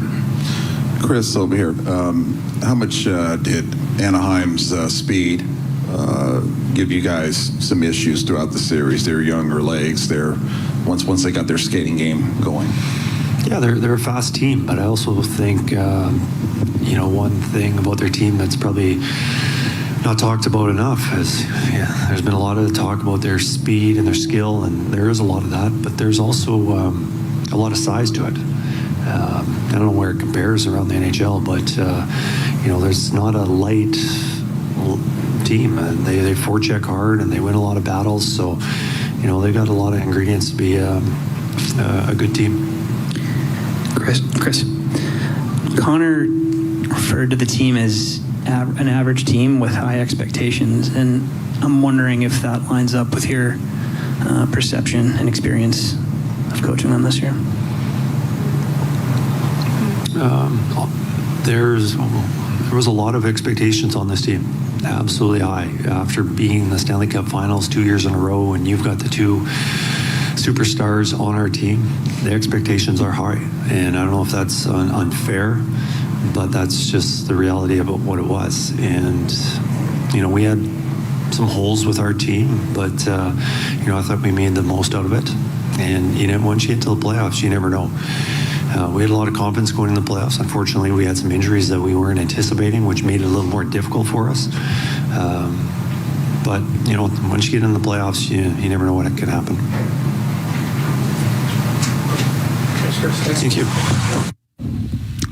Chris Knobloch there at Honda Center after the Oilers season came to an end. Just quickly before we duck into our first break, I wanted to ask Rob, the meaningful nature of the regular season. And that kind of stood out to me, that maybe they took things a little bit lightly and took for granted being able to jump into playoff mode early. I don't know if they take it lightly. I just think they were tired. And short summer after short summer, the physicality of it all. I think they realized they couldn't play the type of game every night that they played in the playoffs because of, it's impossible. So I don't think they took it lightly. I just think they needed rest, and Knobloch talked about it, and they got to the play. I mean, there's other teams, and the Anaheim Ducks had a terrible end of the season. They ended up behind the Oilers in the playoffs. The Vegas Golden Knights might move on, and they had a terrible regular season. So it's not as though that the Oilers, because they weren't as good in the playoffs or in the regular season, they weren't going to be as good in the playoffs. I mean, the Dallas Stars had an incredible regular season, and they're done. So the regular season means something, but I just think that the Oilers' defensive game during the regular season was something that was missing, and I think that showed come playoff time. So I think sometimes the Oilers in the regular season, the effort was there, but I think it might have been misplaced at times, where they would try to outscore their mistakes instead of trying to win a game 2-1. And I think that came back to haunt them in the playoffs, because they did not get into the defensive game that we've seen the last two playoff runs. And they gave up 29 goals against. The Anaheim Ducks, we don't know if they're capable of winning a 2-1 hockey game because they didn't have to in this series. So I don't know if the regular season, had the Oilers worked harder or did better, I'm not sure that makes a difference. But I do believe what Knobloch said. They have a full summer to rest. They will be a much more energetic team next year in the regular season. We'll see how that works.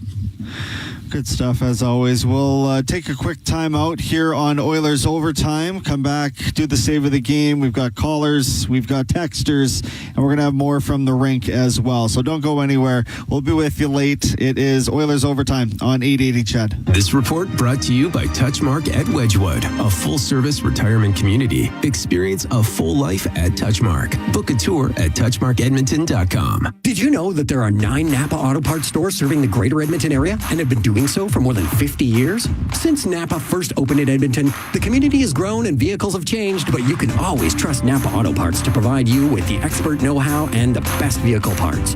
And if that isn't enough, every time you visit a Napa Auto Parts store when you present your AMA card, you receive an additional 10% discount on all retail parts and accessories. Visit your local Napa Auto Parts store for more offers and expert know-how. Napa Auto Parts is a proud fan of the Edmonton Oilers. Goodwill is one shopper, finding something I never knew I needed. A jacket, a deal, one donor, letting go of something so someone else can move forward. One program participant, learning, trying, building skills, building confidence, building a future. One purchase, one donation, one job, one choice. Goodwill is the power of one, the power of one, the power of one, the power of one. Goodwill Industries of Alberta. It all starts with one. Make this year the year of horsepower with some help from the piston pumping crew at Heartland Ford. Your home for Ford trucks, SUVs, and more trucks. Heartland Ford is your exhilaration destination. Still stacking them deep and selling them cheap. No tricks. Just honest pricing. Real selection. The only name name to know when thinking Ford in the Edmonton area is Heartland Ford. Don't buy a new Ford until you call Heartland Ford.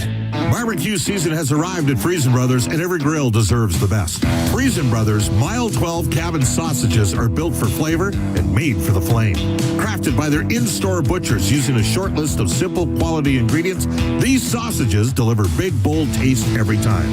Perfect for a backyard cookout with friends or an easy weeknight dinner when the time's tight.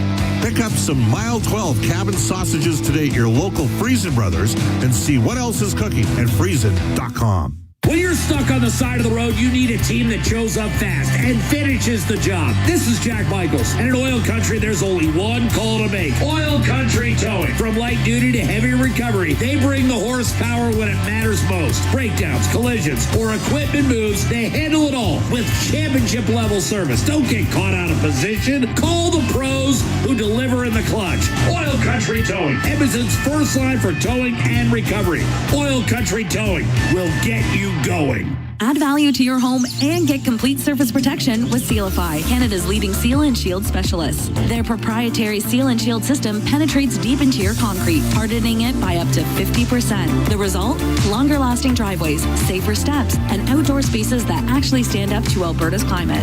And it's great for decks and fences, pool decks, and patios too. They don't just seal, they Sealify.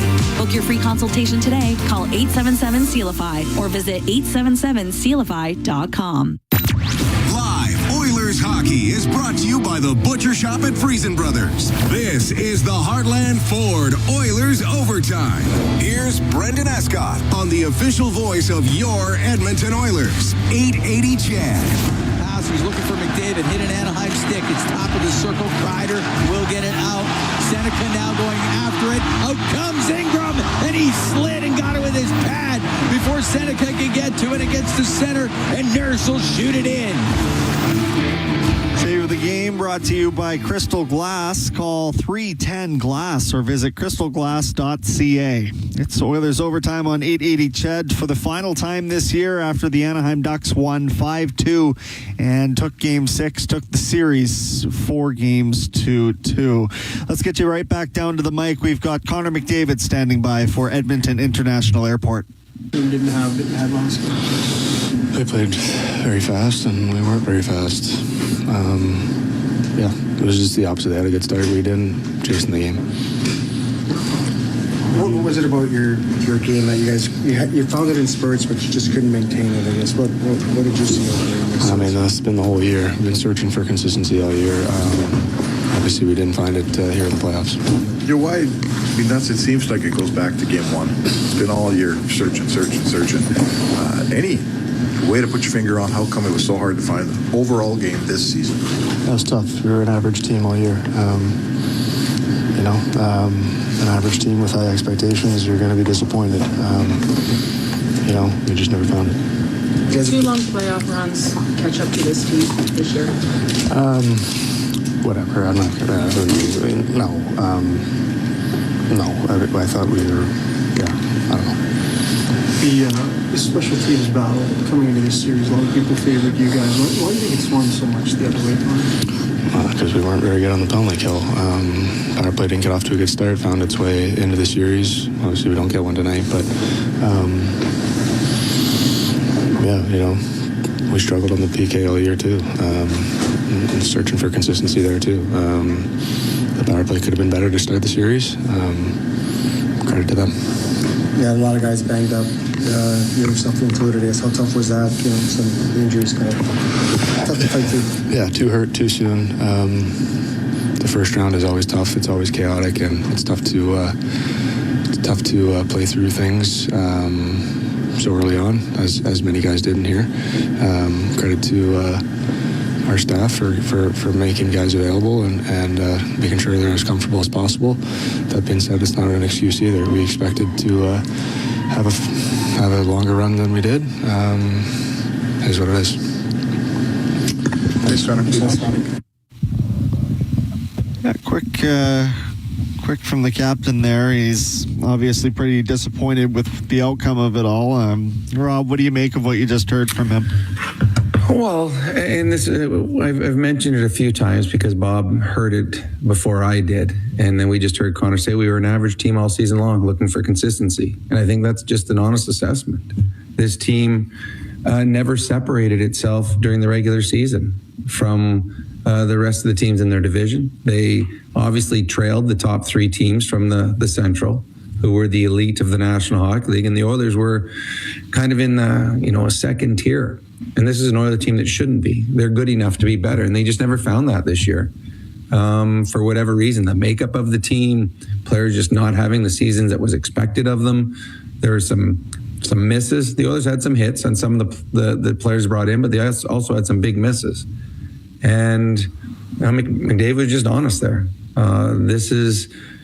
It was a disappointing regular season that was followed by a disappointing playoff run. It'll be a long summer, but it's one of those ones that as a player, you hate.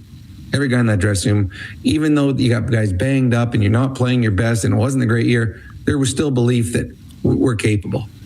And as much as this offseason will be such a good thing for this team, this group, to be able to have, I think I just worked out about 130 days before they have to start, playing exhibition games and stuff like that. That'll be good for this franchise going forward for next year. It's still disappointing. It stings. And it will be a few weeks before the players start to realize, all right, next year, we got to start preparing for next year. It's a different feeling for a team that had crushing defeats the last 2 years in the finals. This one it's a different kind of disappointing. There was no thought at all during this season that, in April their season would be over. So I imagine the off season will start quickly for a lot of these players to start preparing for a much better and longer run next year. Yeah. Let's do the Molson Cup 3 stars of this one. In the 5-2 defeat, it was a sweep of the Ducks. Chris Kreider with a goal and 2 assists. Jackson Lacombe was your second star, and then Troy Terry was your first star with a goal and 2 assists of his own. 4-star we do for Jandel Holmes. Custom build your dream home with Jandel Holmes today. I would... Go ahead. In honesty, to me, it's easy. Captain and put goals in it. We're good again. But to me, I'm going to go Connor Murphy. I thought Connor Murphy in a series where the Oilers gave up 29 goals, he was +3 in the series with 2 goals.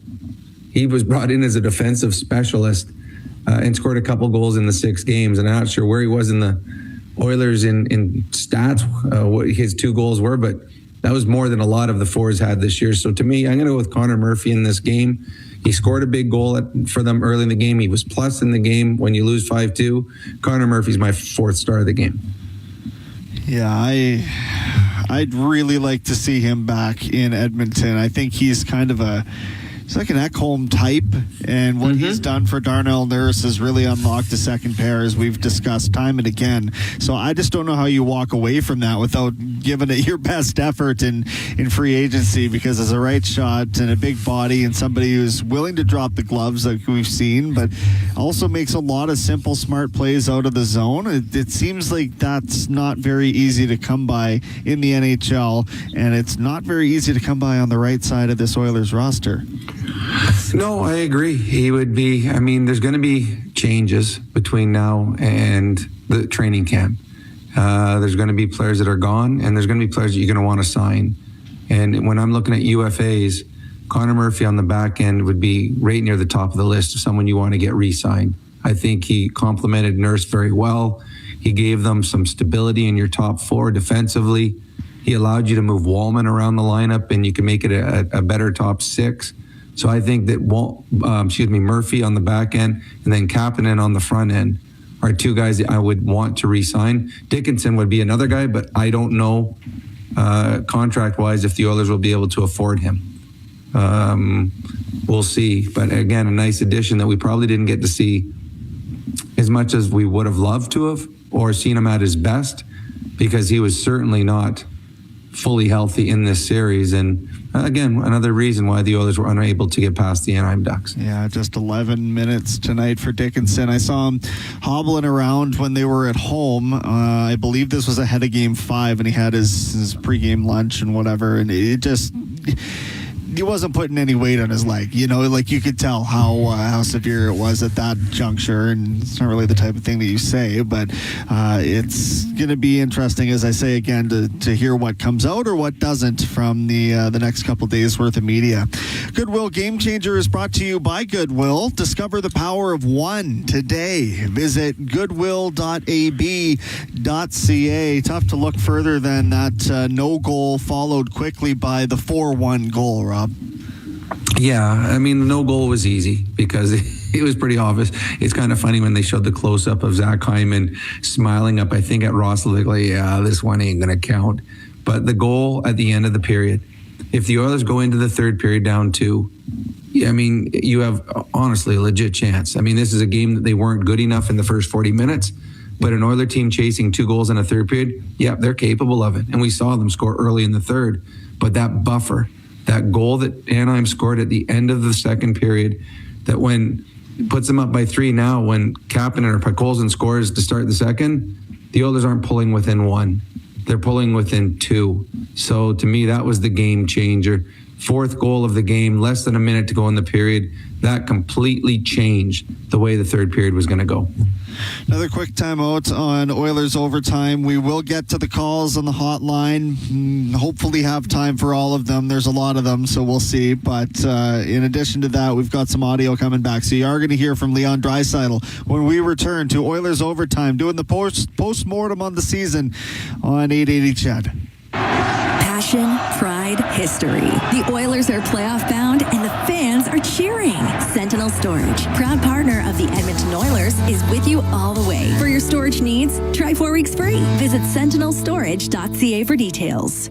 Ever wondered what it would look like to combine your favorite sports team with your favorite casino games? Now you can! Play Alberta has partnered with the Edmonton Oilers to offer fans a top-shelf selection of exclusive slots and table games, including Edmonton Oilers Cash Eruption. Experience top casino games made for Oilers fans only on Play Alberta. It's your turn, Oil Country. Download the Play Alberta app today for your chance to score. Must be 18 plus to play. If you gamble, use your game sense. Jandel Homes is proud to be celebrating over 50 years of helping Albertans find their dream homes. Visit our show homes located in Edmonton and Grand Prairie, or explore our award-winning community in Morinville. Step inside our sales and decor centers, tour a wide selection of show homes, and discover the quality and style that sets Jandel apart. Jandel Homes, celebrating over 50 years of building dreams. Visit us online at jandelhomes.com. GCL Diesel is far more than just your experts in diesel fuel systems. When it comes to turbochargers and turbocharger repairs, GCL Diesel has you covered. From original equipment suppliers like Garrett, Borg Warner, and Holsat, GCL Diesel powers your Cummins, Cat, GM, and Ford engine with only genuine turbos at fantastic prices. If you've got an engine, they've got your turbo.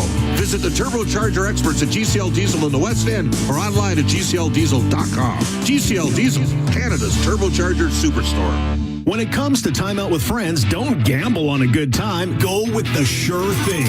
Century Casino. 3 locations, Edmonton, St. Albert, and Century Mile. Century Casino is home to live entertainment, delectable dining, the iconic Selly Sports Bar and Lounge, and much more. Plus, the thrill of live horse racing and casino action. Plan your visit now at cnty.com. Century Casino. Come for the action, stay for the fun. Must be 18 plus. Please play responsibly. When you're out exploring the beautiful Alberta backcountry, you need a pro in your corner. Hey, it's Louis DeBrusque, and I trust Sherwood Power Sports and Marine for the equipment to make my downtime a great time. Check out their brand new Sherwood Park location across from Millennium Place. Boats, ATVs, motorcycles, and gear, all from brands you trust. Sherwood Power Sports and Marine have my seal of approval. Click to SherwoodPowersports.ca. Hockey fans helping hockey fans. Moving to a new home sounds simple, but sometimes we can't move it until when? Life gets in the way. Whether you're downsizing or staging your house to sell, Sentinel Storage has affordable solutions at a store near you. Try 4 weeks free. Details at sentinelstorage.ca. Hockey is brought to you by the Butcher Shop at Friesen Brothers. This is the Heartland Ford Oilers Overtime on the official voice of your Edmonton Oilers, 880 CHED. Kapanen up the left to Ekholm. He'll dump it in as Trouba met him at the Anaheim blue line. Puck in behind the Anaheim net. Crunch of the game there, brought to you by Cougar Paint and Collision. Our family helping your family for 42 years and counting. It's Oilers Overtime on 880 CHED, wrapping up a season in which the Oilers are unable to escape the first round and put themselves in too deep a hole to climb out of. 5-2 the final at Honda Center tonight. Promised you Leon Draisaitl, so let's get you right back down to the mic for Edmonton International Airport. What did you see out there? That's so different from the last game here. I mean, there's a couple bad bounces that ended up in our net. But yeah, obviously, the game could go different if those don't go. But at the end of the day, they're good at getting those pucks there, and they know how to play the right way. And at the end of the day, I think they were, just better than us. I know you guys were beat up, but it seemed like you had a hard time finding your high-end game. It feels like it was that way a lot this season. Is that fair that that's been a consistent? Yeah, for sure. Never really found what you need to find this time of year, especially to go all the way. In my opinion, just not good enough. So, yeah. You guys have played 81 playoff games the last 5 years. Is that the grind kind of maybe caught up? I don't know. I mean, you strap your skates on for every playoff game and you try and go out and play your best and try to win it. Obviously fell short. And, I think they're just a bit, as much as it hurts, I think they're just a better team. You just never found it from game one this year. You were always searching for a full game. Offense came, defense left, vice versa. What do you think the whole season? You just never found the keys to this thing. Yeah, I don't know why. I don't have that answer right now in this moment, but it certainly was the case. I don't know what else to say, but certainly that's what it felt like. Connor said there's too many injuries too soon in the playoffs. How tough was it to go out there with so many guys? It's hard. I mean, our center 1, 2, 3 are playing through stuff. But at the end of the day, you got to find ways to win games. In any way, you got to grind one out, you got to defend one out, and injuries, they suck, and it hit us at a bad time, certainly. But at the end of the day, they're the better team, and we'll just leave it at that. Leon, nach 2 Jahren in den Playoff Finals, jetzt schon erste Runde raus. Wie schwer ist das zu akzeptieren? Ja, schmerzt immer, tut weh, aber ich glaube, dass Anaheim das einfach verdient hat. Couldn't agree with that last part more. Just kidding. I don't speak German, but I'm pretty sure he said I'm going home to listen to the post-game show with Brennan and Rob as soon as I get out of the dressing room. So please let me go now. I think that's what he said. My German is a little rusty, but I'm pretty sure that's what he said. Oh, the pressure's on now if that's the case. Hey, checking in on Set the Line, brought to you by River Cree Resort and Casino. Excitement, bet on it. Asked you over or under 3.5 Oilers goals in this game. Didn't quite get there. The under hits. So Shiraz is our winner of a $50 River Cree Resort and Casino gift card. Appreciate you listening tonight, Shiraz. Thank you so much. And with that, we open up the hotline for Window Mart, your trusted partner when you need to replace your windows and doors. Visit them today, windowmart.ca. Let's drop the puck with Jennifer tonight. How you doing, Jennifer? Jennifer dropped. Okay, I apologize about that. David is next then. Hi, David. Fellas, thanks for taking my call. If you don't mind, I'm just going to get things off my chest, and then I'll let you go on to the next caller. Sure. Let me just first establish my bona fides. I have been an Oilers fan my entire life. My mother was an enormous Oiler fan, and I swear on the soul of my small hound Blue, may he rest in peace. I was actually born at Rexall Place, then Northlands Coliseum. She wouldn't miss any games, and so I was born in a bathroom during the second intermission during a blowout Oilers game. So I feel like I have a bit of authority to speak on this. And in fact, I think I'm the only person to be born and conceived at the Northlands Coliseum bathroom. I'm agreeing a lot of what I hear about with the injuries. Terrible timing for Draisaitl, McDavid, Darnell's repeated brain injuries. They all really plagued us. All right, I think we're done. I think we're done. Thanks for the call, though. I appreciate it. We're going to take it a little more seriously than that tonight, or we're not going to do open line. That's what I'm thinking here. We can fool around elsewhere, but not on Oilers Overtime. Okay, Ryan is up next. How we doing, Ryan? Let's try and be better than that. Hey, how you doing? Good. Awesome. Thank you for taking my call. Yeah. I am so happy. You're not asking why? I'm a little confused, but I figured you might tell me. Thank you. As you know, love you, Professor Rob. The stars weren't lined up. That's how I would say it. Everything that was said tonight was perfect. And I really like Kapanen and Murphy, like you guys said. I don't want to repeat too much, but my three teams, and I said it before, Edmonton, Nordiques, Montreal. And unfortunately, my heart to Edmonton is gone, but like the captain said, they play normal. And normal doesn't win the cup. And I remember every time when they win the cup, tears fall down and people get together as a family. And it's huge, and it's just the stars won't line up. But I want to say that you never know, you're right, next year or the next year after, but they will. We can't forget that. We have superstar, and we have great management, and that's what I want to say. But please, guys, and that's why I'm so happy you guys took my call. Professor Rob, you always put a smile on my face because I'm blind, and your opinion is worth so much to me. And you know, here in Ontario, the trophy of the junior and Wayne Gretzky, we have the Kitchener Rangers. Is if they eliminate the Windsor Spitfire, they will get the trophy with the Wayne Gretzky and then face Brantford Bulldog. But the Wayne Gretzky is, to me, as a kid, because I'm 58, is the best player in the world. And Connor McDavid, like you said, you know, you're injured, you get back up, and like Leon Draisaitl said, you know, it hurt, but next year is we'll get it.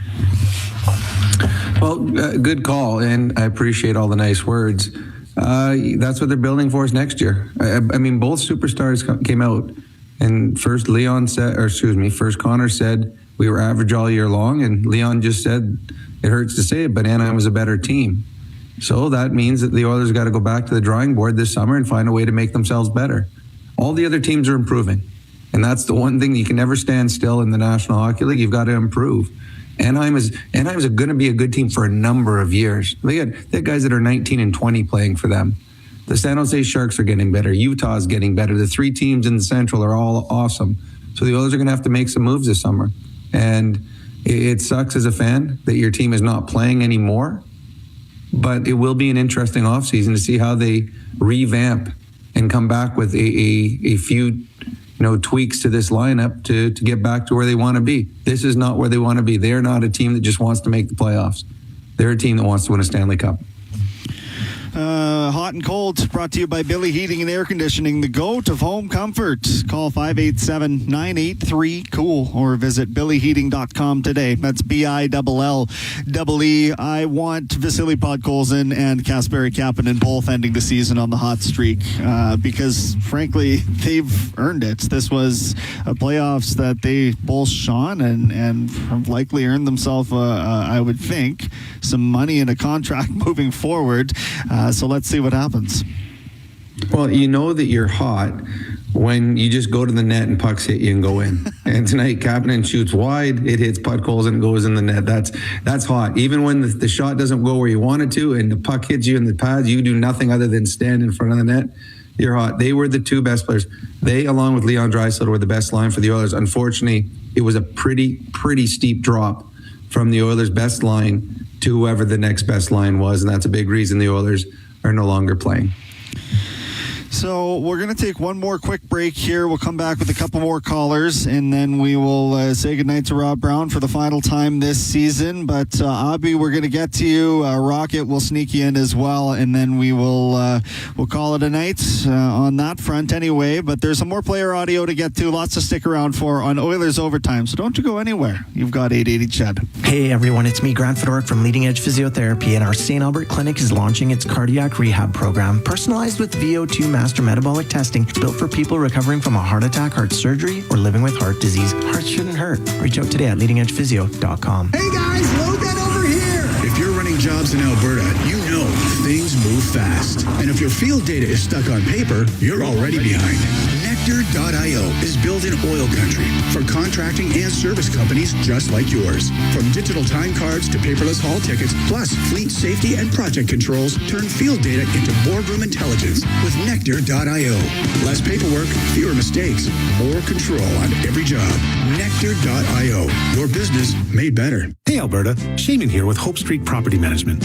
Almost every day, we hear from Hope Street's satisfied armchair landlord clients. Jordan writes, just wanted to say thanks for everything. Hope Street handles my showings, screening, inspections, and getting stuck in traffic, so I don't have to. Become an armchair landlord with Hope Street Property Management. Visit hopestreet.ca for your free online rental evaluation. HopeStreet.ca. Edmonton Kubota, they power Alberta's hardest workers, from the farmers who feed the people to the crews who build communities. Whether you're running orange in the field, yard, or job site, the Edmonton Kubota team's here with dependable sales, service, and parts to keep you moving. From compact tractors and RTVs to track loaders and excavators, Kubota delivers performance that works as hard as you do. Because at Edmonton Kubota, they don't just sell machines, they stand behind the people who run them. We are Kubota. You are our family. Looking to build your career in the skilled trades? Get the training you need to stay safe and job site ready with Clack Training, your trusted source for courses across Western Canada. From health and safety to leadership and operator training, choose from over 100 online, in-person, or on-site options designed to keep you safe, skilled, and certified. For specialized welding, the Clack Edmonton Welding Shop delivers hands-on training and flexible testing. Get ahead and stay ahead at clack.ca/training. O'Hanlon Paving is looking for finished skid steer operators, finished grader operators, Class 1 drivers, and more to join their Edmonton Road Crew team. Bring your positive attitude and great work ethic to their job fair on May 8th from 10 till 3. Visit o'hanlonpaving.com/careers.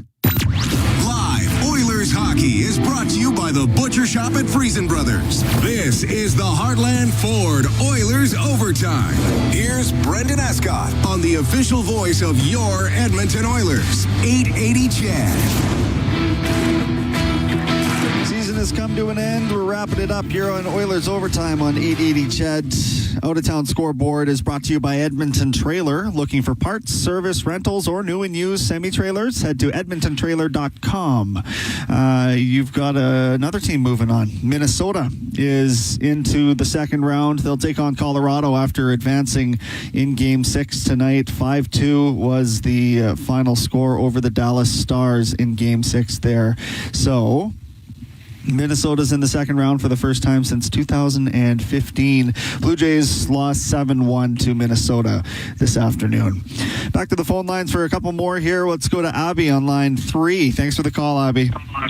Yeah, how you guys doing? It's been a while. Sorry, I've been in the other side of the world, so Welcome back. Disappointing there. It's a disappointing loss, obviously, but I was just wondering what your guys' concerns are about some of the guys aging out. Like, not necessarily aging out, but aging up. Like Zach Hyman, I believe he's going to be turning 34. Same thing with Nugent Hopkins, right? Nurse is 32. Dreisaitl's going to be hitting 31 soon. And, like, do you see the guys ready, like a Podkolzin, like a Savoy, to kind of step up and take more of a role there? And we're seeing, like, a bit of a decline already with Nugent Hopkins. So what would you do in that situation if you were Stan Bowman? Well, Nugent Hopkins, I don't know how many more years he's got left. He's on a very team-friendly contract. I think he makes $5 million. Zach Hyman also on a team-friendly contract. He makes $5 million. Is Nuge the same player he was 5 years ago? No. But still an important part of this team. Hyman, again, they just need him to stay healthy. Is Podkolzin going to continue to make strides forward? I hope so. I mean, this playoffs he was fantastic. He was the most consistent player in the playoffs for the Edmonton Oilers. So I have full faith that Podkolzin will continue his trajectory up. There's a learning curve for Savoy this year. He had moments of brilliance over the regular season. I think he saw in the playoffs that it's a different level at playoff time. It's the emotional engagement that you need, and he'll learn. He'll be better for it. So I believe he will be a better player next year as he gets some more games under his belt. But yeah, you're 100% correct. The Oilers, some of their players, the Hymans and Nugent Hopkins, are getting older. I don't think they have aged out yet, but the Oilers need to continue to replenish with younger players that can step in and play important roles. As we saw tonight, a very young Anaheim Duck team with a number of very good players in important roles that will be there for a number of years. Rocket, let's end it on a high note here. What'd you think of things tonight? What's on your mind? You know what? I'm always half glass full, and I appreciate everything you guys have ever said, done. I love your show. I love being a part of it. But I've said this all along. This year, bottom six, I just think it came too late with people like Dickinson and Kapanen. But, you know, like, we didn't maybe have the chemistry, but I'm telling you, top six, bottom six, if I'm a GM, I'm looking at goaltending, and we got this Unger kid, right? And, oh my God, like, there's so many positives. I try not to look at the negatives. I love what Bowman's done. I just don't think it clicked, but I think it will next year. Interesting perspective, Rocket. I appreciate that for sure. And yeah, I mean, there's some thought that it takes a little bit of time for a full fingerprint from a GM to take effect, I guess. But at the same time, you're always running a risk that a move you make is going to whiff. I mean, there's I don't know. What do you think? A couple have. I mean, they in the last two games of the playoffs, a player that they signed for 8 years at $3.8 million, I think it is, was a healthy scratch the last two games. The goalie they traded for and traded away Brett Kulak for, Tristan Jarry at $5.5 million for 2 more years, he played one game in this series. So not everything has worked. There's been some great plays. I mean, getting Kapanen, getting Podkolzin, and getting Murphy, all fantastic moves.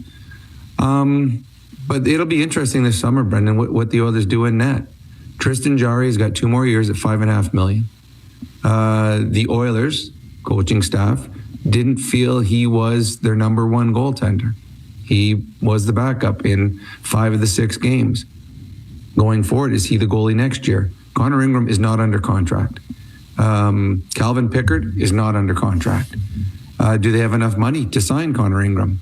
if they have Tristan Jarry on the team. Connor Ingram, I think he played for $1 million this year. He's not going to be playing for $1 million next year, not if you're expecting him to be your starter. So there are a lot of question marks and a lot of, if you are a fan of watching what happens with the building of a team in the summer, you're going to have a lot of fun this summer with the Oilers, because it's one thing to tweak a team that went to Game 7 or tweak a team that went to Game 6 of the Stanley Cup Finals.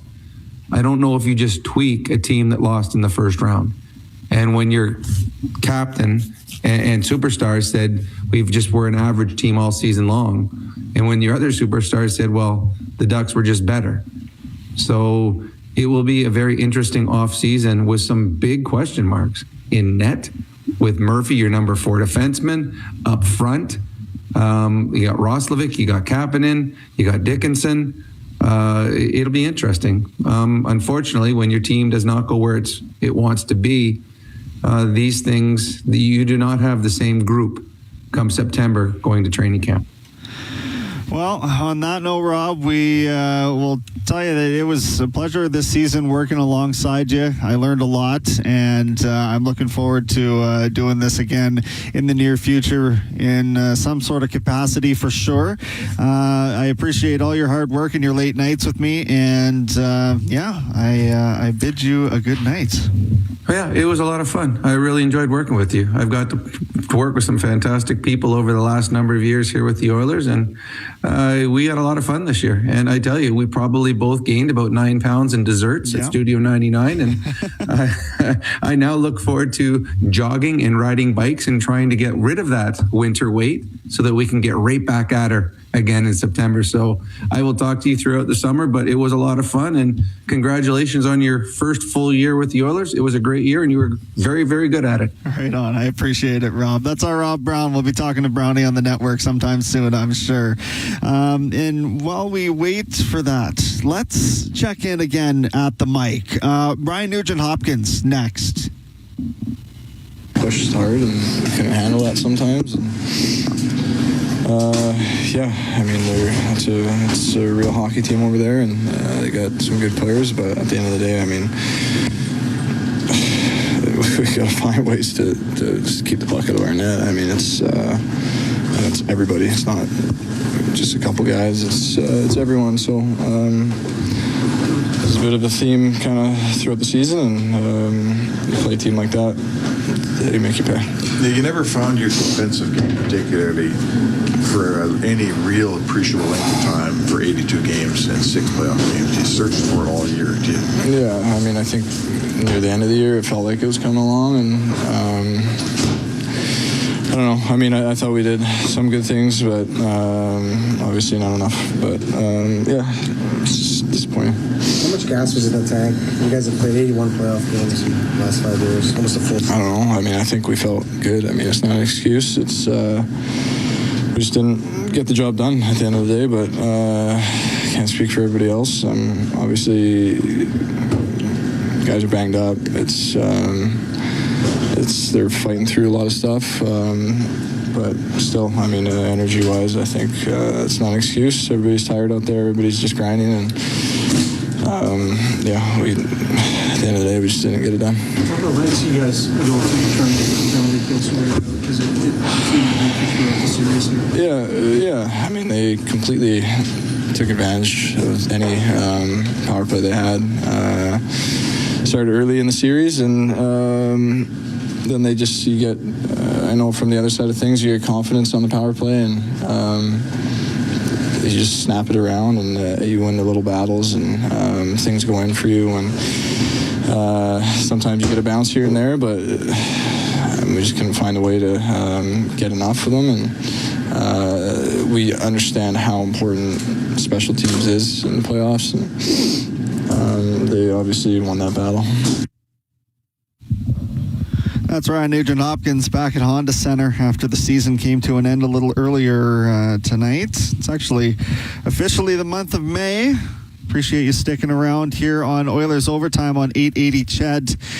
We will have a full breakdown of things tomorrow on Inside Sports, of course, at 6 o'clock. Bob will have the final edition of Road to the Cup at 3. Actually, it's young Aiden Gannam doing the post-mortem on things while Bob travels back from Anaheim. So a show you won't want to miss there as well. I'm sure an opportunity for you to chip in. I might even make an appearance. We'll see if the young kid will let me into his playground. But anyway, a couple more texts here, 780-451-8800. I understand why there's a lot of people out there calling for change to management and coaching.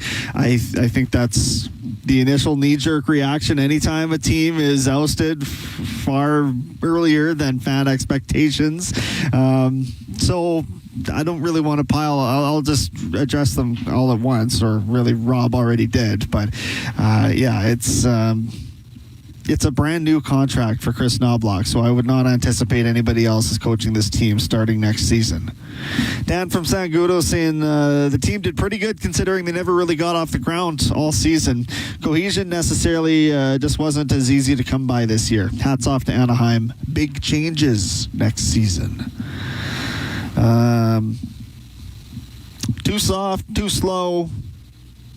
Gonna be slow. Gotta be a dog in the trenches. Special teams were horrible too, says this texter in the 780.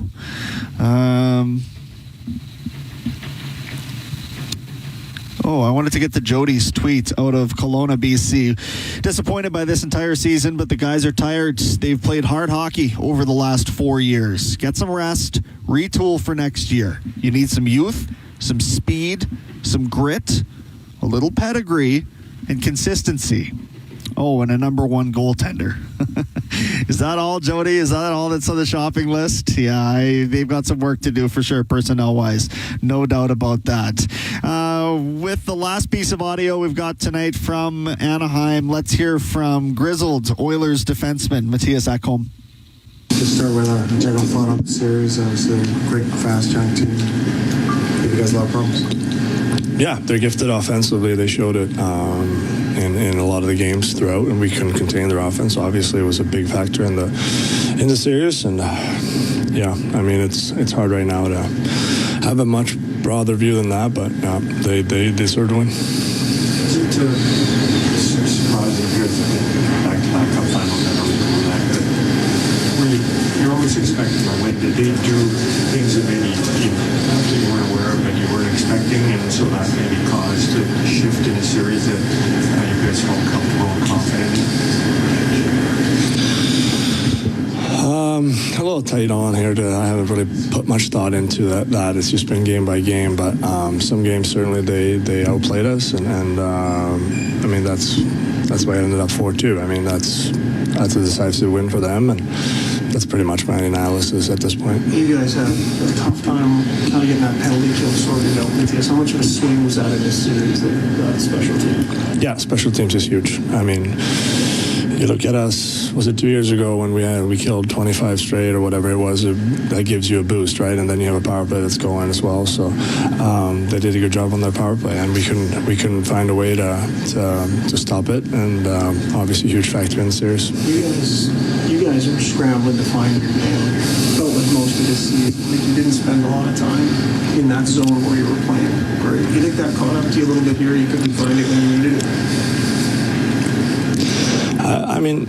Yeah, possibly. I didn't mind the first game. I thought that was pretty good from us. Not a home run or anything, but we got the win. Thought we played okay in the second. Obviously,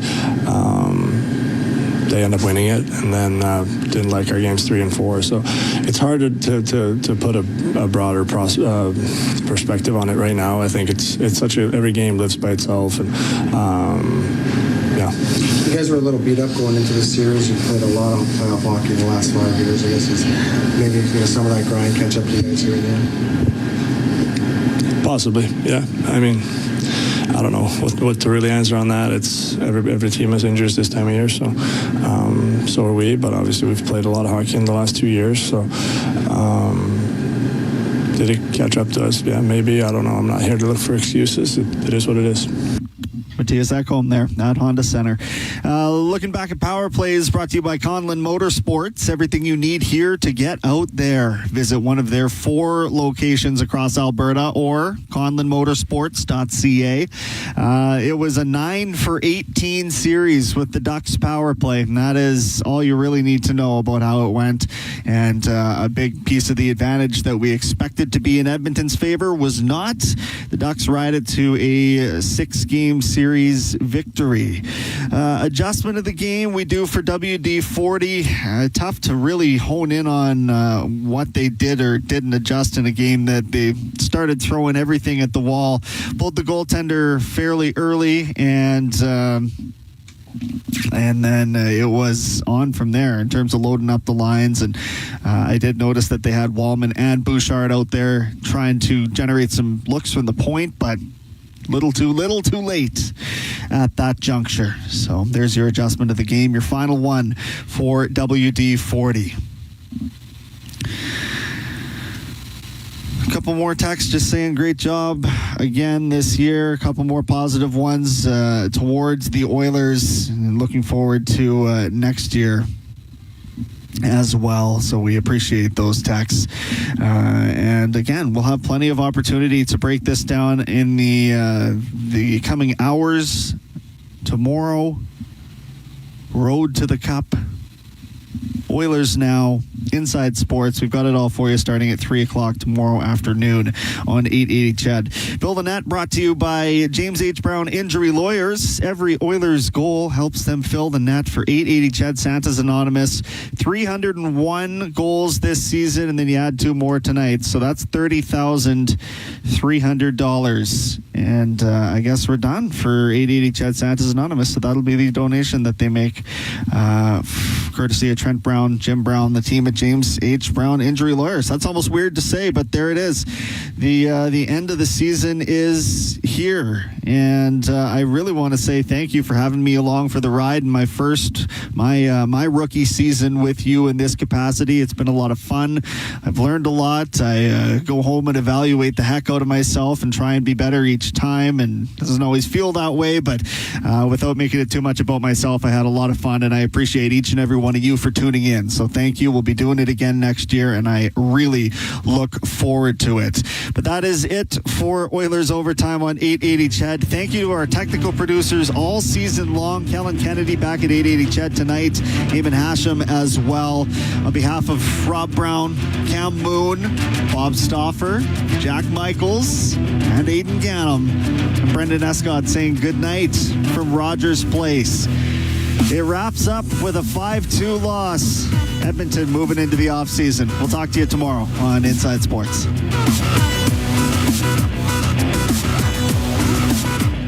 Waiting for surgery? Have you suffered an injury to your knee, hand, shoulder, back, foot, or ankle, or need a knee or hip replacement? Canby Surgery can help. Go where the pros go. Canby Surgery Center, Vancouver, BC. Fly in and fly out.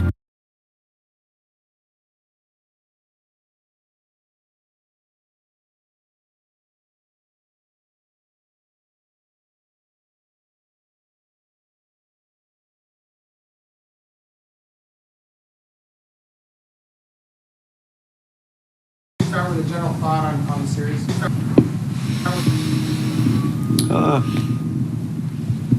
Yeah, obviously it's disappointing for us Oilers. A lot of credit to the Ducks team. I thought they played really well. They've got a really exciting future ahead of them just with the players that they have. And, I think their coaching staff did a great job getting it all together for them. I just feel like, there's a few games where, so close of turning it. Game 4 here with the overtime goal, a couple leads that we had early in the series that we let get away from us with just turning points. I'm not going to get into exactly why or how, but I think, credit to them, but certainly feel some bounces or luck go our way could be a little bit different. Connor McDavid said there was too many injuries too soon in the playoffs. I just want to ask you about those guys trying to gut it out, Connor and Leon and Jason Dickinson. And I'm sure you had a bunch of other guys that were not 100%. Yeah, absolutely. Obviously Leon was injured for the last 4 or 5 weeks heading into the playoffs. And, for him to come back after that long stretch, I thought he played really well. We've got some guys with some fractures that were playing through things that made it really difficult to play at their best. But I certainly loved their effort and how they dug in, and they were absolutely not going to pull themselves out of the lineup. And, I thought they contributed as much as they could. Chris, you guys gave up a pretty high number of goals in this series. Penalty kill really struggled as well. What about those two elements, the defensive game and the penalty kill, that you just couldn't get under control? Yeah, we were, pretty much the story for most of the year. We just didn't defend well enough. At the end of the season, I thought we did a pretty good job at it. The last 4 or 5 weeks, I thought we dug in and were playing a better game. And knew this series was going to be a little more open with the team that we were playing. So many good offensive threats on all 4 of their lines. But usually you win or lose on your defensive play, and it wasn't good enough. You guys had a tough time staying or finding the high end of your game through the regular season. There was a lot of ups and downs. Was it? I know you hoped you'd be able to flip a bit of a switch, but did that kind of run out on you? That idea that the regular season was just something to get through, and the playoffs you'd flip a switch? I definitely felt it during the season that it was just a formality of the regular season, and everyone was looking forward to the playoffs so much. And we pushed so hard to get into the playoffs, and then the playoffs we had so many guys injured that we just weren't ready for it. So this team has played a lot of hockey. I believe most games in the last 3 years. I think most games in the last 5 years. And on everybody's mind was the playoffs. Unfortunately, it wasn't. The timing for us wasn't good. Is that an adjustment that has to be made? Does the regular season need to be a place where you find better hockey more often? Well, I think with the break that we are going to have, it sets us up to have a more meaningful regular season. And I don't know, maybe I'm misusing the word meaningful. Obviously it's meaningful, but more attention, more determination, and not being so tired. And it gives this team a break. They needed a break. Obviously they don't want a break. They want to continue playing.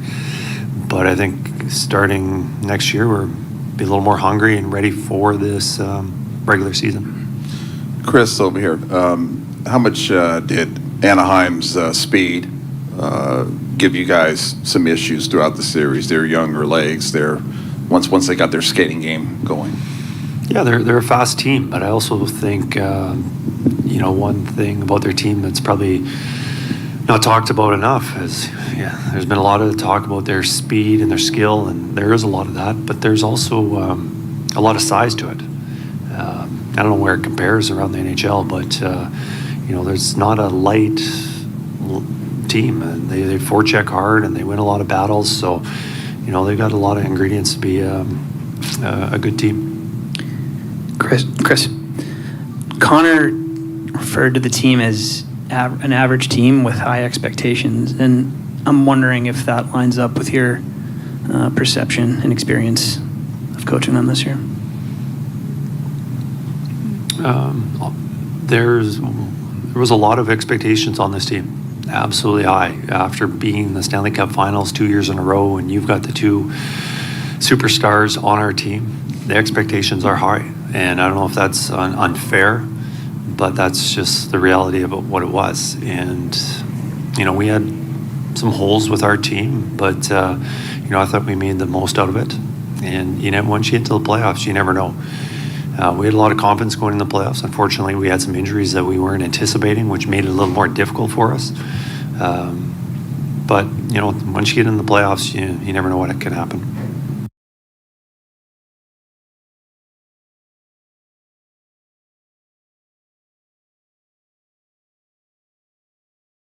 To start with a general thought on the series, obviously a great, fast, young team.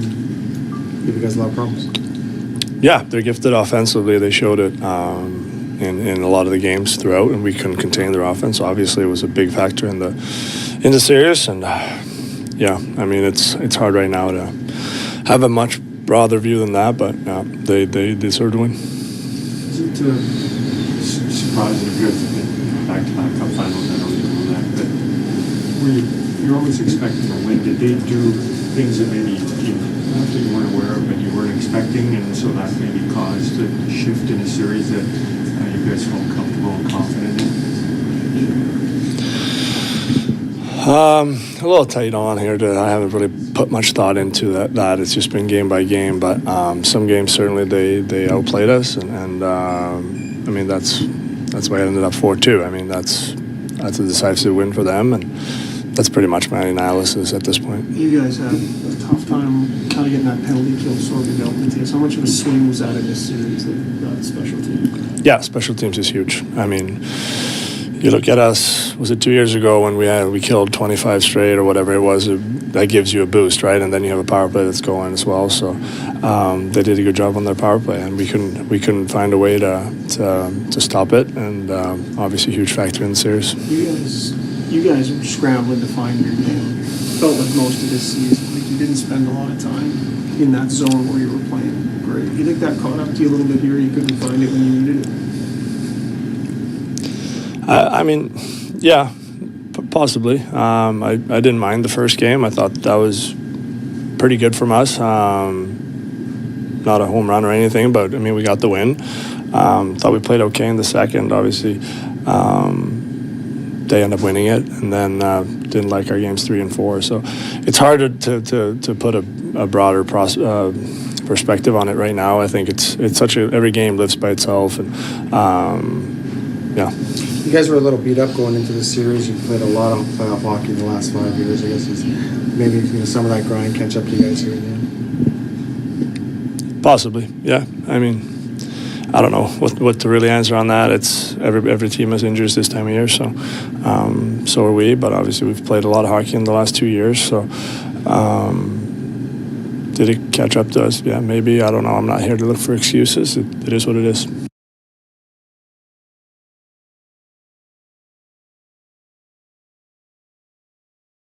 Pushed hard, and we couldn't handle that sometimes. And, yeah, I mean, it's a real hockey team over there, and they got some good players. But at the end of the day, I mean, we got to find ways to just keep the puck out of our net. I mean, it's everybody. It's not just a couple guys. It's everyone. So there's a bit of a theme kind of throughout the season, and you play a team like that, they make you pay. You never found your defensive game particularly for any real appreciable length of time for 82 games and 6 playoff games. You searched for it all year. Yeah, I mean, I think near the end of the year, it felt like it was coming along, and I don't know. I mean, I thought we did some good things, but obviously not enough. But yeah, it's just disappointing. How much gas was in the tank? You guys have played 81 playoff games in the last 5 years, almost a full season. I don't know. I mean, I think we felt good. I mean, it's not an excuse. It's we just didn't get the job done at the end of the day, but I can't speak for everybody else. Obviously, guys are banged up. They're fighting through a lot of stuff, but still, I mean, energy-wise, I think it's not an excuse. Everybody's tired out there. Everybody's just grinding, and yeah, at the end of the day, we just didn't get it done. What are the lengths you guys go to trying to get the penalty kill sorted out? Because it seemed to help you throughout the series here. Yeah. I mean, they completely took advantage of any power play they had. Started early in the series, and then you get, I know from the other side of things, you get confidence on the power play, and you just snap it around, and you win the little battles, and things go in for you, and sometimes you get a bounce here and there, but we just couldn't find a way to get enough of them, and we understand how important special teams is in the playoffs, and they obviously won that battle.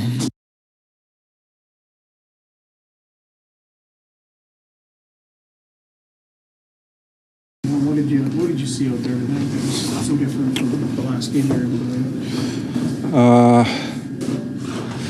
I mean, there's a couple bad bounces that ended up in our net. But, yeah, obviously, you know, the game could go different if those don't go. But at the end of the day, you know, they're good at getting those pucks there and they know how to play the right way. And at the end of the day, I think they were, yeah, just better than us. I know you guys were beat up, but it seemed like you had a hard time finding your high-end game. And it feels like it was that way a lot this season. Is that fair that that's been a consistent? Yeah, for sure. Never really found what you need to find this time of year, especially to go all the way.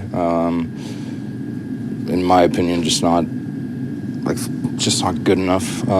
So, yeah. You guys have played 81 playoff games the last 5 years. Is that the grind kind of maybe caught up? I don't know. I mean, you strap your skates on for every playoff game and you try and go out and play your best and try to win it.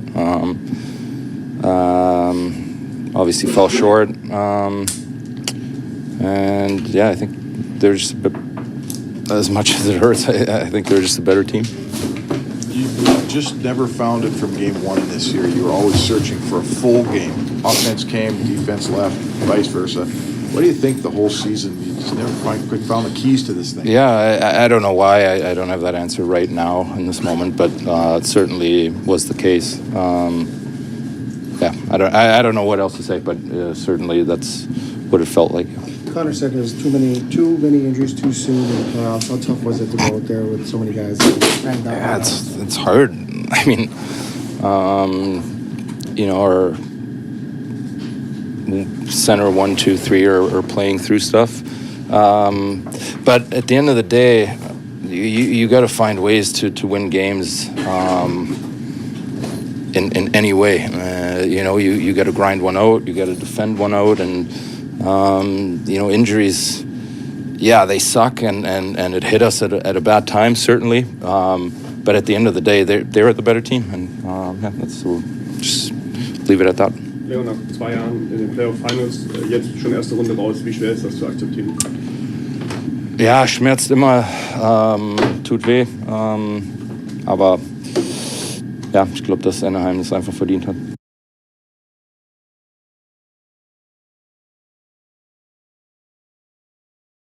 Connor, what do you think the difference was tonight? The team didn't have that you had last year.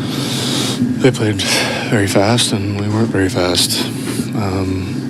Yeah, it was just the opposite. They had a good start. We didn't, chasing the game. What was it about your game that you guys you found it in spurts, but you just couldn't maintain it? I guess. What did you see out there? I mean, that's been the whole year. We've been searching for consistency all year. Obviously, we didn't find it here in the playoffs. You're wide. I mean, it seems like it goes back to game one. It's been all year searching. Any way to put your finger on how come it was so hard to find the overall game this season? That was tough. We were an average team all year. You know, an average team with high expectations, you're going to be disappointed. You know, we just never found it. Two long playoff runs catch up to this team this year? Whatever. I'm not going to. No. I thought we were. Yeah. I don't know. The special teams battle coming into this series, a lot of people favored you guys. Why do you think it swung so much the other way, Connor? Because we weren't very good on the penalty kill. Power play didn't get off to a good start, found its way into the series. Obviously, we don't get one tonight, but yeah, you know, we struggled on the PK all year too. Searching for consistency there too. The power play could have been better to start the series. Credit to them. Yeah, a lot of guys banged up, yourself included. I guess how tough was that? You know, some injuries kind of tough to fight through. Yeah, too hurt too soon. The first round is always tough. It's always chaotic, and it's tough to play through things so early on, as many guys did in here. Credit to our staff for making guys available and making sure they're as comfortable as possible. That being said, it's not an excuse either. We expected to have a longer run than we did. It is what it is.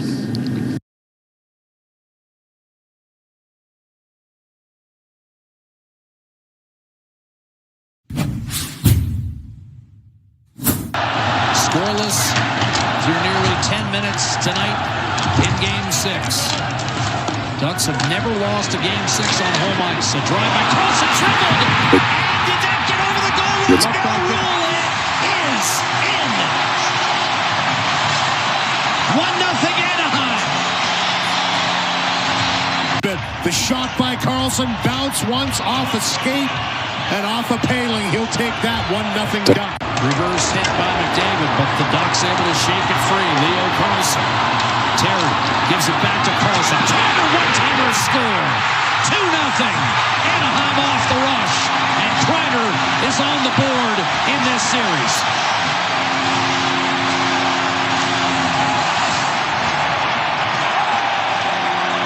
Series off a transitional play. It starts deep in the zone, and it's Leo Carlson. He just gets his feet moving, navigates through. He finds the pass, little give and go wide, gets it back from Terry, threads this one over to Kreider. The one-timer up over top of the glove, short side. 2-0 Anaheim. Get the feet going, get to a spot, be ready for this pass when Carlson has the puck on his stick. Well played by Minchikov. Puck shaken free. Crowd wanted a call against Edmonton. It's not going to come. Tom, who is thundering down the right-hand side, let a shot fly. Goes down, juicy rebound and shoveled home. And the Oilers get a gift. Dostal couldn't handle a soft shot toward the net. And it was Connor Murphy who went down low and shoveled it home to bring Edmonton within 2-1. As you mentioned, isn't handled, two players in front of the net, but it's Szymanski that chops away, finds the open. And Seneca nudged it back, Lacombe. McTavish. Lacombe. One-timer, Gauthier redirected home.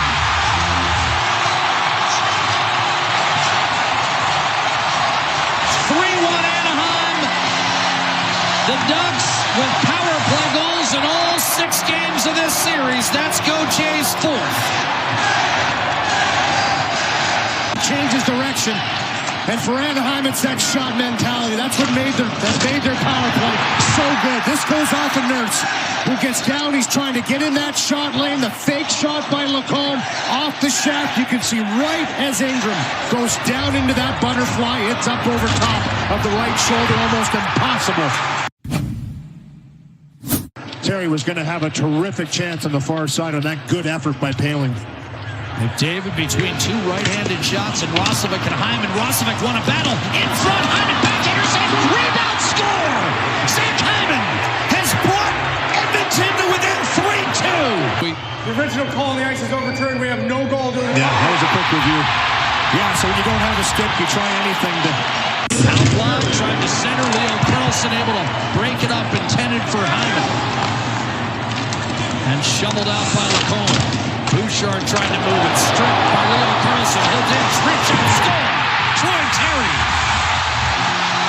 4-1 Anaheim.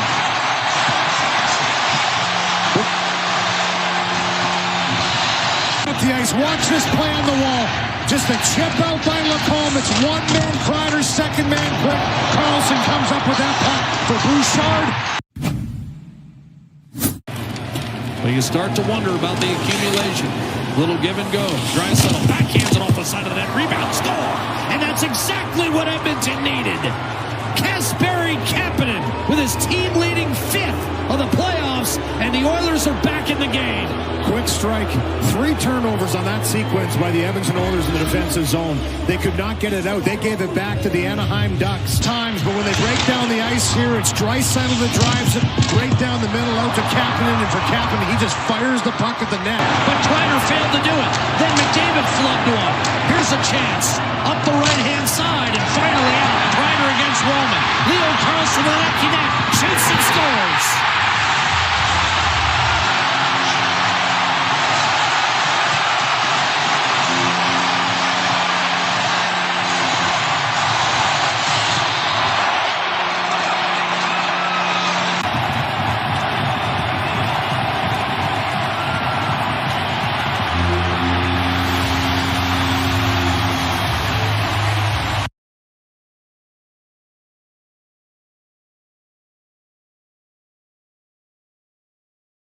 you start to wonder about the accumulation. Little give and go. Draisaitl backhands it off the side of the net. Rebound, score! And that's exactly what Edmonton needed. Kasperi Kapanen with his team-leading 5th of the playoffs, and the Oilers are back in the game. Quick strike. 3 turnovers on that sequence by the Edmonton Oilers in the defensive zone. They could not get it out. They gave it back to the Anaheim Ducks. But when they break down the ice here, it's Draisaitl that drives it right down the middle out to Kapanen, and for Kapanen, he just fires the puck at the net. Podkolzin's on the far side. Might have hit him. And it might have bounced off of him into the net. Backhand by Draisaitl, bounces right back out to Kapanen. He quickly gets it there, and look, it's stop in front of the net. That's why you go to the net. And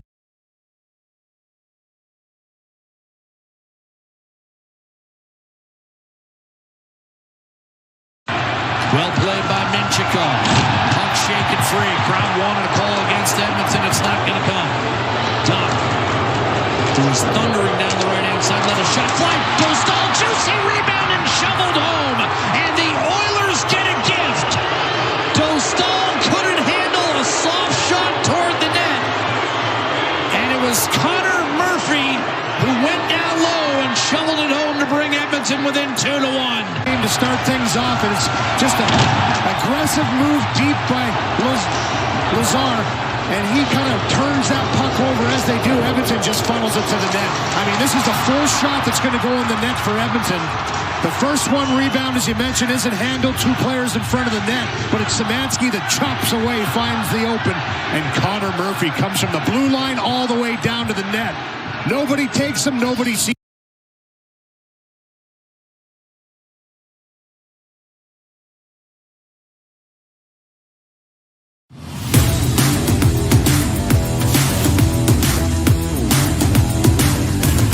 As this series continues, the action shifts back here to Anaheim for Game 6. And as they look to fight and force a Game 7 back in Edmonton, the Oilers will look to continue much of what we saw in Game 5, which included maintaining a lead for 60 minutes and playing tight defensive hockey, limiting the Ducks to just 1 goal.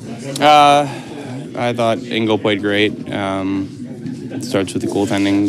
He was solid. He was, the last line of defense, and he had to make a number of big saves, especially in the third. And then I think just as a team, just defending.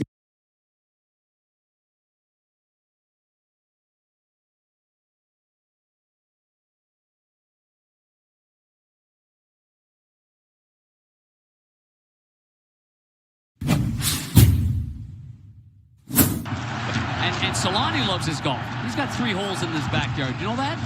I did not know that. I'm not surprised you did. Here's Carlson with a shot. He scores! And just crossed the goal line. Ryan Poehling will get credit, and the Ducks have the lead in Game 6. 1-0 lead, something that hasn't happened a lot as they've chased games from the boards to the point. 1 ricochet in the high slot, and it just barely gets over as Wes McCauley points that the puck gets across the goal line. A double bounce. I think it hit Poehling as he's coming across the top of the crease. Here's the first deflection. There. And there's the second one. And it just crawls across. Looked like Kapanen may have got a piece of it. Still went wide. McDavid ready for the reverse hit and snapped the stick of Jacob Trouba. Leo Carlson able to skate away and then get it back. Right into the net. Scores!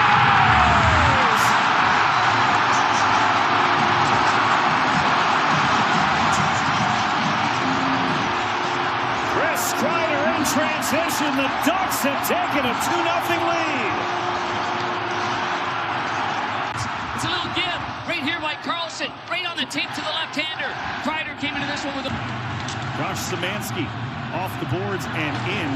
And then that was not called a penalty as the players go crashing into the wall. It was Ian Moore who got wrapped up and brought down. Doc with a shot. Kicked out, pucked in front, they score! Edmonton has gotten one back. Weak side, and taps it on the backhand. You got to control that rebound. Oh, yeah. It's a simple shot, but a great job. McTavish from the dot into the skates of Seneca. All they can do is touch it out for Lacombe, reset things here. McTavish, Lacombe, Gauthier, misfire, scores!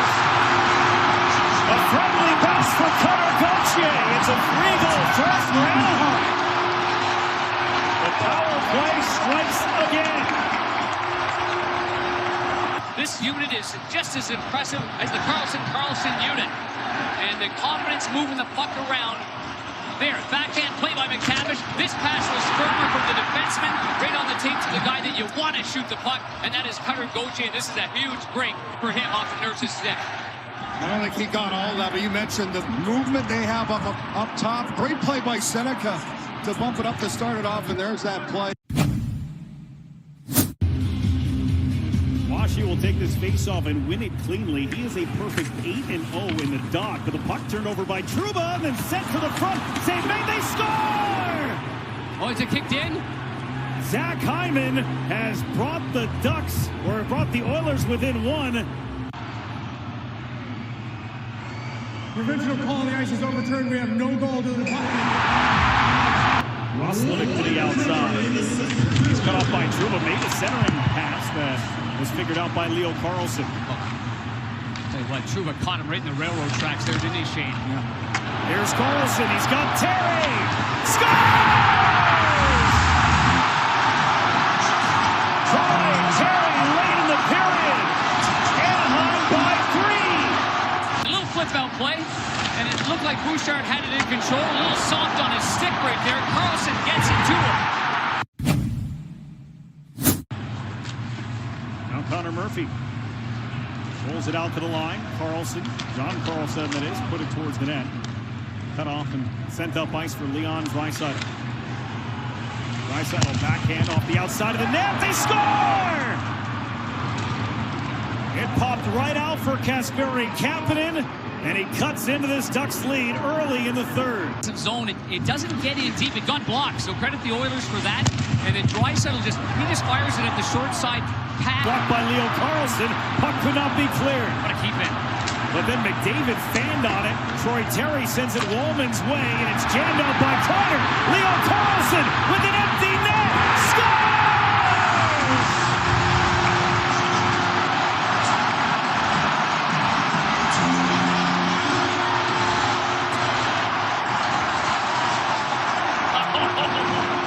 The ice it goes, and the Ducks go the other way. Wallman can't keep that one in after he kept the one previously. And an easy empty netter for Carl. There will be no wait for round 2 as they knock off the Oilers in 6 games.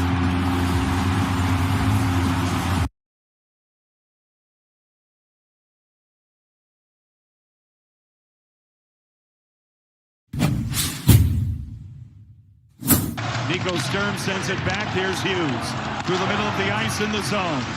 Marcus Foligno, Quinn Hughes dangles, shoots it, he scores! Quinn Hughes!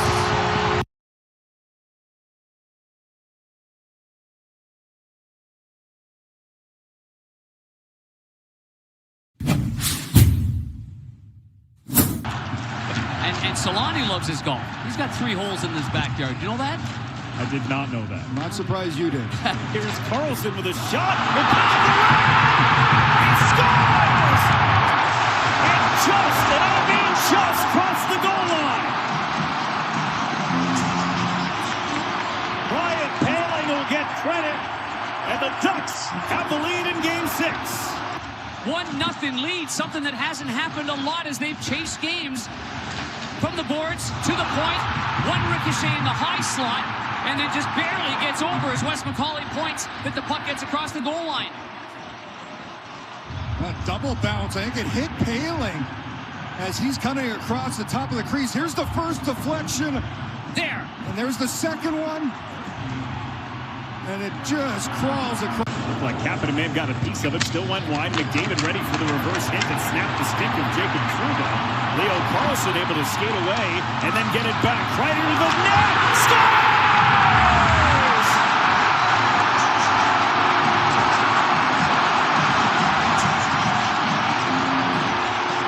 Chris Kreider in transition. The Ducks have taken a 2-0 lead. Chris Kreider, he's 35 years old today. And this is a beautiful sequence entering the offensive zone by all 3 forwards. It's a little give right here by Carlson, right on the tape to the left-hander. Kreider came into this one with only 2 helpers. Well, he's got his 11th goal in 17 Game 6s now with that snipe. Well, this is a strength of this Anaheim team. That speed, their ability on the rush to make plays, quick little passes. Josh Szymanski off the boards and in. And then that was not called a penalty as the players go crashing into the wall. It was Ian Moore who got wrapped up and brought down. Doc with a shot. Kicked out, pumped in front, they score! Edmonton has gotten one back. Weak side kind of snuck in there. Here's that hit play that you talked about by Lazar right there. Doc brings it back to the point. Doc then from the hash mark shoots it on net. The rebound's there. And there's Murphy that slides in on the weak side and taps it on the back end. You got to control that rebound. Oh, yeah. It's a simple shot, but a great job by the Oilers' fourth line. Said it was Lazar with a heavy play in and then just crashed the net. And there's the veteran. McTavish from the dot into the skates of Seneca. All they can do is touch it out for Lacombe, reset things here. McTavish, Lacombe, Gauthier, misfire, scores! A friendly pass for Connor Gauthier. It's a 3-goal first for Anaheim. The power play strikes again. This unit is just as impressive as the Carlson unit. And the confidence moving the puck around. There, backhand play by McTavish. This pass was firmer from the defenseman, right on the tape to the guy that you want to shoot the puck, and that is Connor Gauthier. This is a huge break for him off the Nurse's stick. I don't think he got all that, but you mentioned the movement they have up top. Great play by Seneca to bump it up to start it off, and there's that play. Allman sends it back for Emberson. Dickinson on the entry, floated over for Roslovic. He's in alone, and he hit the crossbar. Fighting a rolling puck, but he got in all by himself, and Roslovic. Stanley Cup playoffs had a great opportunity here. Yeah, he could be a slippery sort right here, and he tries to go high to the glove side. He has good hands. I think, Sheriff, that puck just rolled on him at the last second here. He does a good job, Elliott. It's rolling all the way, but he knows he has to get it on top. And Hand it off for Beckett, Seneca.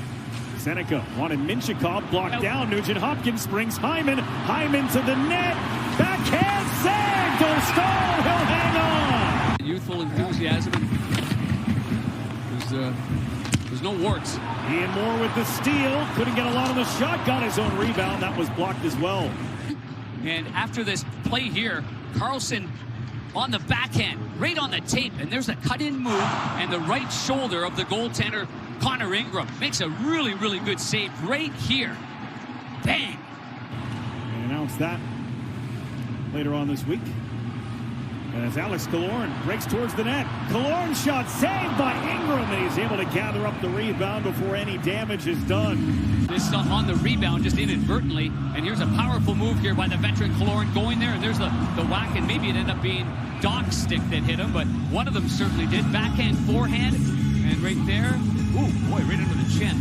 Also does it out to center, but it's right back into the Anaheim zone. Lacombe under pressure, had it stolen away by Roslovic. Savoy shot, save made, rebound out in a dangerous spot. Allman is doing what he can to pin Washy up against the ball. Draisaitl had it, lost it to Terry. Quick shot off the post! And then another try from Minchikov, directed out of play. A pickup by Pat Verbeek and their pro scouting staff. And here's the scrum. Wallman, no twig. Right off the boards, pulls it back in. Little toe drag. And off the near side pipe. This is a terrific shot.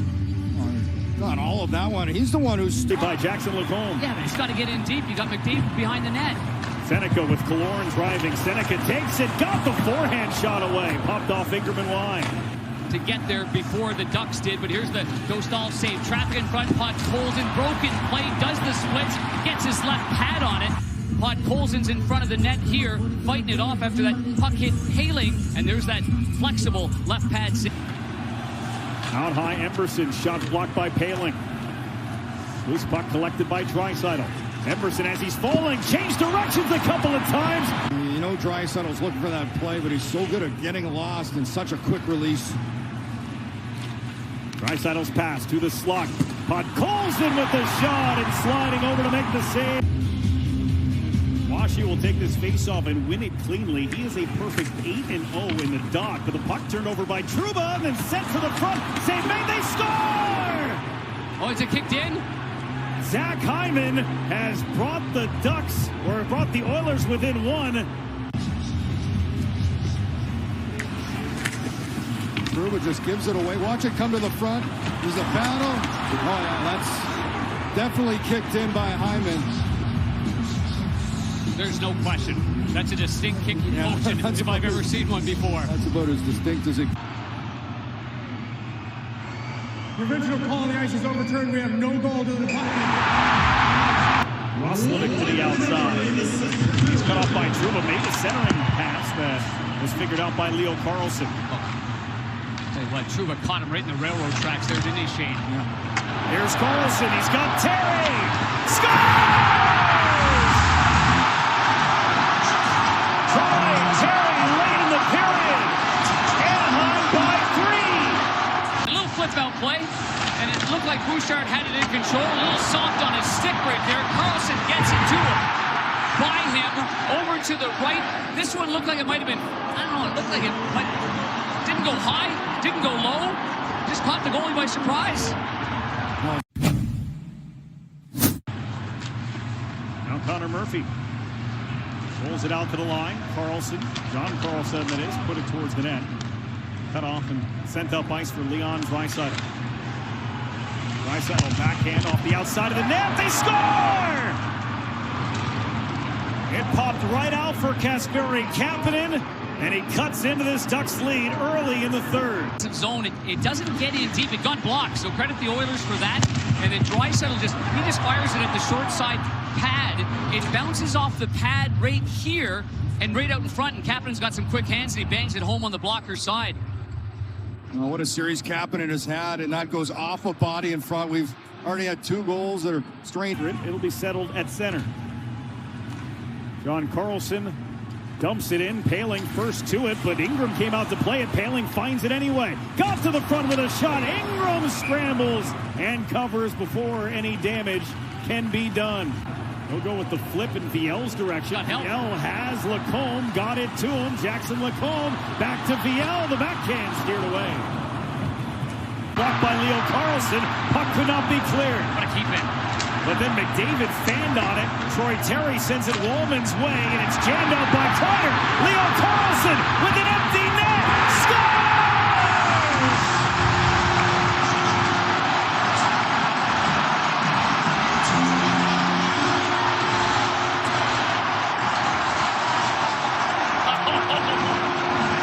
Down the ice it goes, and the Ducks go the other way. Wallman can't keep that one in after he kept the one previously. And an easy empty netter for Carlson. Well, this Anaheim team has been impressive, and you wonder how much. There will be no wait for round 2 as they knock off the Oilers in 6 games.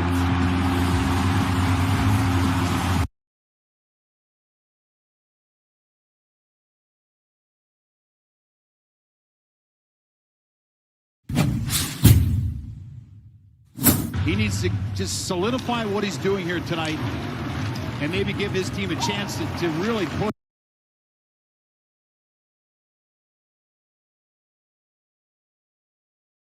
Ooh, yeah, baby. When the sun goes down, our love starts to rise. For the boys in blue and orange, a fire in our eyes. We are Oilers after dark. Oilers after dark. We're the ones who bleed that copper and blue. Me and my crew, yeah. Believing in you. Oilers after dark. Ooh, yeah, baby. When the sun goes down, our love starts to rise. For the boys in blue and orange, a fire in our eyes. We are Oilers after dark. Oilers after dark. We're the ones who bleed that copper and blue. Me and my crew, yeah. Believing in you. Oilers after dark. Ooh, yeah, baby. When the sun goes down, our love starts to rise. For the boys in blue and orange, a fire in our eyes. We are Oilers after dark. Oilers after dark. We're the ones who bleed